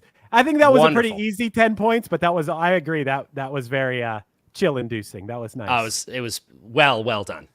Great job, Scott. Okay, you got 20 points, and we're moving on to Matt DiStefano. Your category choices are Finish That Lyric or the 80s. I'm not a lyric guy. Let's go the 80s. Okay. This This is kind of related to that last question. Oh, thanks for saying I have a nice hat. Someone said I had a nice hat. What was Wham's first #1 single on the Billboard Hot 100? Do I lose if I guess? Chris says a thunder here. Do I lose if I guess it? Do I get like points taken off if I guess without multiple choice? You get 10 points if you get it without the multiple choice. You get 5 points if you get it with the multiple choice. Okay. I don't think the multiple choice is going to help me, but I don't lose points if I get it wrong. No. Sweet. I'm going to go Wake Me Up Before You Go. You got it. Nice Hey, okay. job. That's a 10-pointer for you too. Wow, you guys are neck and neck. Came to I play. knew that I Chris- lost so poorly last year. I had to study all year. Yeah, that it went to #1 on November 17th of 1984. Chris Dallariva probably knew that. I did know that one, but Figured you know that one. All right, moving along. Chris, we're back to you. okay. Your choices are the 80s or the 2000s. Okay. I did the 2000s last time and did not have good luck there, so I'm gonna go with the 80s this time. Okay, we got a question that's right in your wheelhouse, man. Tina Turner got her first and only #1 Billboard single with what song in September of 1984? That would be What's Love Got to Do with It? You got it. You're on the board. Nice job. All right. Now I'm not an embarrassment. You're doing great. You're doing great. So, okay, everybody, we are through round 1. And right now the score sits at 20 for Matthew Milligan, 20 for Matt DiStefano, and 10 for Chris. So now we are going to introduce round 2. Here's the deal with round 2. A couple things. All the point values are doubled.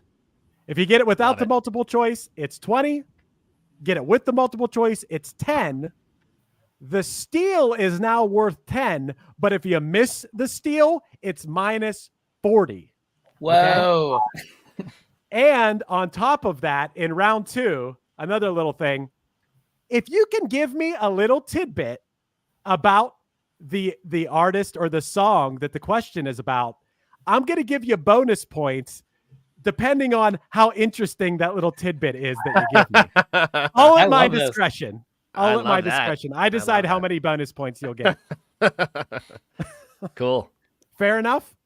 Yeah. Love it. Let's do it. Okay, we're back to Matthew Milligan. It's going to be 2 more rounds of questions. After this round, keep in mind, it's going to be 2 more rounds here. We're going to eliminate someone before the final round. Oh, man. So moves have to be made. Steals have to be made. Whatever you got to do. Okay. So keep that in mind. Okay, we are back to Matthew Milligan.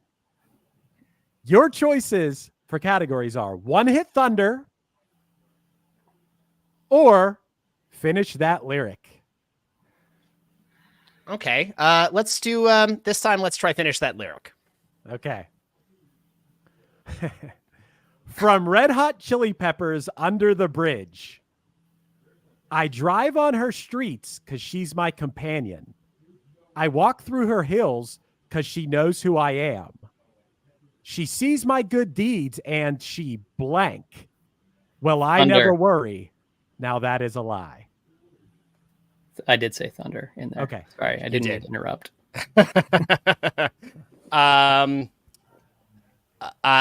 Oh boy. I think I know this, but now this is like a single word off is going to screw me. So I think I have to go with the multiple choice just to be safe here. So it's she sees my good deeds and she blank. Yeah. And she A, misses me grimly. B, kisses me simply. C, kisses me windy. Or D, teaches me swiftly. Shit, maybe I don't know this. I had something different in my head. I'm so sorry. Read that down one more time. Was that what was in your head? She sees my good deeds and she A, misses me grimly, B, kisses me simply, C, kisses me windy, or D, teaches me swiftly. This is a guess. Wow, I'm surprised with myself. I'm not, as Matt said, I'm also not that much of a lyrics guy, but I deserve this. The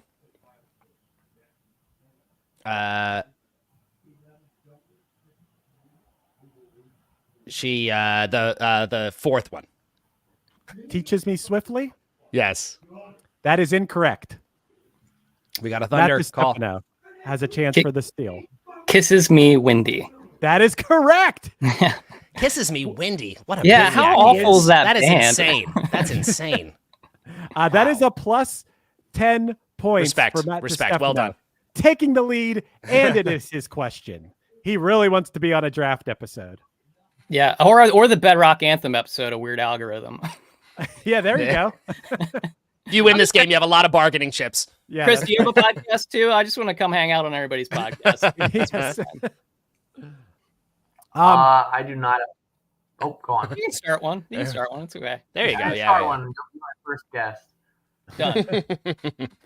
All right, Matt DiStefano, your choices are punk rock or the 90s. Let's go punk rock. Okay. This Bay Area punk rock band released the album Love Is Dead on Lookout Records in 1996.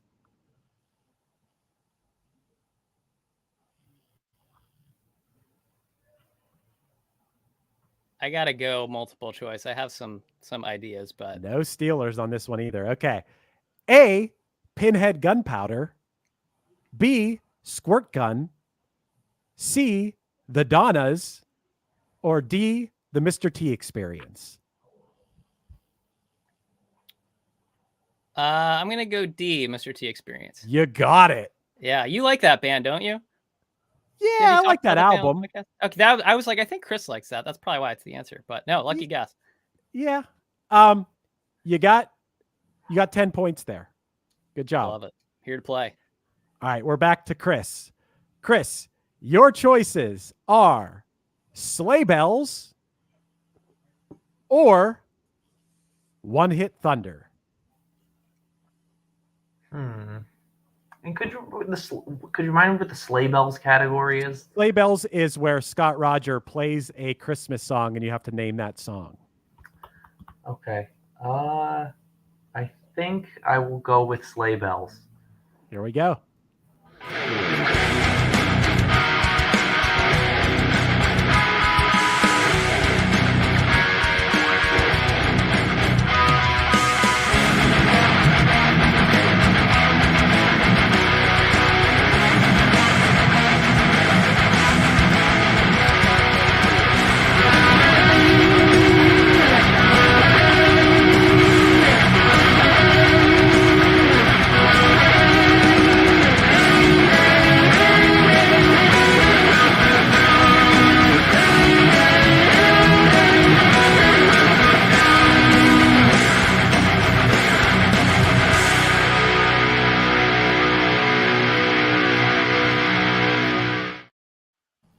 Okay, I definitely know what it is, but I'm concerned about giving the title in the exact words. So,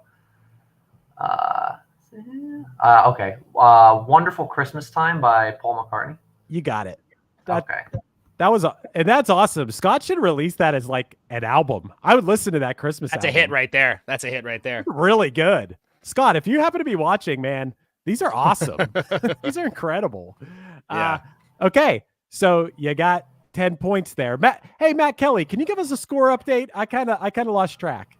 It's an interesting turn of events here now. Yeah, that is Matt all. Matt DiStefano is sitting in first place. Wonderful with Christmas 40 Time points. could rock so hard. Yeah. Chris is in now second place with 30 points with that Sleigh Bells ring, putting Matt Milligan in last place with 20 points. Dope. Okay. How many points did you say I have? 40. Oh, sick. Okay, cool. Okay. This will be the final round of questions. After we finish each question, I'm going to ask you, do you have a piece of info about this question or artist that you want to add for a possible bonus? Okay? Okay. So here we go. We're back to Matthew Milligan.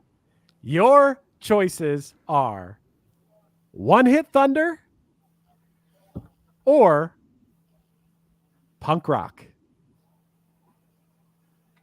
Okay, let's do punk rock. Okay. There you are. This punk rock icon co-wrote the song Radio with Rancid on their 1994 album Let's Go.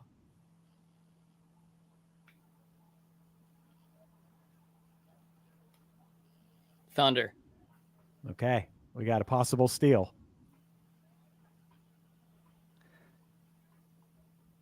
Or I'm going to end up with 0. Yeah, that's risky, man. Can I take my Thunder back? Nope, too late now. Okay. Now this is interesting. Because if I do multiple choice, I'm making his steal easier. Oh, yeah, that's a good point. But you still have the chance to get points. True. If you're that lost exactly, yeah. Strategy. I'm actually gonna make a guess because you're right. Because if I don't get this, I just straight lose. Well, I'm not actually. That's not true. Unless someone else loses points. God, I can't. I'm okay. I'm gonna take a big swing here, and I'm just gonna make a guess. And I might be wrong. I think I might be remembering wrong because, is it Fat Mike? It is not. Damn it. But you made it harder for Matt did. DiStefano. Well, that was my first thought, but then that immediately went out. And when I said Thunder was when I had the second thought, but I also think this might be wrong. But I think it's right. Brett Garowitz. That is incorrect. Oh, no! 40. Oh, yikes. Wow. Minus 40. That hurts. I blew it. I'm out. Wow. That was well, not necessarily because you get another. You still get a round here. I have to come up with get a correct answer and come up with a really good tidbit for Chris. That's right. That's true. Yeah. It was actually Billy Joe Armstrong. Did he really? Yep. Radio. Did Brett Garowitz produce that record? I actually don't know. And I was thinking of NoFX because NoFX covered that song, and I have it in my head, a version of Fat Mike singing that track. Someone asked if you can go below 0. The answer is yes. Oh, big! We're going there. Hey, Matt Kelly, why don't you step in and give us a quick update here? Well, with that turn of events, Chris is now in the lead with 30 points. Wow. Matt Milligan is in second place with 20. And Matt, maybe in 2023 we'll get you on a draft episode. You're down to 0 points. Yeah, It's hey, it's close. It's close. It's not over yet. It's not a done deal. To get this question correct with no multiple choice and give you a 15-point worthy tidbit. Well, he could get a steal. It ain't over. Nobody has that good of a score. That's true. That's true. Listen, you don't win if you don't play the game. That's true. There we go. You got to play the game. All right, Matt, you ready? DiStefano, I mean. Sure. Your choices are Finish That Lyric or Emo. Let's do Emo again. Emo was good for me the first time. Okay.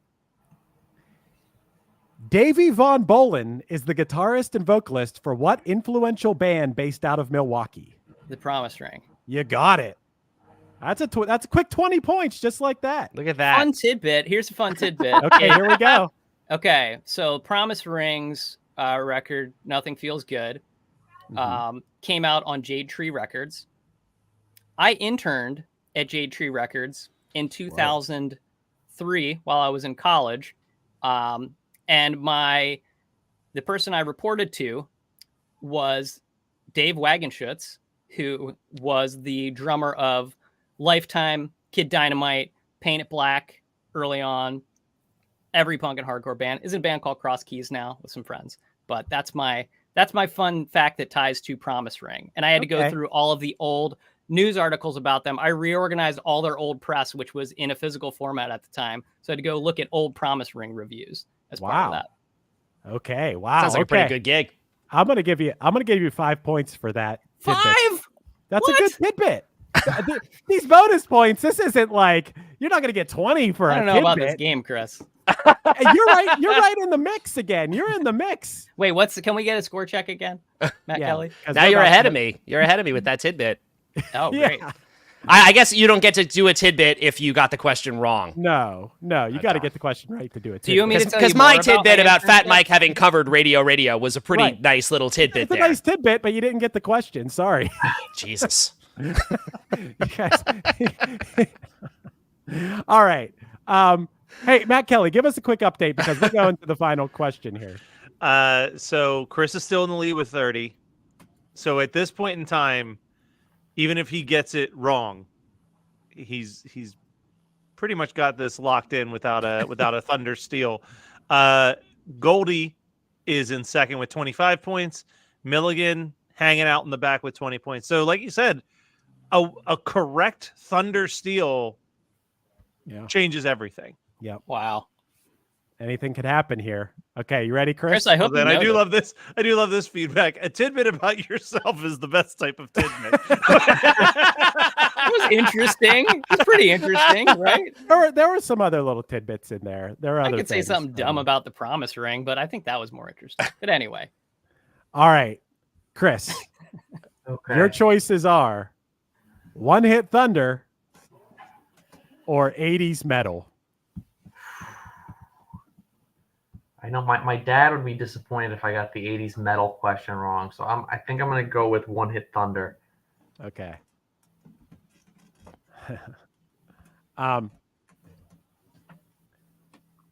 Positive K had a hit in 1993 with I Got a Man, a song where he not only does the male parts, but also the female parts by pitching his voice up using studio technology. 4 years earlier in 1989, Positive K had a minor hit with I'm Not Having It, which had a very similar theme to I Got a Man. I'm Not Having It was a duet with what female artist? Okay, so off the bat, I do not know this, but I think I can take an edge. I'm going to take an educated guess. 89 female pop Thunder. star. Okay, that was Matt Milligan, right? Okay. Yes, it was me. Okay. I thought you weren't going to say it. And I was like, he has to. That's his only chance. So I'm definitely not going to multiple choice. I think that would be a bad. That would be bad for me. strategy. Yeah, so I'm gonna just guess an 80s pop star, a late 80s pop star. I'm gonna go with Paula Abdul. That is incorrect. Okay. Matthew Milligan. Absolutely zero idea. It is my only Hail Mary maneuver. Late 80s pop singer, Tiffany. That is incorrect. Damn it. Sorry. That's okay. It was actually MC Light. Ooh, would never have known that. Yeah. So that means, what does that mean, Matt? Does that mean Matthew Milligan is gone? So Matthew Milligan is gone at negative 20 points. Ooh, I went out with a blaze. You went out with a blaze. Oh, yeah, you got minus 40. Damn. I think I did this last year too, just because he did record 3 of them. We will play one last sleigh bell to send off Matt Milligan, and then we'll go to the final round, and you can explain those rules to Chris and Matt when we come back. Real quick, before you do that, Matt, what amount of points do these two guys have? Because it's important. It's 30 to 25, so it's just a 5-point difference. All right, cool. All right, enjoy Scott's. May the best man win. Scott's thrashy cover of the Vandals' "Oi to the World." Nice.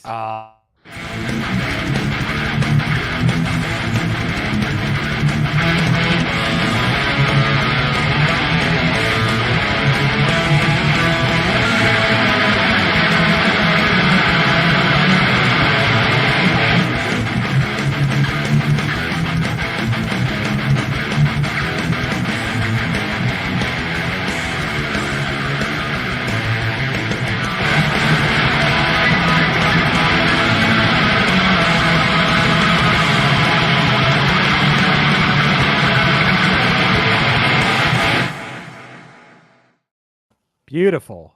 Beautiful. Okay, here's how the final round's going to go.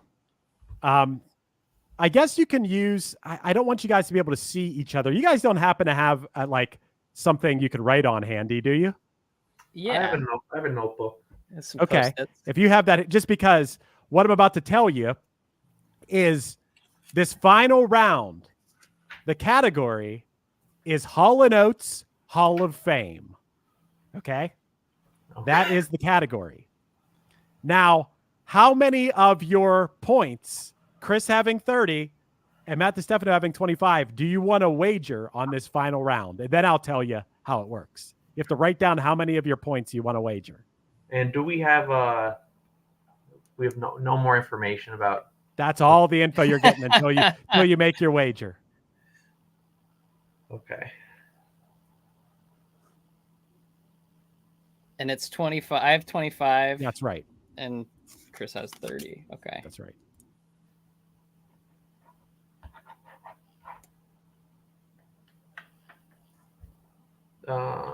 Wait. All right. He's changing his mind. Yeah, strategy. Oh, okay. I think I have it. All right. You guys have your wagers written down? Yes. You can show them to me now. I'm going to go with 21. 21, and Matt DiStefano got 18. Okay. Here's how this is going to work. We're going to start with Chris, but you will say, I can... Here, let me start this way. Hall & Oates had 16 songs in the top 10 on the Billboard Hot 100. 16. How many can you name?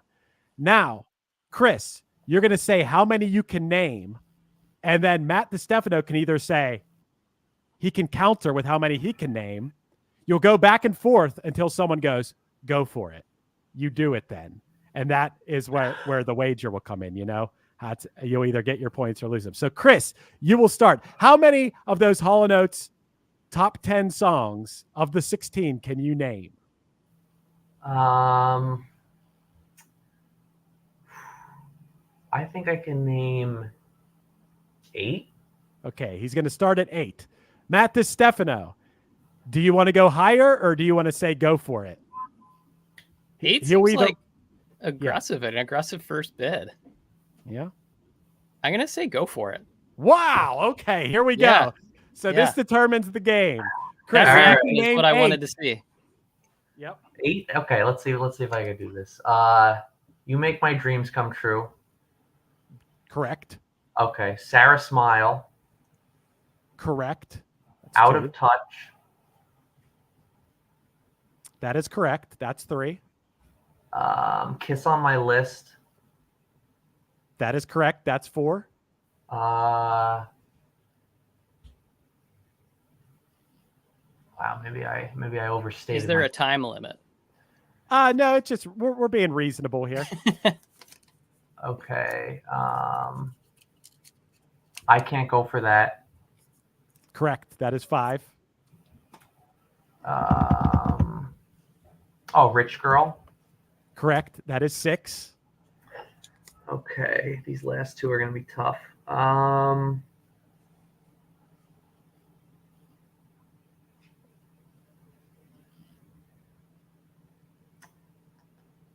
Maneater. Correct. That is 7. You need one more. Oh, Jesus. To be the winner. Let's see. I think I've exhausted all of their number 1 hits, which...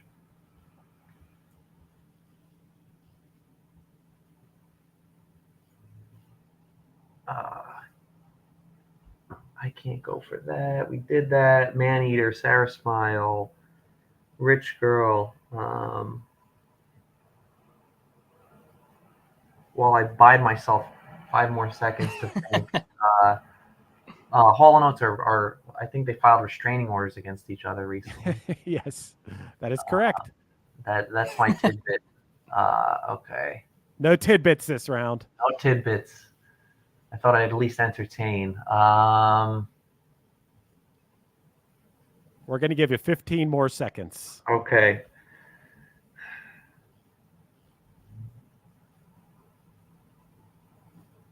10.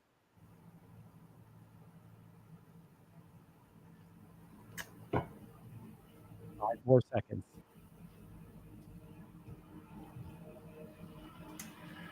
I don't think I have it. I don't think I have the 8. Wow, we got 7 of them. Matt DeStefano, you are the winner. Could you have named any more of them? No, I have like every Hall and Oates record sitting upstairs, and as soon as you said that, I could only think of like 3 songs off the top of my head. I froze, so that's why I was like, I can't go up against this right now. Well, congratulations to Matt DeStefano. Actually, Chris, there was one more #1 hit that you didn't name. That was Private Eyes. Oh, I should have known that. and the other 8 are She's Gone. Oh wait, Matthew Milligan. I actually missed some of the calls. Adult Education. Right. Family Man. Right. I can't. I don't remember all the ones you said. Sarah Smile. You just said Private Eyes. That was the other one I was thinking of. Like I was trying to scream through the screen at you for Private Eyes. It's like, oh man. Yeah. The 5 other ones that weren't named yet are Method of Modern Love. Oh, Method of Modern Love, of course. Isn't So. One-on-One. Everything Your Heart Desires, and Did It in a Minute. I would have. I know Private Eye. I don't think I know any of those other songs. So yeah. I mean, Method of Modern Love, I feel like is most notable for Method Man, literally taking the chorus for his song Method Man. It made it into a Weird Al polka, Matt. That too, but I think the Method Man is slightly more bigger. How dare you? The random polka. Look, I love Al as much as the next man. So that ends. Chris, 9 points remaining with Matt DeStefano, 43 points and a guaranteed appearance on every next draft podcast. But guaranteed appearance on any podcast that any of the people on this live stream have, I guess. Hey, I gotta say, this is nothing against Matt DeStefano. I just thought that these two were powerhouses as far as music trivia, and I feel like you were the real David against 2 Goliaths. So, congratulations to you, man. You did a great job. Thank you. I think I was underestimated, but Yeah, you know, those. maybe. Thank you for those 2 emo categories. Those, All right, so real quick before we we move on to the next segment, each one of you, I'll pop you up into full screen and just do a quick 30 to 60 seconds of what people can check out with you and all of that other good stuff. Oh, I'll go first. Okay. Well, as was already mentioned, I am on a podcast on the Geekscape network called Weird Algorithm with my buddy Matt Kelly over there, who's been running this incredible event. We talk about Weird Al, but we also just talk about pop culture and all of the stuff adjacent to Al, which turns out to be everything in the entire world. So check that out. That's really fun. I play in the band Wheatus, who just put out a Christmas EP that is just a dirtbag Christmas. It's on all the streaming platforms. If you're looking for some new Christmas music that, is, maybe you'll think it's okay. And more Wheatus shows and stuff in the new year, but that's still coming. But thank you. And contribute to this event. Obviously, please support this live stream. Yes, go and donate. tinyurl.com/Geekscape gives 2023. Thank you to Shane O'Hare of the Dynamic Resolution podcast for getting that URL for us. All right, Stefano, you're up next. Hey, #1, thank you for having me on here. You can catch me next year on Matt's and Chris's podcasts. Every episode, I'm going to be on every week. But no, for real, stuff I have going on. I make music under the name Team Goldie, and I made a new album that is done. I recorded it literally right where I'm sitting right now in my basement here. And my buddy John Brown, who's been working on some of the Punchline stuff as well recently, mixed it. And yeah, it's going to come out next year. It's really awesome. Really excited about it. There's a couple songs from it online right now. I am also going to just play shows with Wheatus and Punchline next year. So keep an eye out for that. I'm just inviting myself to everything next year. And I'll go. He's drunk with power. I'm going to resurrect Jade Tree Records, and I'm going to go back and intern there again too. But yes, no, thank you again for having me. This is a lot of fun. Hell yeah. All right. Congrats. And lastly, Chris. Hello. I also make music. I got some new stuff coming out next year under my name, Chris Dallariva. Though to the people of the internet, I'm definitely more notable as a. I have a pretty popular TikTok page at Chris Dallery Music where I talk about music and data, and I have a newsletter called Can't Get Much Higher. That's sort of about the music industry, music, data, numbers. That's relatively popular, so you can find me at either of those two places, and I'd love to have you there. All right, awesome. And hey, Christophilios, how about you do a quick promo before you bounce as well? Hey, everybody. I just want to say go donate to Big Brothers Big Sisters at the URL that's scrolling across the bottom of the screen. All my things, if you listen to One Hit Thunder or you follow me on anything, you know my things. Punchline and Another Cheetah and Pack and, you know, One Hit Thunder and Krista Makes a Podcast. Check those out. You know, I do a bunch of things. I'm just glad to be part of the Geekscape live stream, and this is really fun. Congrats to everyone who continues putting out good stuff into the world on the Geekscape network. And this is great, Matt. Congratulations on the 4th annual. 4th annual, and talking about people who are putting out good stuff through the Geekscape network. I already see Katie and Marie from Napping Through Happy Hour in the green room. They're going to be coming up next, joined by Maggie and Sarah of Unstable Topics. That should be a great time. Nice. But we've got a little bit of an intermission, and I'm very excited to play this next video. All of the live performances for this year have been amazing, and this is one of my absolute favorites from my friends Dan and Andrew Sinkler, who have a band called the Fate 11 that's like an ambient instrumental group. So enjoy this performance, and as well as a sketch from Katie Hampton of Napping Through Happy Hour just before El Sassy Pants herself, just before we get to the Napping Through Happy Hour Unstable Topics Icebreaker Extravaganza.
My seasonal depression has really gotten to me this year. I used to enjoy writing emails about things I'd already written in other emails, but not this year. Ever since my seasonal depression started to arrive again, I can no longer be myself. it was ruining my life. The stress was really getting to me. The alcoholism, the casual alcoholism, the familial alcoholism, and the shopaholism. All of it was too much. So, I decided to ask my doctor about Xmas.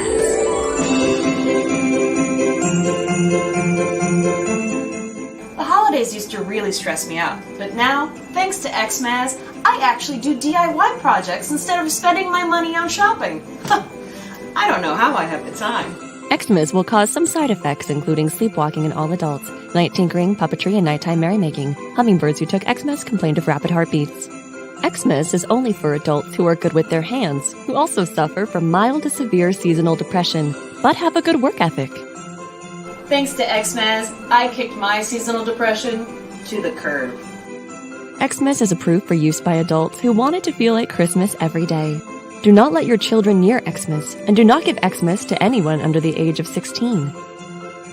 Do not attempt to wake anyone on Xmas. People who attempt to wake an Xmas user may be non-believers and may have to be dealt with. Users of Xmas cannot be held responsible for their actions if woken during a Maz cycle. Maz cycles become longer and longer.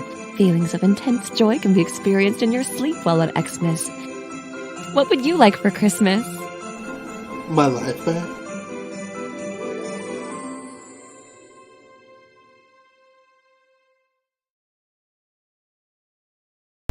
Come on, Teddy. Enough Christmas for one day. Okay, Mom.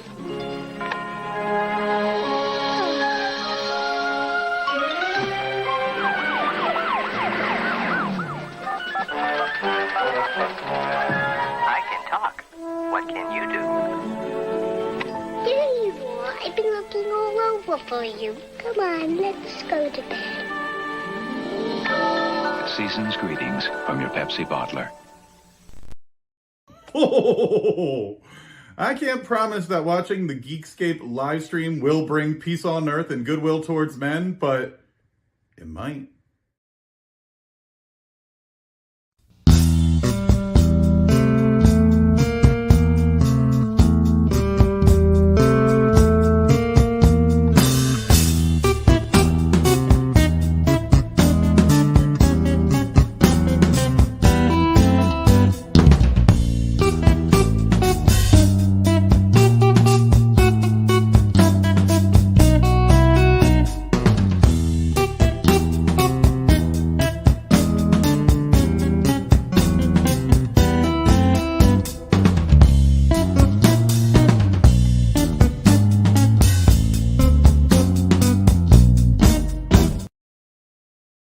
Hey, we are back after that brief little break, and that was some stuff that we had laying around. We will talk about it. Let's start with two of my favorite absolute podcasters. Got to spend a whole lot of San Diego Comic-Con, hang out with both of them, and I listened to Napping Through Happy Hour every single Monday when they remember to put out episodes. Katie and Marie. I completely forgot this week because that episode's going out this coming Monday. There you go. I love that. And first of all, great work with the Xmas commercial. Yeah, that was written by fellow Nothing Burgerian Tim De La Monte. Fantastic. That was his apartment, all of his stuff, and I definitely ate a lot of that pizza. It was very familiar. It felt very familiar, so I related to that commercial deeply. And this is the perfect combination because our guests on this kind of discovered Geekscape when you appeared on their show, Unstable Topics. Let's bring in Maggie and Sarah real quick. Yeah. Hi. Hi, ladies. All right. Well, just one last time, I'm going to do a quick push to go and donate. Go to tinyurl.com/Geekscape Gives 2023. We have $266, which is just shy of our $3,000 goal. So any donations, send it to your friends and loved ones. I mean, obviously you can donate throughout the month, but it seems a lot cooler if we do it all in one day. So please do that. And now I'm going to disappear for a little bit and y'all have a great chat. Thanks so much, Matt. And yes, please donate to that cause. I know that they have like 8 or 9 donations in there, so get going. Dude, Maggie, Sarah, how are you guys? It's so good to see you again. We're We haven't so seen you glad in a to minute. be here. Yeah. Merry Christmas, Happy Holidays, Happy Hanukkah. Oh my Yeah. God. Oh yeah, all of the things. When does Kwanzaa start? Should I be the one who Yeah, knows that? yeah, you should know that one. I don't know that. Yeah, I should check It's in on that. surprising that I don't know that, but I don't. I'll look into it. But happy all of the things. Yeah, we're so excited to be here with you guys because I think we're a simpatico podcast. I feel like, I feel like it's two besties doing fun things, talking to cool people. So we're excited to talk to you two cool people and be guests. Yes, we are thrilled. I'm sorry about my voice. I am Did you so just get through sorry. puberty? Is this a safe space? I don't know if this is a safe space or not. I'm so sorry if making a joke made No, this not a safe no, I have been vomiting all night. Bro, no. I can't talk. Why are you here? I'm Are you glad if you could okay? give some money Yeah. to this amazing cause. Partially because look at us powering through. No, Sarah 24 texted me. hours. She was like, I'm throwing up. And I was like, well, I'll see you at 1. I have so many questions. I mean, are you okay now? Like Emotionally or physically? Emotionally, I will never be the same again. Physically, I'm getting there. Okay. Was this? Did you eat my dad's Thanksgiving turkey? No, there's this beautiful thing when your children are in kindergarten. The gifts they bring home like viruses. And so this is a gift from my son. He was sick Tuesday. So I was sick yesterday. It's been a whirlwind, y'all. Happy holidays. Happy holidays. I feel like you resemble like the majority of the country right now in energy and affect. I think it's the season of getting sick. So it's like this is nothing more holiday and seasonal and celebratory than vomiting for 24 hours. 24 hours. It's fine. It's fine. Hey, I do think this is a perfect segue. Maggie and I kind of wanted to bring some unstable topics to this unstableness of my sickness to y'all as a Christmas holiday Kwanzaa Hanukkah gift by playing some of our favorite games with you two. Is that okay? Absolutely. Yeah. So Christmas came early. I hope you enjoy these gifts. Oh my gosh, I'm very excited.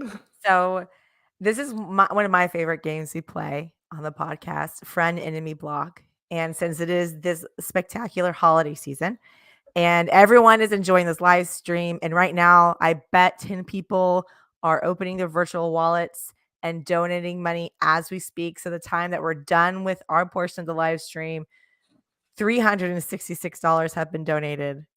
We're going to bump that up by $100. And there are some other things people like to watch during the holiday season, like some holiday movies. And there's some that people just want to forget about forever. And some movies that they're just like, they hate, but they watch anyway. So with this Friend Enemy Block, we're going to break it down holiday favorite edition. Are y'all ready? I think so. And it can be different. Y'all can have different because you're different people. Yeah. You can have different answers. You All can right. have the same answer, but you can also disagree. Where Yeah. like this is a safe space It's a for safe space. puberty, for throwing up, for disagreements. It's all good. So between these movies, which would be your friend? I am making it. Which one would be your enemy? And which one would you block from your existence forever? Okay. The Polar Express, the Santa Claus, the first one, and Love Actually. Remind me all the different options again. Friend, block, and What friend. movie? Enemy. Friend. Like, your good time gal, someone that you're gonna have around every year, someone you can cozy up with, that you're friendly with, and then you have your enemy, someone that you might hang around, but like deep down inside you hate it. And then block. Which one do you never want to come into your world ever, ever, ever again? Whew, this is interesting. Okay, right off the bat, personally speaking, I'm gonna go Love Actually for friend because listen, I always have to check up on Emma Thompson every year. She was really screwed over by Alan Rickman, and dude, I like that scene is acting 101. Her getting ready to go to the school pageant. So good. It's so good. It's so good. And I can't like not have that every single year. So the frenemy. This is gonna be hard. Marie, do you have a friend choice? I have a friend choice. That was fairly easy for me with all of these choices. Okay. And once again, I'm reaffirming that this is a safe space. Yes. So when I tell you my friend enemy blocks, there's going to be no judgment. So my friend is the Santa Claus. I love that movie. I think it's great. I'll watch it over again. I've got a short attention span. There's not a lot of movies I will watch over and over again, and I'll watch Santa Claus over and over again. I think it's a great movie. So that one was easy for me. I think too, both those movies are very traumatic, right? The Santa Claus, he loses his children because he has to become Santa. He doesn't want to. It's kind of like forced labor. His whole life gets destroyed. Love Actually, everyone's life gets destroyed. You guys are really good friends to be there for those people who need you. Maggie said it perfectly. Do you guys have choices for friend? Oh, Maggie and I? Oh, I'll friend probably Love Actually, because I'm with you. Like I'll look, Maggie and I just had a conversation about Love Actually. People hate on it. They're like, it's such a terrible movie. These people are terrible. I'm like, yeah, that's the point. That's the point of the movie. And it's like, you know what? I'm gonna be a friend to it because I'm gonna watch it every year and I'm going to enjoy it. It gives me agita. Love Actually gives me agita. You know what gives me agita is Polar Express. Okay, so here's the thing. I have really great memories of the Polar Express because I went with my mom before she passed to like the giant IMAX version of this. It was like 30 floors. I don't know how big. And every time that little boy tries to get on the train and falls in the snow, I cry thinking about it. And just the recurrence of one particular actor throughout the entire movie is a little bit odd. That gives me agita. So I'm gonna say the frenemy. Is Polar Express your frenemy? Yeah. Marie, what you got? See, I'm blocking Polar Express. Same. I'm blocking Polar Express. That movie, I never watched the whole thing. It looks and feels creepy as hell to me. And it doesn't exude any Christmassy feelings for me when I'm just creeped out the whole time. So I'm going to block it. I'm never going to watch it. I have no interest in watching it. It's gone from my life. I'm walking out of the room if somebody's got that on the television.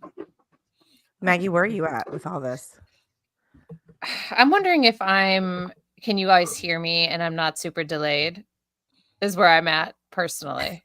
But also if that's a yes, I'm like very self-conscious about if I'm like delayed with everything. But also I think I would also block Polar Express. I've also, like Marie, never actually seen the whole thing, only the previews. So I think if maybe I had a nice connection to it, I would put it in an enemy block or an enemy space. But I think I'm just blocking it forever. I don't need to see it. I get it. I get the vibe of it. And that's the thing. That's why it's your frenemy. You get it. But I definitely have a commemorative Polar Express mug. Oh my God. Available right by you. For the next I was person like, you where is donate, that? Oh yeah, it's right the there. Big Brothers, Big Sisters, you too we will send you that mug. If I will- someone donates $100. If you Right donate now. $100 right now, I will personally send you this Polar Express commemorative mug that holds quite a bit of coffee or Yeah. cocoa. and every time you drink it, you'll think of Tom Hanks' creepy face. Exactly. It's the uncanny You're valley. hearing me. It's the uncanny valley thing. It's like it's almost there, but it's just there's something offensive about it. Yeah. Yeah. And I don't say didn't that they with Tom Hanks basically just often. copied him. Yeah, no.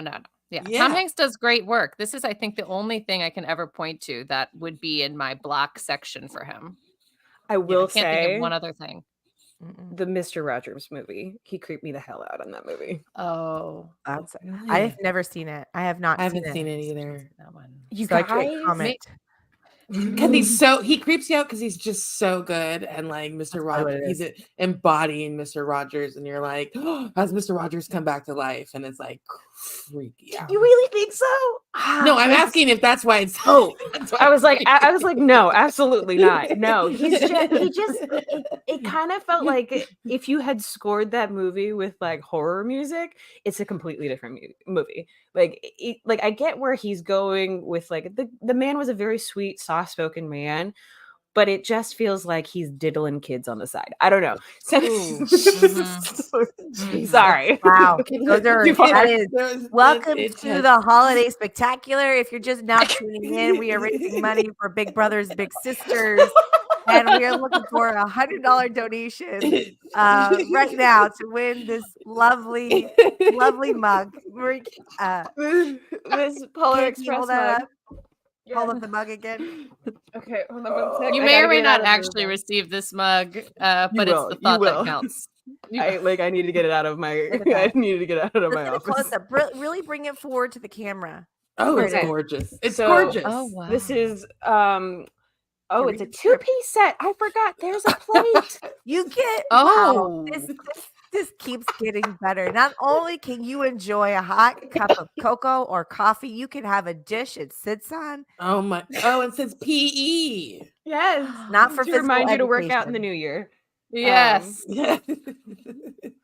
But look, Wow. it fits so perfectly in there. You can have your beautiful hot cocoa that I donated to earlier. You did. You know what? You can donate That's like again. big enough for cereal. Like Well, that's you a could do- huge cup. You could do anything with that. Spa cup. bath with that. Like you could just that's big Yeah. enough to fit your face. It's a good Full soup. on. Soup cup. Steam. Mhm. Yeah. Oh, yeah. If you Your have face. like any kind of like illness or residual whatever, you could put some hot water, some ginger, Yeah. some different herbs, maybe a little mint. Right. You Smell need the that. neti pot. You don't Sarah, need a you neti need pot. that mug, Sarah. I do. You need that. I do. Sarah. But here's the thing. I'm a what's it called? A performer. I cannot win the gifts we are giving away. So this is True. only right, for unfortunately. unfortunately I am not eligible. But you are out there Yeah. in the web. That's true. But so Katie Marie, we're having one. There's one outstanding. Katie, you Oh, have yes. done your friend and you have done your enemy. So you're blocking. I'm blocking the Santa Claus, and it's only because I honestly haven't watched that in several years, and no one has told me the infamous hot cocoa recipe that you spent 100 years perfecting, and they don't even like let us know what that hot cocoa recipe is. What's Mhm. this about? It was a packet Yeah. the whole time. That's It was too thick to be Yeah. a packet. it was too thick. Too thick to Wow. be- Is there Maybe milk in that? Maybe it What was is in that? Abuelita. Abuelita. Oh Oh hell yeah, That's those what I'm are some thinking. good thick cocoa. Yeah. That's Fair. fair to have Hard quality. have that bone to How pick do with y'all that like your movie. cocoa? I Do you was guys? gonna- do you you like water it? or do you milk it? Ooh. Formerly Swiss Miss. I like to milk in my cocoa. Yep. I do milk. Mhm. Mm-hmm. Do you do full milk or do you do like a little dash? No, I go Oh. full milk. I go full milk. Heat up the milk in a saucepan, and then Yes. add the packet. Yes. What do you mean a little dab of milk? So are you adding milk to your water? Okay, so Cocoa? this is how Mark does it. Okay. He does like a condensed version with the water and he heats it up and then like mixes it and then he adds like a dash of milk to cool it down so it's not scaldingly hot, but it still has that creaminess, and then top it off with a little bit of whipped cream so you get a little bit more cream in there. Do you get some toppings on your hot cocoa? Marshmallows all day. Yeah. My kids are big into hot cocoa, and I always make it with milk. And one time my husband made it and he made it with water, and my kids said, Daddy doesn't know how to make hot cocoa, and they refused to drink it. They were like, Daddy, we don't want to hurt your feelings, but this is really bad. Once you go full whole milk in a cocoa, it's hard to go back to water, I think. Oh, 'Cause no, I think it's my kids are true. For a lifetime of disappointment with their cocoa. Artery clogging. Yes, yeah, that too. Give to Boys and Girls Club. And add Bailey's. to your hot Bailey's. cocoa. That's good. Yeah. Bailey's to cocoa or peppermint schnapps. It works as well. Rum chata. Katie. I know. I love rum that's a good chata. idea. That's Ooh, especially if you do that in like Abuelita. That's really what her kids. That's how she fixes it for her. That's Yeah, why they like it I so do a much little. better. I do whole milk, Swiss Miss, and then I do some rum chata. And it's Daddy does not know how to make it. He cannot make it. That's why they go to sleep faster. They Yeah, just knock that's out it. like- A little There you go. nightcap. I gotta know real quick, Sarah. How does it feel talking so much about sugar right now? How does that make you feel? No different than it does just talking. You know, Okay. just the threshold of talking. I was texting with Maggie earlier, and I go, "This will be the longest I've sat up and like 12 hours." Do you have pillows behind your back or anything? No, because I'm a strong woman, capable and competent of doing anything, and I will sit up this entire time, even though the virus got me. You know, Oh, screw is you, it- virus, and you too can screw you life by donating to Big Brothers Big Sisters. Say if you got it, if you're Best down on plug. your luck.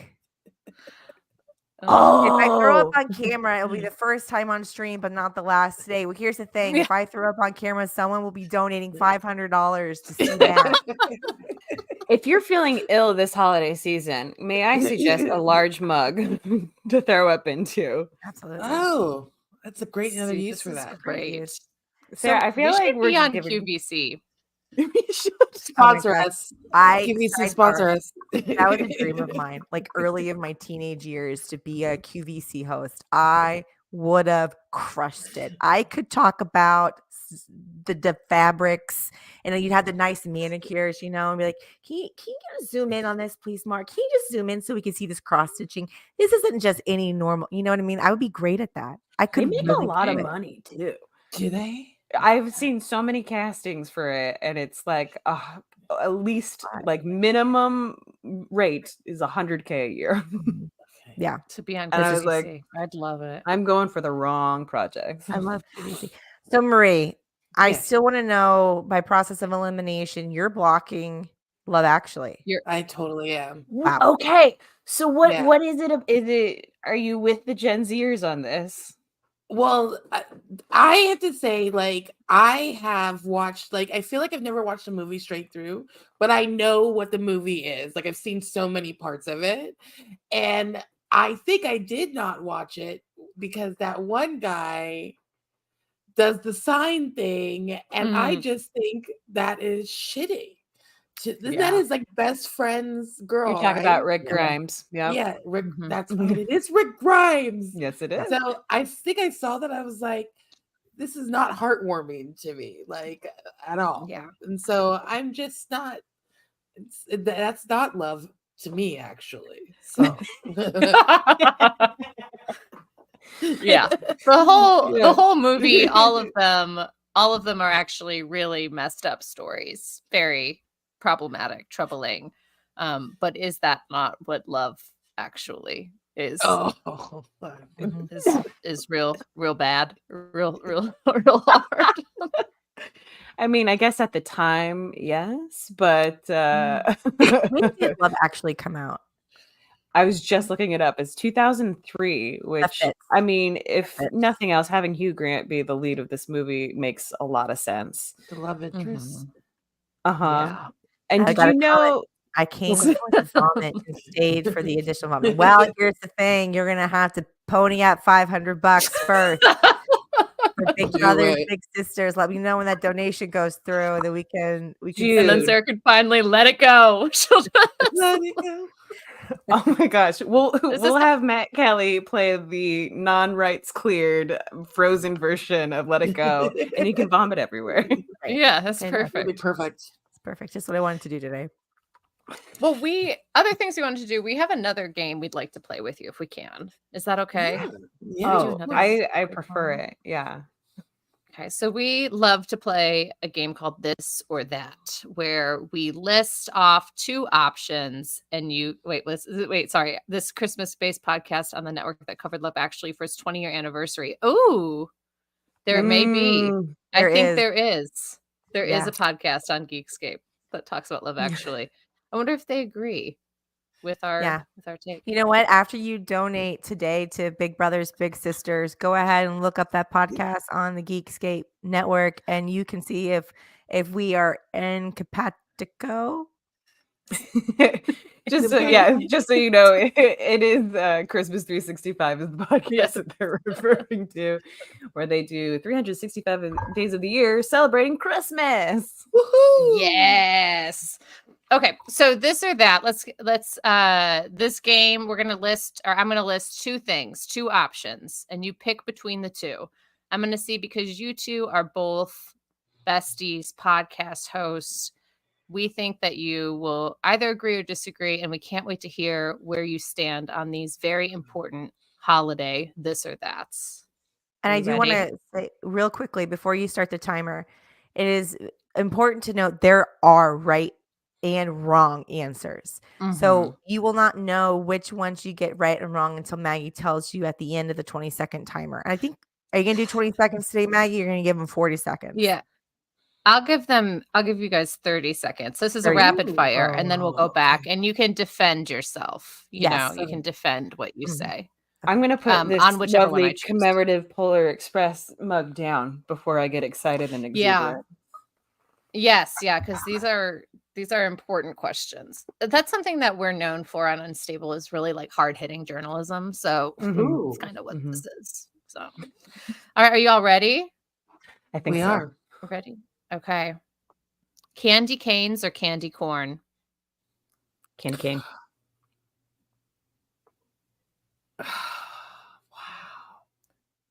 Okay. No answer from what's Marie. my time? What's my time? You have 30 seconds total. But I'm gonna restart that. You have to go fast. That has to be your gut instinct. Okay, sorry. It's just candy cane. Okay. All right. Here we go. Candy cane. Tinsel or mistletoe? Tinsel. Mistletoe.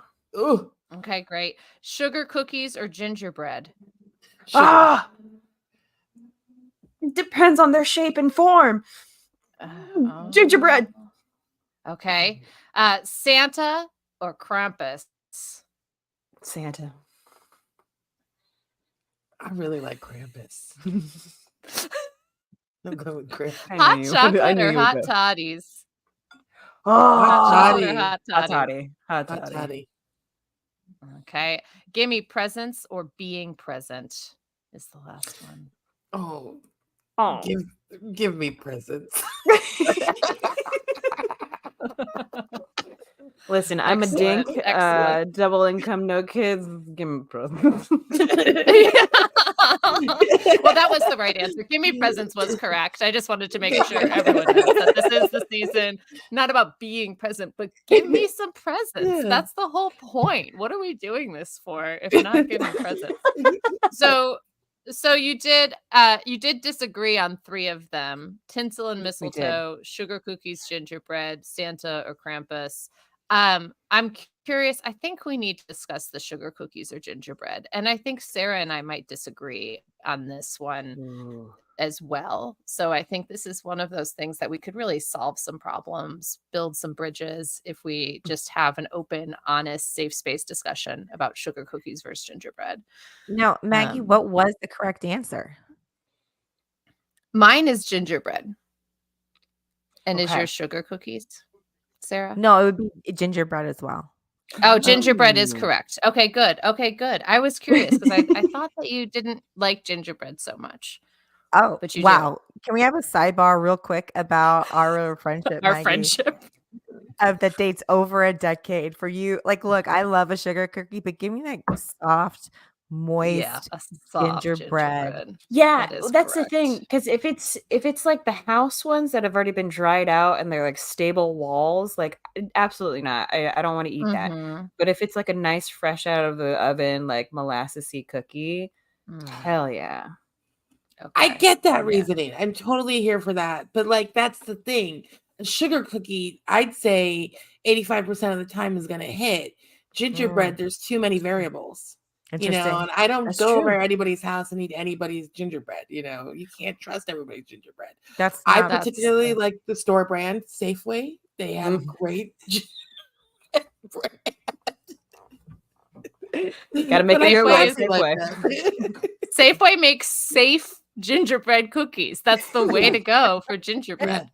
Now, I agree with I this. would say Yeah. that about sugar cookies because I make a great sugar cookie. I love my sugar cookies. That's because I've perfected the sugar cookie recipe. I've been through dozens because I feel like sugar cookies could be so hard.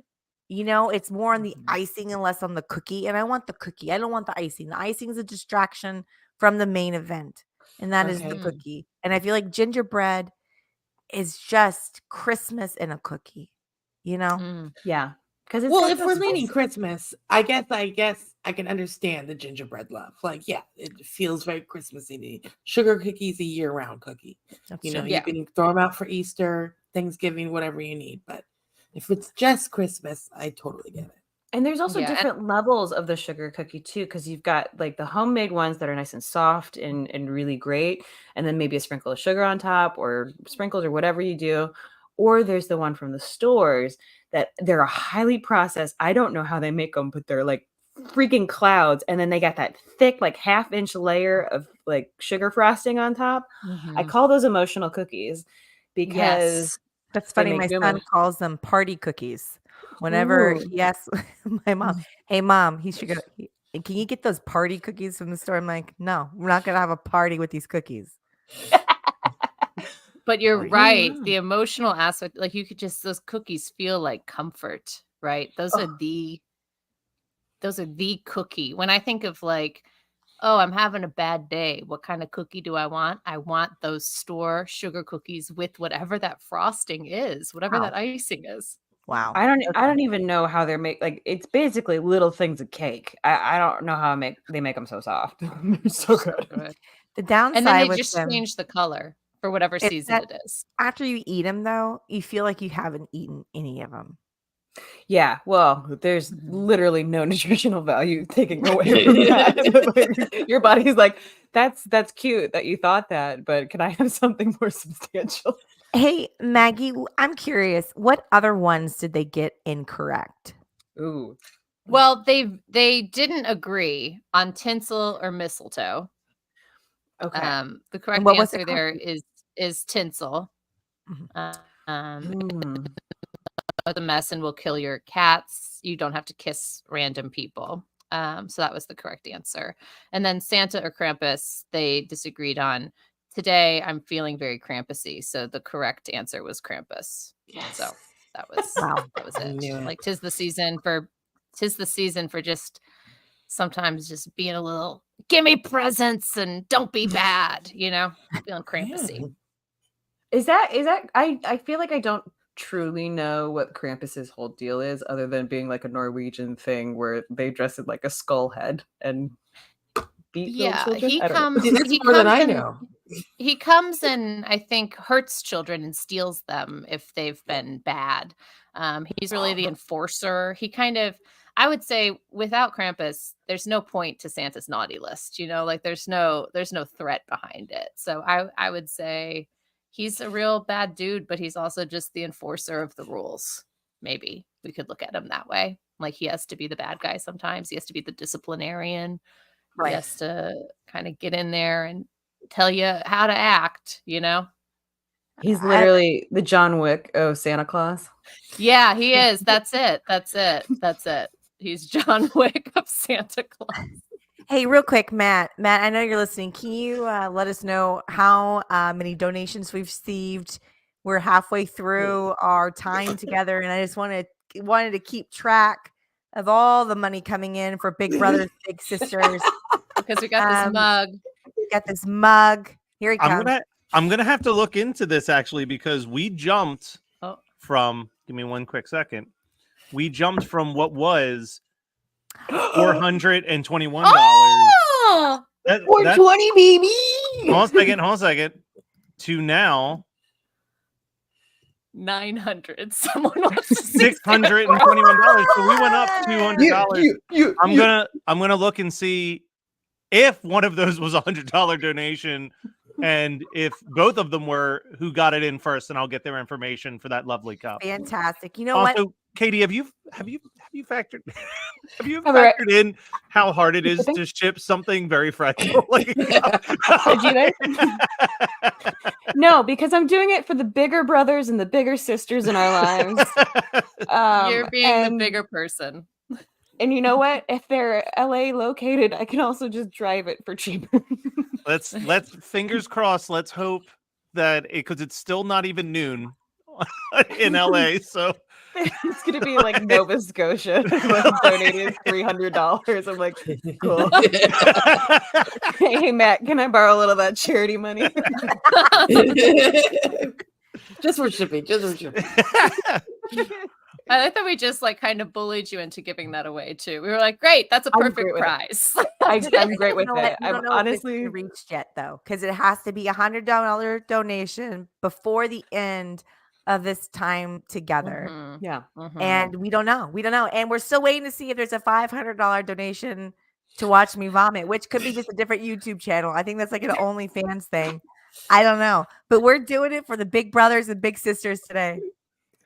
It was a $200 donation. Oh, he's coming back from someone that goes to my church, and I don't think that he's watching. So I think you're in the clear. I think that was. She can have it. You're gonna show up on Sunday.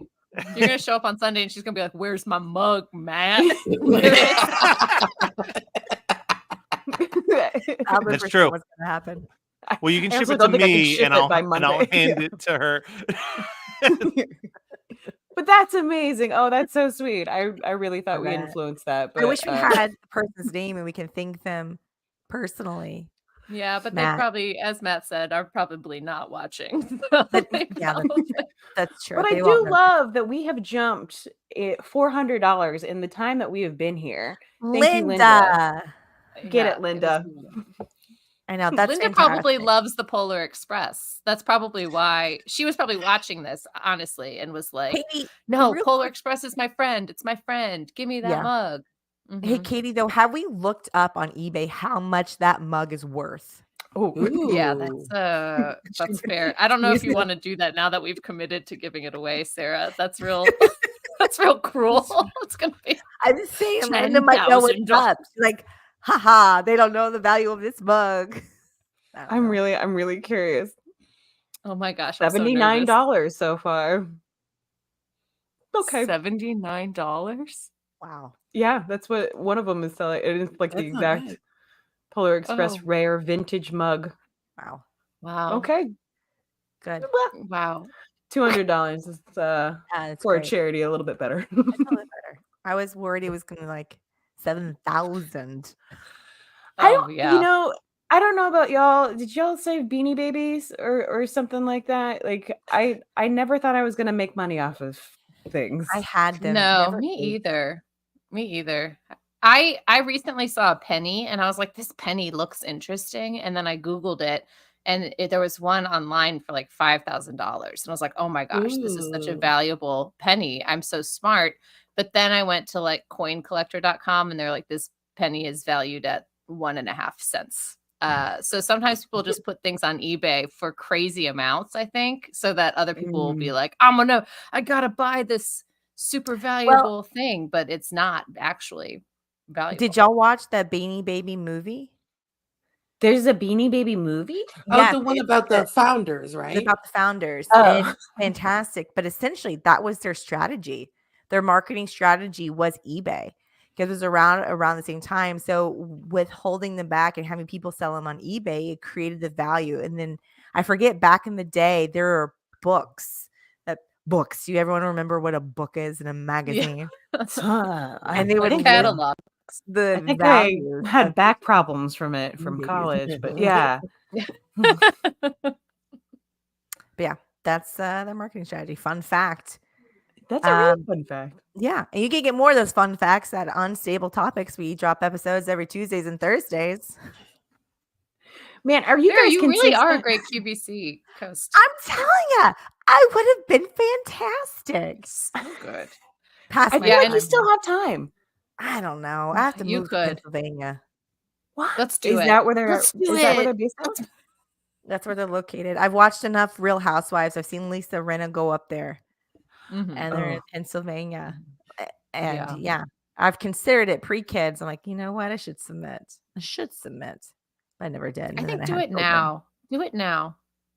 Let's just all move to No. Pennsylvania. How about y'all? California is what? Is it nice there? You have laws that protect you. What's California like? we just moved to Pennsylvania. Let's just all do it.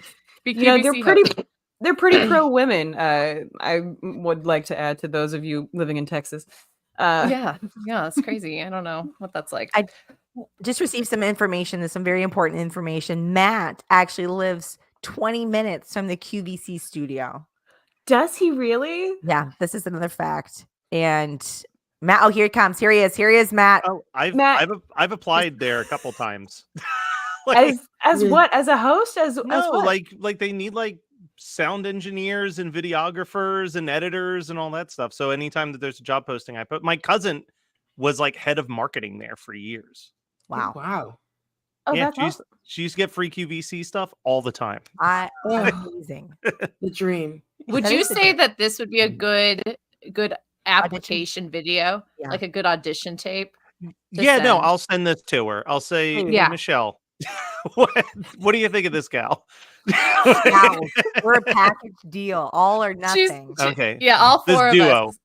Yeah, All no, four all of us. four. I think mean, we have we to have have. another view of that I'll mug. be the Look at that. rotating cup person. Can we get a zoom in on that lovely holly? I just want to point out how intricate the greens are. It's not just any kind of holly. As you can see, different tones of green that adds a different depth. You know, Oh, that people are yeah. going to notice when you bring them over and bring out your fine china. Oh. And also the memories and conversations this will spark. Can we have a clinking sound? Can you clink The it? clinks. Look at that. I'm not gonna lie, that was really good. That's That fine was bone really china. good. I love it. Yeah. That is a If nice I mug get a too. When you put job it in with close, QVC, the I best. will donate $1,000. What? Yeah, What? I'll do it. If I get If a you job, get a job right now, I if get they a job call with and offer you a job QVC. during this, Okay. Matt, QVC make it call happen. right now. Matt, you know do we what have else is QVC on the line vintage? yet? No.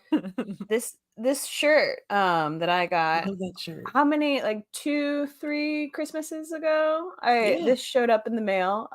Matching pair for my husband and I.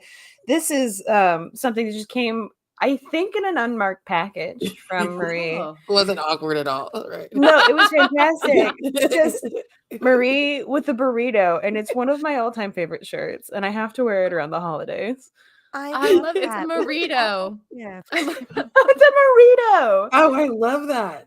Yeah. Look Isn't that at a great that. shirt? Did you Oh my make gosh. that, or did someone Yeah, I make had to- that of you? Okay. Well, I had them made. Yeah. And Do you gave have them any- to choice friends. Do you have any They more should of be those on shirts? Etsy. I don't have any more. I have. So now, if I want to send them to somebody, I have them saved in like the database, so I can just send them off. Mine's would also love a shirt. extra special. Okay. Because it has the signature from Comic-Con Sometimes I'm 2023. too much. I'm way too. I love it. I'm surprised you're wearing this. This should be framed. It should be framed. What am I mean, doing? you want to wear it Your because you joy feel the gifts love. like that but should be used. People should use them, wear them. the I Beanie love Baby it. thing. Yeah, you're If like, you guys, it's if you valuable. guys we can should make a do it. shirt with your own face on it, what's your favorite photo that you have? What are you doing? Well, Like, hold would on it be one with a giant burrito? Can I just- Partially now eaten? it will. I need to get a giant burrito. I need to go to Chipotle. We have Sarah's will just be her throwing up. Sarah's. I don't know if she said hold on because she's going to get a photo or if because she's going to throw up. But she should really be doing this with her camera on, whatever the answer is. Especially once that $500 donation comes on through. Yeah, maybe that's what she's doing. She's holding it. So in our friendship, we've been friends for like 11 years, and we've done several professional photo shoots of ourselves. It's kind of like our thing. I do more professional photos with Sarah than I do my own family. Oh, this is a good one. That's me. It's my face. Monthly There I am. junk. Yeah, that's our love improv sketch production company. It's the Monthly Junk. Someone made those for us. Yes. We didn't, and it was a beautiful gift. And it's way too small for me now because it was back in the day where size medium was nice. But you had a picture. You have a shirt with a picture of your best friend on it, and I have a shirt with a picture of my best friend on it. I feel like it's the only thing you have to do. Maggie, I don't think she has mine anymore. No, do you have I'm right mine? next to my dresser. 1 second. Let me. I Wait, love no. this. Like this. No, I just have one with my own face on it, and it says me, me, me, me, me.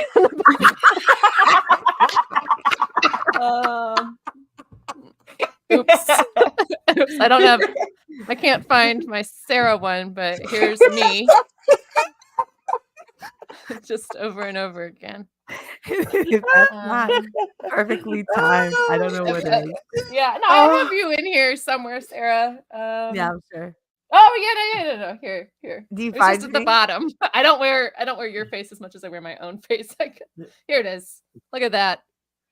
Look at that. Oh my gosh, I love it. Oh, here, Katie, here, now I look. need a shirt with you. I know. I was just thinking I need to figure out how to This get is like great. a custom ink shirt sent off to you. This is Yes. great. I love it. They're fantastic. I know I think that's an important part of friendship is having shirts with your friend's face on them. And Marie knows this, Katie knows this, Sarah knows this. That's why we get along so well. Hey, Maggie, you know what else is important is donating to the Big Brothers, Big Sisters today during this live stream. We only have 20 minutes left, maybe a little less. In our segment alone. And if In our you segment. see in that scroll down below, tinyurl.com/Geekscape gives to 2023. That will get you right to it. Please donate as much as you can this season. Big shout out to Shane for getting that URL link. Way to go. Next year, Matt, let me talk to you about QR codes. Crazy girl. Right? Put it out there. Can we talk about Oh, It's like, what's that? We may be looking into like, well, I don't want to say a specific URL for fear that the 13 people watching might snag it. but we might be just looking to buy a very simple .com or .net that all of the future charity events can just be all directed to as we're doing them. Oh, that's awesome. Good idea. Killer. Another great hashtag Matt fact. Yeah. Can we talk about QR codes for just a second though? Because do you remember QR codes came out like in 2015? I remember.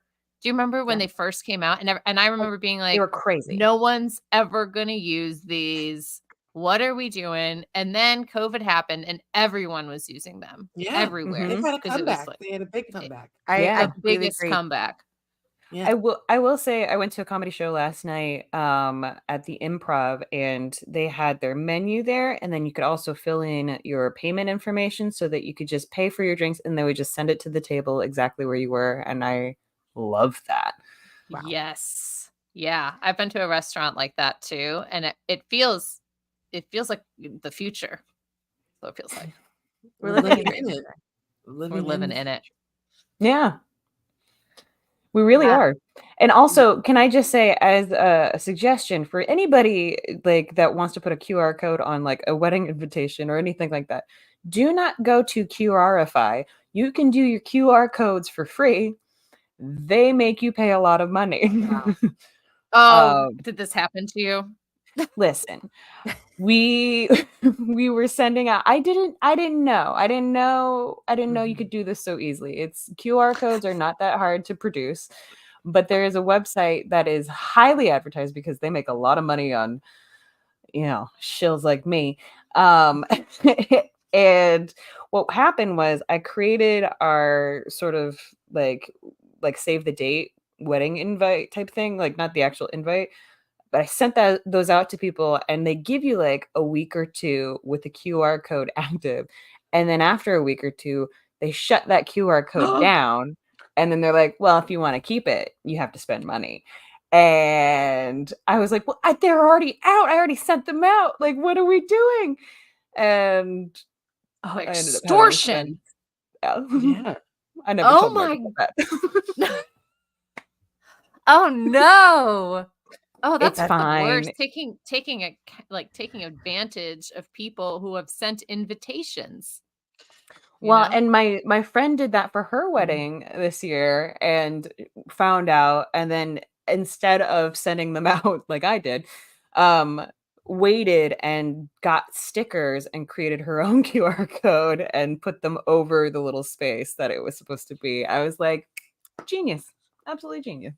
I was just looking at our upcoming episode, Maggie, and we shared a question. I asked you a question. Miss Patricia asked you a question, and I'm curious to get Katie Marie's perspective on this. Okay. Is that okay if I ask the Miss Patricia Please, question? It's like a please, peek please, behind please, the please. curtain, an episode that's coming up.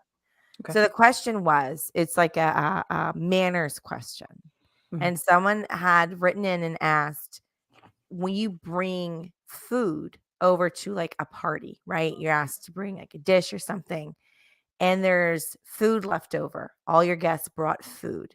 Do you give each individual who brought a particular dish back their dish? Or do you Like with the food on it? With the food on it. Or do you keep it and then give them their dish at a later date if it's like a returnable dish? So the one thing with Los Angeles is that everyone is very spread apart.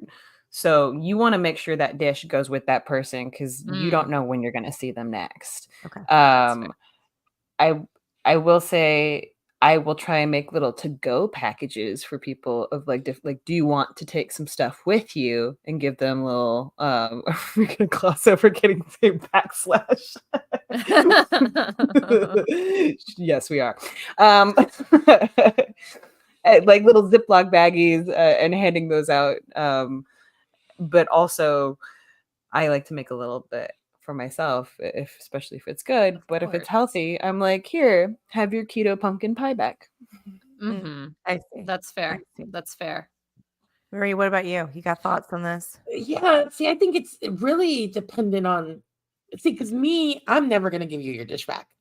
Yeah. I mean, you're not getting it back. I'm not going to, you could live next door to me. You better come get it because I'm not going to remember to take it to you. So I'd suggest, like Katie said, I like to do the little to-go things, like compile all the food, try and get rid of it, send it off with people. I always usually like have like to-go boxes or something that I'll send with that's people. very sweet. Yeah, like just do that. But yeah, you're not getting it back if you don't take it. And I'm not going to be offended if you take your food back. If I really want some, I'll take a slice and I'll put it in my own fridge. That was my follow-up question. If you bring something to share over to a party and you have to leave early, do you ask for your dish and your food back at that time? Or do you realize I made a mistake? I shouldn't have brought a dish over that I care about. I should always bring food on a platter that it couldn't be left and never returned. I will tend to go with like a paper plate or some kind of a Mhm. like disposable dish in order to like just keep it there, especially if I know we're leaving early.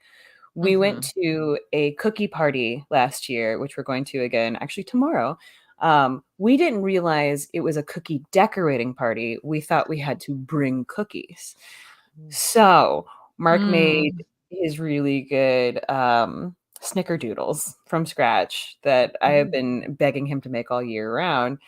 And we showed up and there's like a million cookies just waiting to be decorated. And we're like, oh, so we don't bring cookies. So we're going to bring these back. We're not going to share these. So we, on our way out, we were like, well, and I know that's rude. I do know that's rude. No, I think that makes sense. Everyone else is going to get so many cookies. I agree. Hearing you guys talk about how like you'll never give dishes back. I am the same. And I have so many like bags. People have been like, oh, I dropped something on your porch, or oh, I just brought this over. And I just keep them. I keep them like I am stealing their bags, but also I'm holding on to those memories. You know, if I have so many bags from places I've never shopped, places that I don't even know, like events that I've never been to, but they're all my reusable bags that I keep just for myself now. And you're never getting them back, Mom. They're mine. Barb. I have 2 dishes sitting by my front door. Like I have a little stand inside my house right by the front door. I can put things I know I need to go, like maybe it's the mail or a mom's coming over, a quick exchange drop area. And we had a get together in our front yard with our neighbors almost a month ago at this point. And 2 of them like, hey, can I just leave this dish and I'll get it back from you? Like, yeah, that's great. That's great. And they're sitting on that table. And I have every intention of walking it. I can walk it 4 houses down. But now I'm like, I can't just bring in their dish. Now I have to put something in the dish because it's been so long. Oh, because the southern etiquette is like you can't return an empty Tupperware. You have to fill it with something as like a gesture, which I have literally never done. I'll be like, I didn't even wash this. Like, sorry, 2 weeks ago you came over, and here's the crumbs from whatever you brought. You're lucky you're getting this back.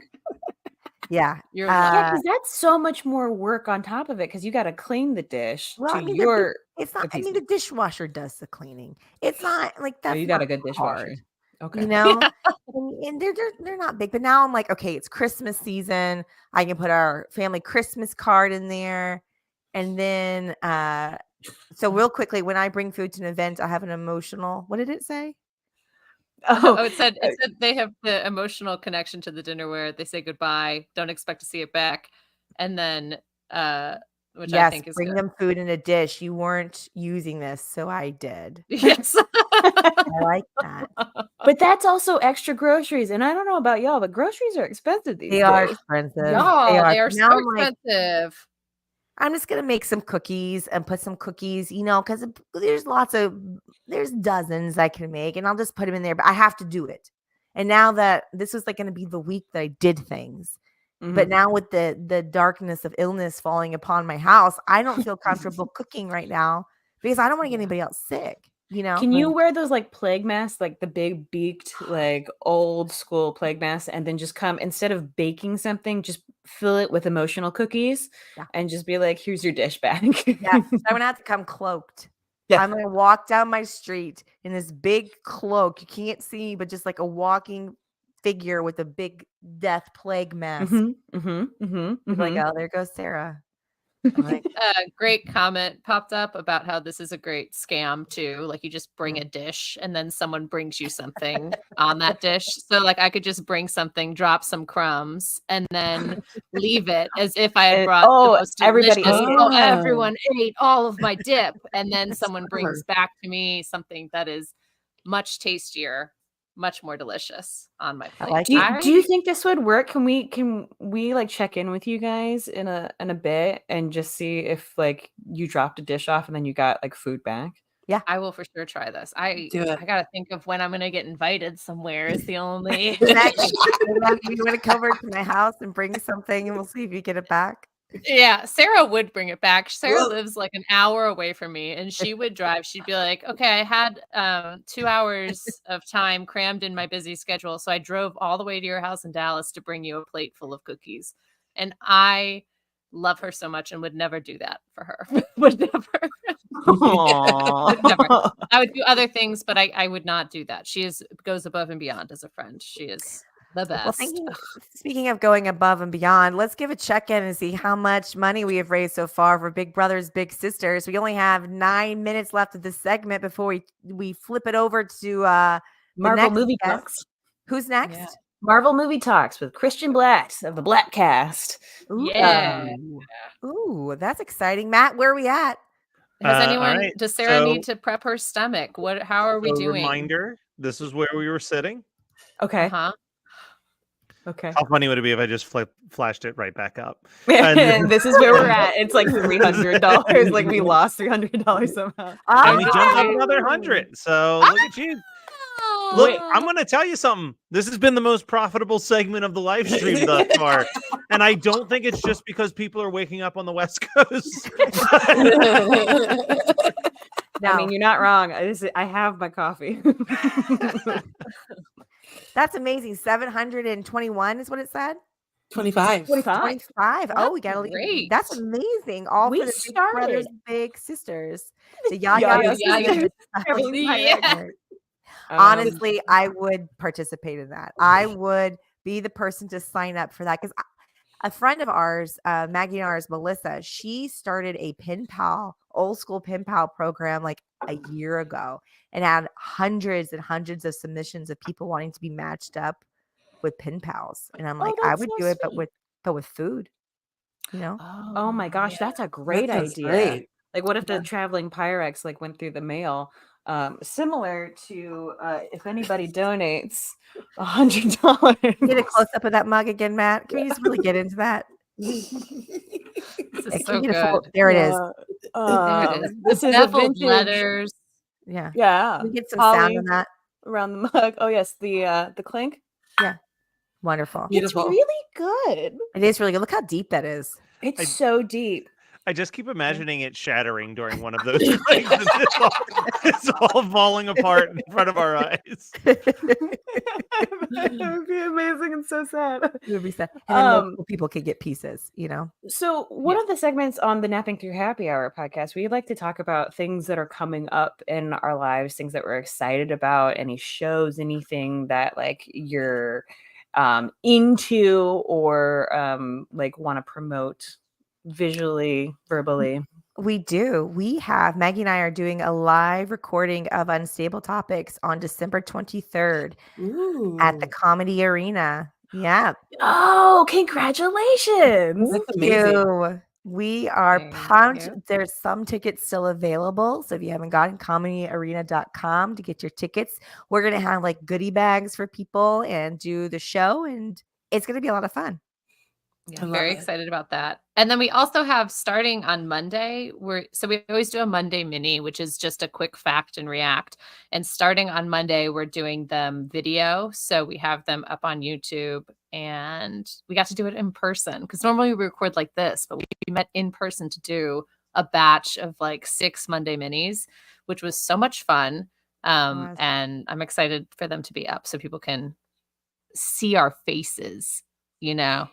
Who As we're- traveled an hour, or did you both travel a half hour to each other? I know Maggie traveled to me. I traveled the hour. I won't travel an hour to return something that is near and dear to Sarah's heart, but I will travel an hour for content creation, you know, for something with my face on it. If it's got my face on it, I'm traveling an hour, you know. Just Fair me, enough. me, me, me. Love it. What do you guys have going up? What's coming up next for y'all? Marie, any more family affairs? Well, January 5th is our next one. We're doing a fundraiser for a friend of mine who's running for I was gonna say student council. City. It's like, we're doing fundraiser. So we're really excited about that. We're gonna have some great drag artists, and honestly, that's the big thing right now. Not really performing as much lately. You know, I've taken my hiatus, but soon I'll be back out there soon. So if you're in Who the is San your Francisco friend? area, Yeah, who's your friend running? My friend Steven Torres, and he's running for mission rep, the Mission area rep. Yeah, Very cool. great. Give it up Yeah. to Steven. Katie, what you Steven. got? I, as always, am performing with Nothing Burger, our very last show of the year, and I believe the last show at the Pack Theater in Los Angeles. You might be able to hear my husband running a game in the next room, so sorry about that. But the Pack Theater on the 20th of December, we perform at 8 o'clock with the other team, Pleather. And then on the 15th, which is next Friday, if you're in the Los Angeles area, I will be doing Pack Family Feud, which is where we have someone, one of our very own, Brick Jackson, dressed up as Steve Harvey and doing a pretty darn good impression, I'm not going to lie. Pleather versus Nothing Burger. We're going to be seeing what the comedy community is answering and what we can also fill in. That's going to be exciting. That will probably sell out. So if you are near the Los Angeles area and you need to see some fun shows, see some live theater and support some people, go to thepacktheater.com to see all times and things like that. Otherwise, you can always follow me at elsassypants, ELSAE. No, I'm spelling my name. ELSASSYPANTS.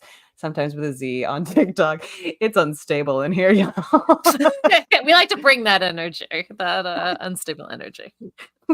Can I just say, live on air, one of my favorite things is that I was emailing with the Unstable Topics ladies here and with Marie, and I accidentally put a former guest on the email thread, Janae Thompson. Shout out to Janae. Yes. Randomly. Excellent guest if you ever need somebody remote. Yeah. Well, you know, Mercury is in its shadow before retrograde, which is, I think, all the time. But it is like the technology, all the communication, everything is berserko. So I just want to give us a real round of applause for making live stream happen. Sarah has not thrown up yet. She's been saving it for that last minute $500 donation, which is impressive that you've been able to do that. 500 in, yeah. Such a hero, really. And Katie, thank you for your mug, which I think was a huge driver for donations. It really was. Honestly, without it, I don't know where it'd be. And then There it is. Matt, you let me know. You let me know who I'm sending this to. How do you spell a Pack Theater? That's a great question. PACKTHEATER. I did not just read that off the screen. Yeah, that's what they said.